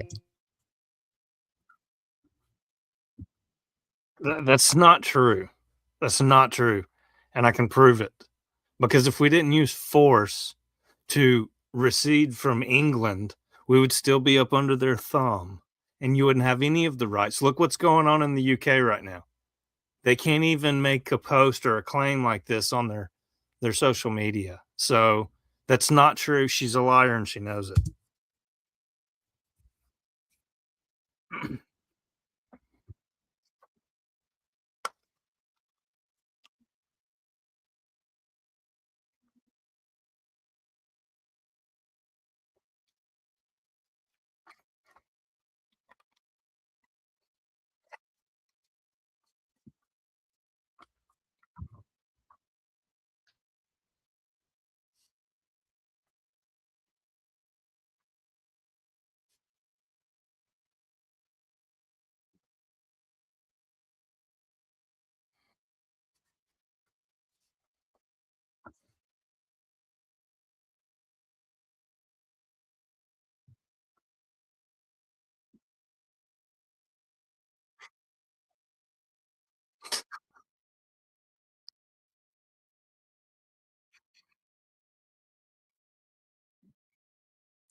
In fact, it says the opposite.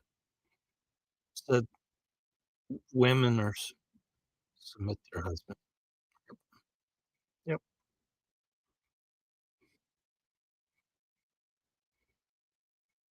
No, that's okay, that's Christianity in general.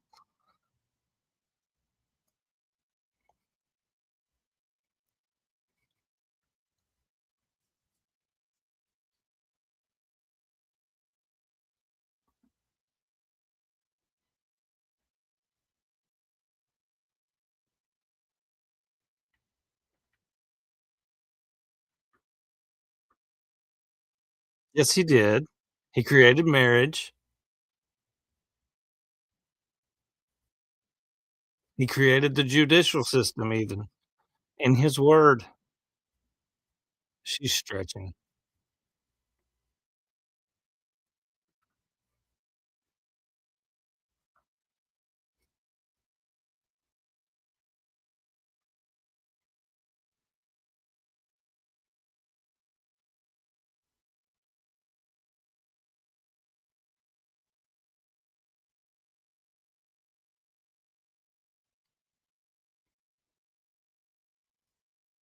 Look at that face when she said that.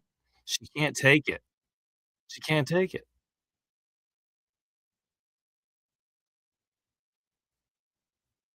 Yeah, you do. Bigger.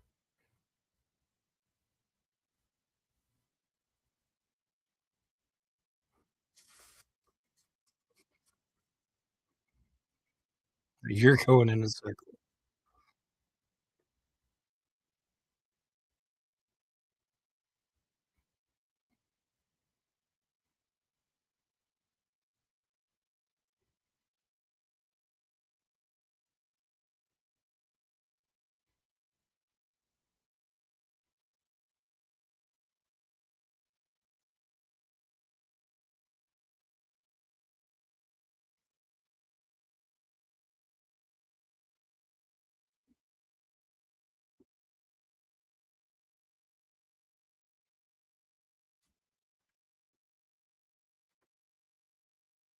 So you just don't believe what he says.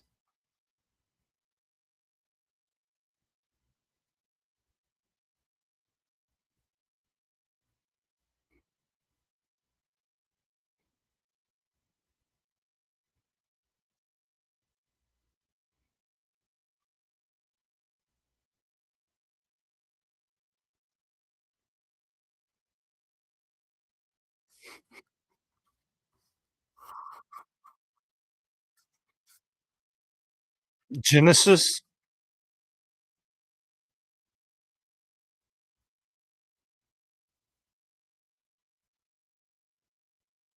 Love your wife as Christ loved the church. Ephesians, actually. It's Ephesians.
That's Andrew's thing. Back to this. I love it. Oh, I love it. They're just alike. Back to this. 10 points.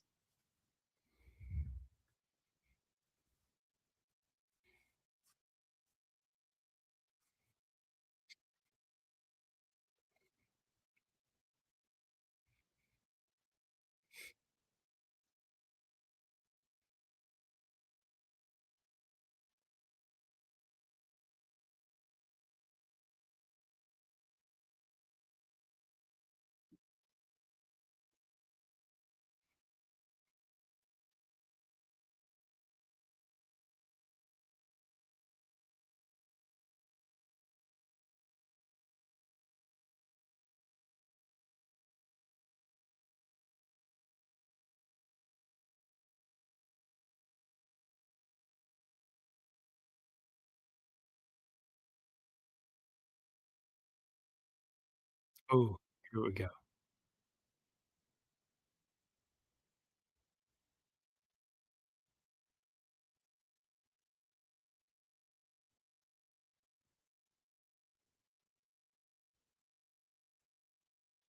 Shouldn't.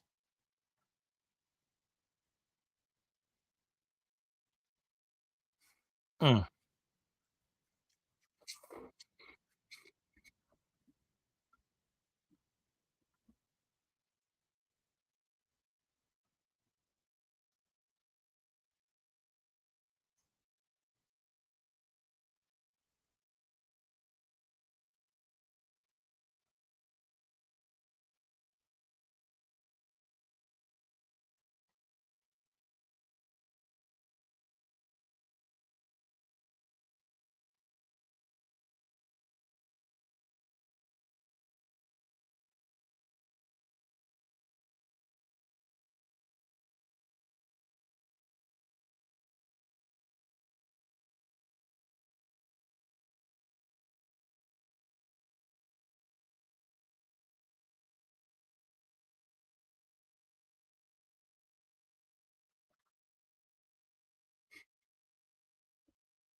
She can't wait to get her 2 cents in.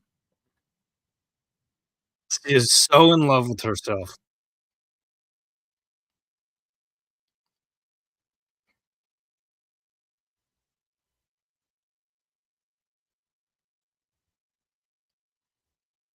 Her boyfriend's liable to see this and run for the hills. Unless he's a simp. He's probably a simp.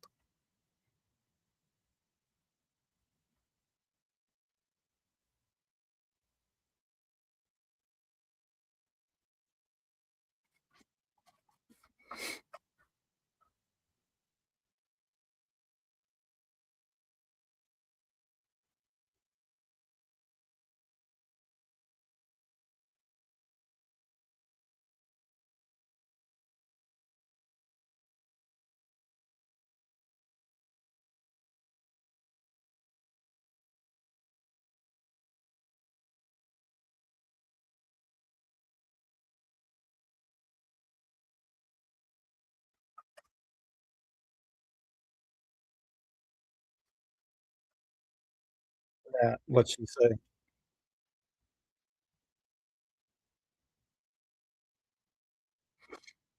Oh gosh.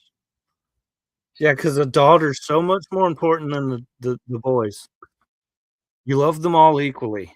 You just have to be more delicate with the daughter.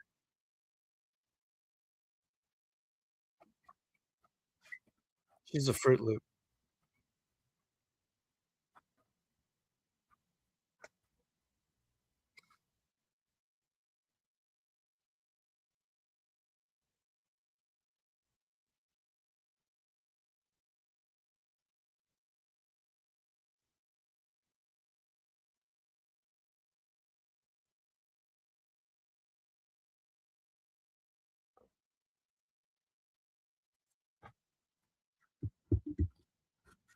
We know, you said it 40 times.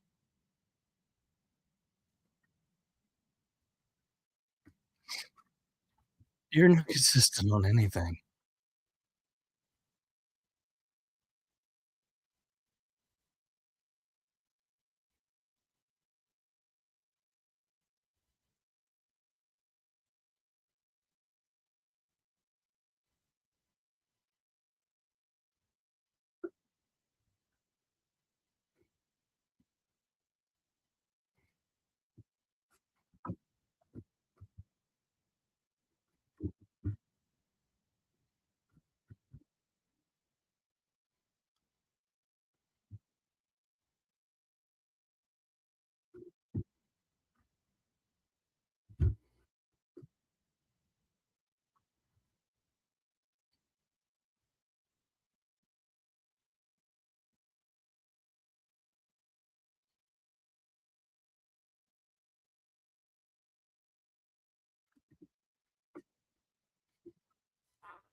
Mm.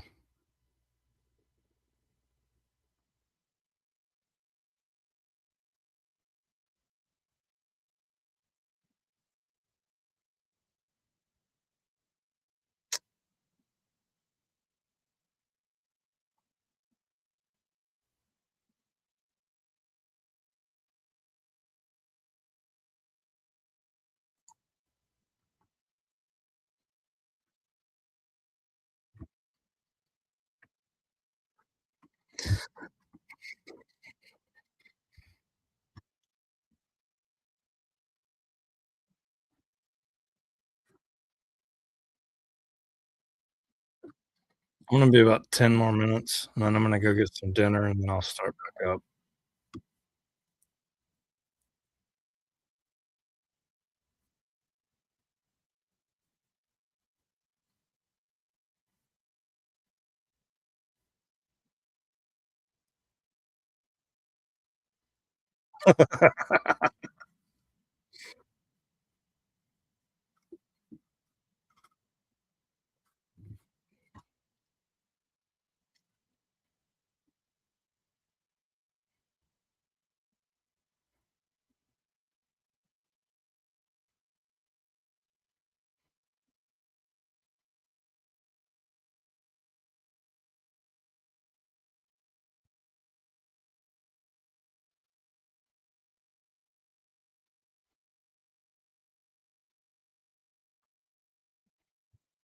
And if you haven't liked and subscribed, please do so.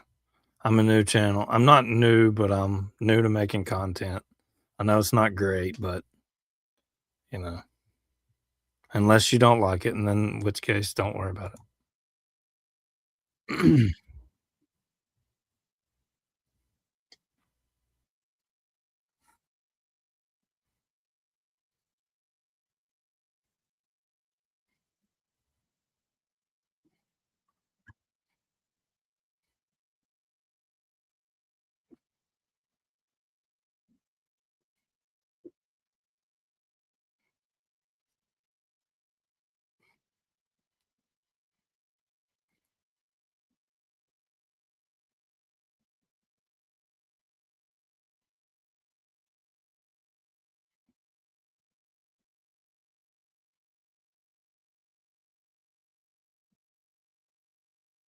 I don't like feminists.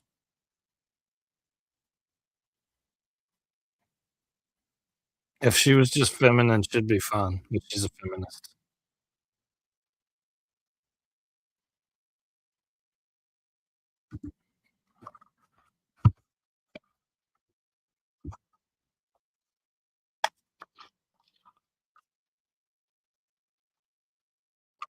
Menopause starts in your you serious?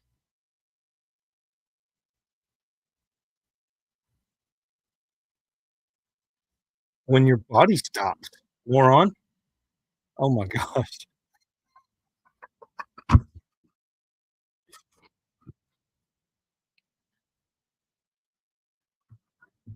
You're deferring that.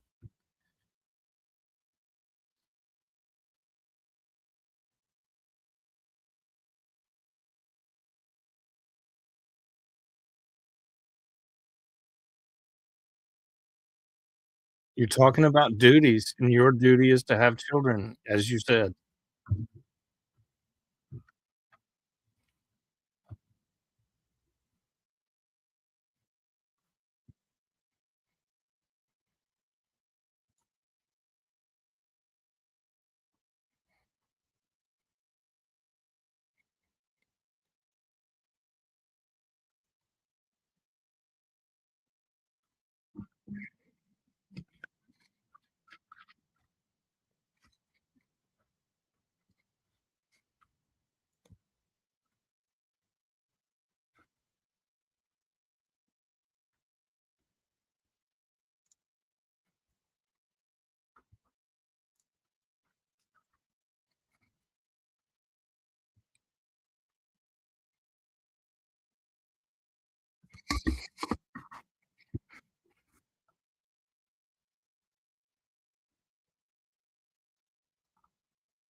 And I'll say this too before she says anything.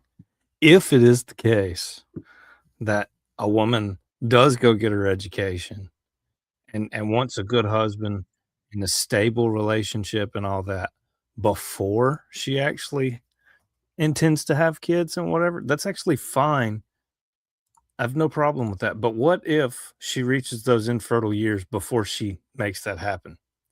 I would actually be okay with that if she then adopted, because that's really the only option left once you can't have children anymore, unless you're gonna use someone else's uterus, and that's just gross. Like, and I get it, the kid's not yours. At least the other way, you could implant some eggs and implant some, but it's just gross. Adopt. We have a ton of kids that need to be adopted. So, I mean, that could be feasible, and I could be on board with that without being hostile. But I mean, it's not even an option to these people, and they act like it's not.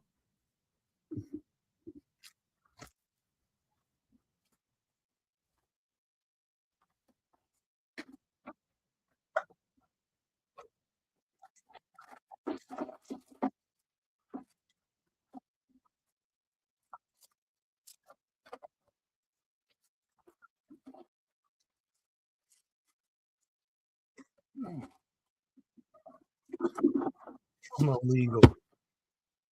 Gotta preface.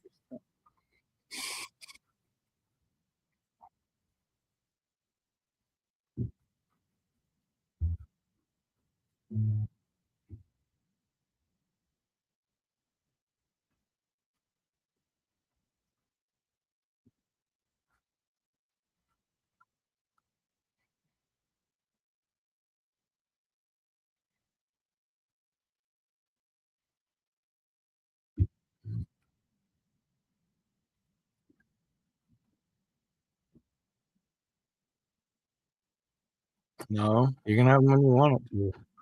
Beside the point. But don't tell all the other women not to.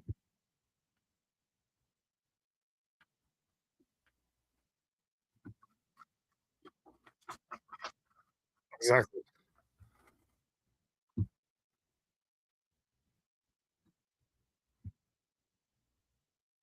And furthermore, actually, women are the ones who slow down and can't have children after a certain age. Men can have kids till they're 80. So if that's the case, and your husband steps out at that point once you age out and you haven't done it, that's on you. And I know you wouldn't want that. I wouldn't want to do that to my wife.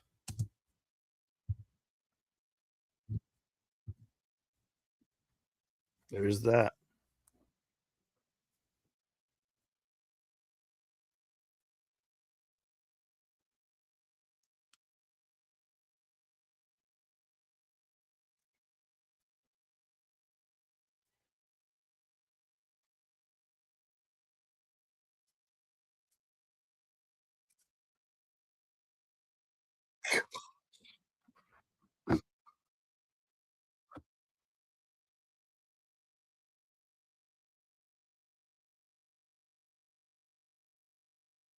That's She's missed the whole question. Who would last longer? They're both gonna die off because you can't have it's oh my gosh, she's so stupid.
Okay.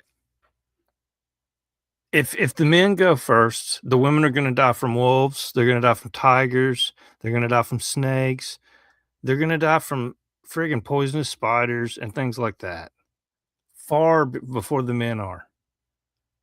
And she's just in this fairy fictional world where women can outlast and outlive men. Because what? You go camping every other weekend with the guys, I guess? This is stupid. Stupid.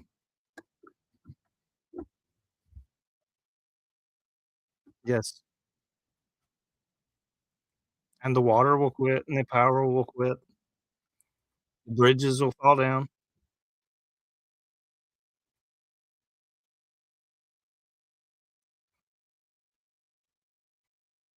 They'll just invent it, I guess, real quick.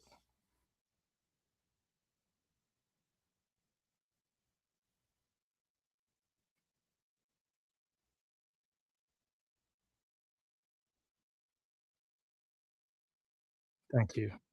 So well said. So well said.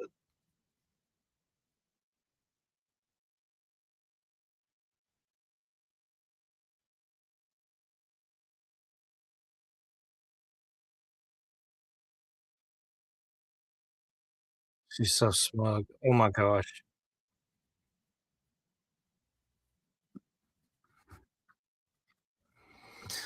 Okay.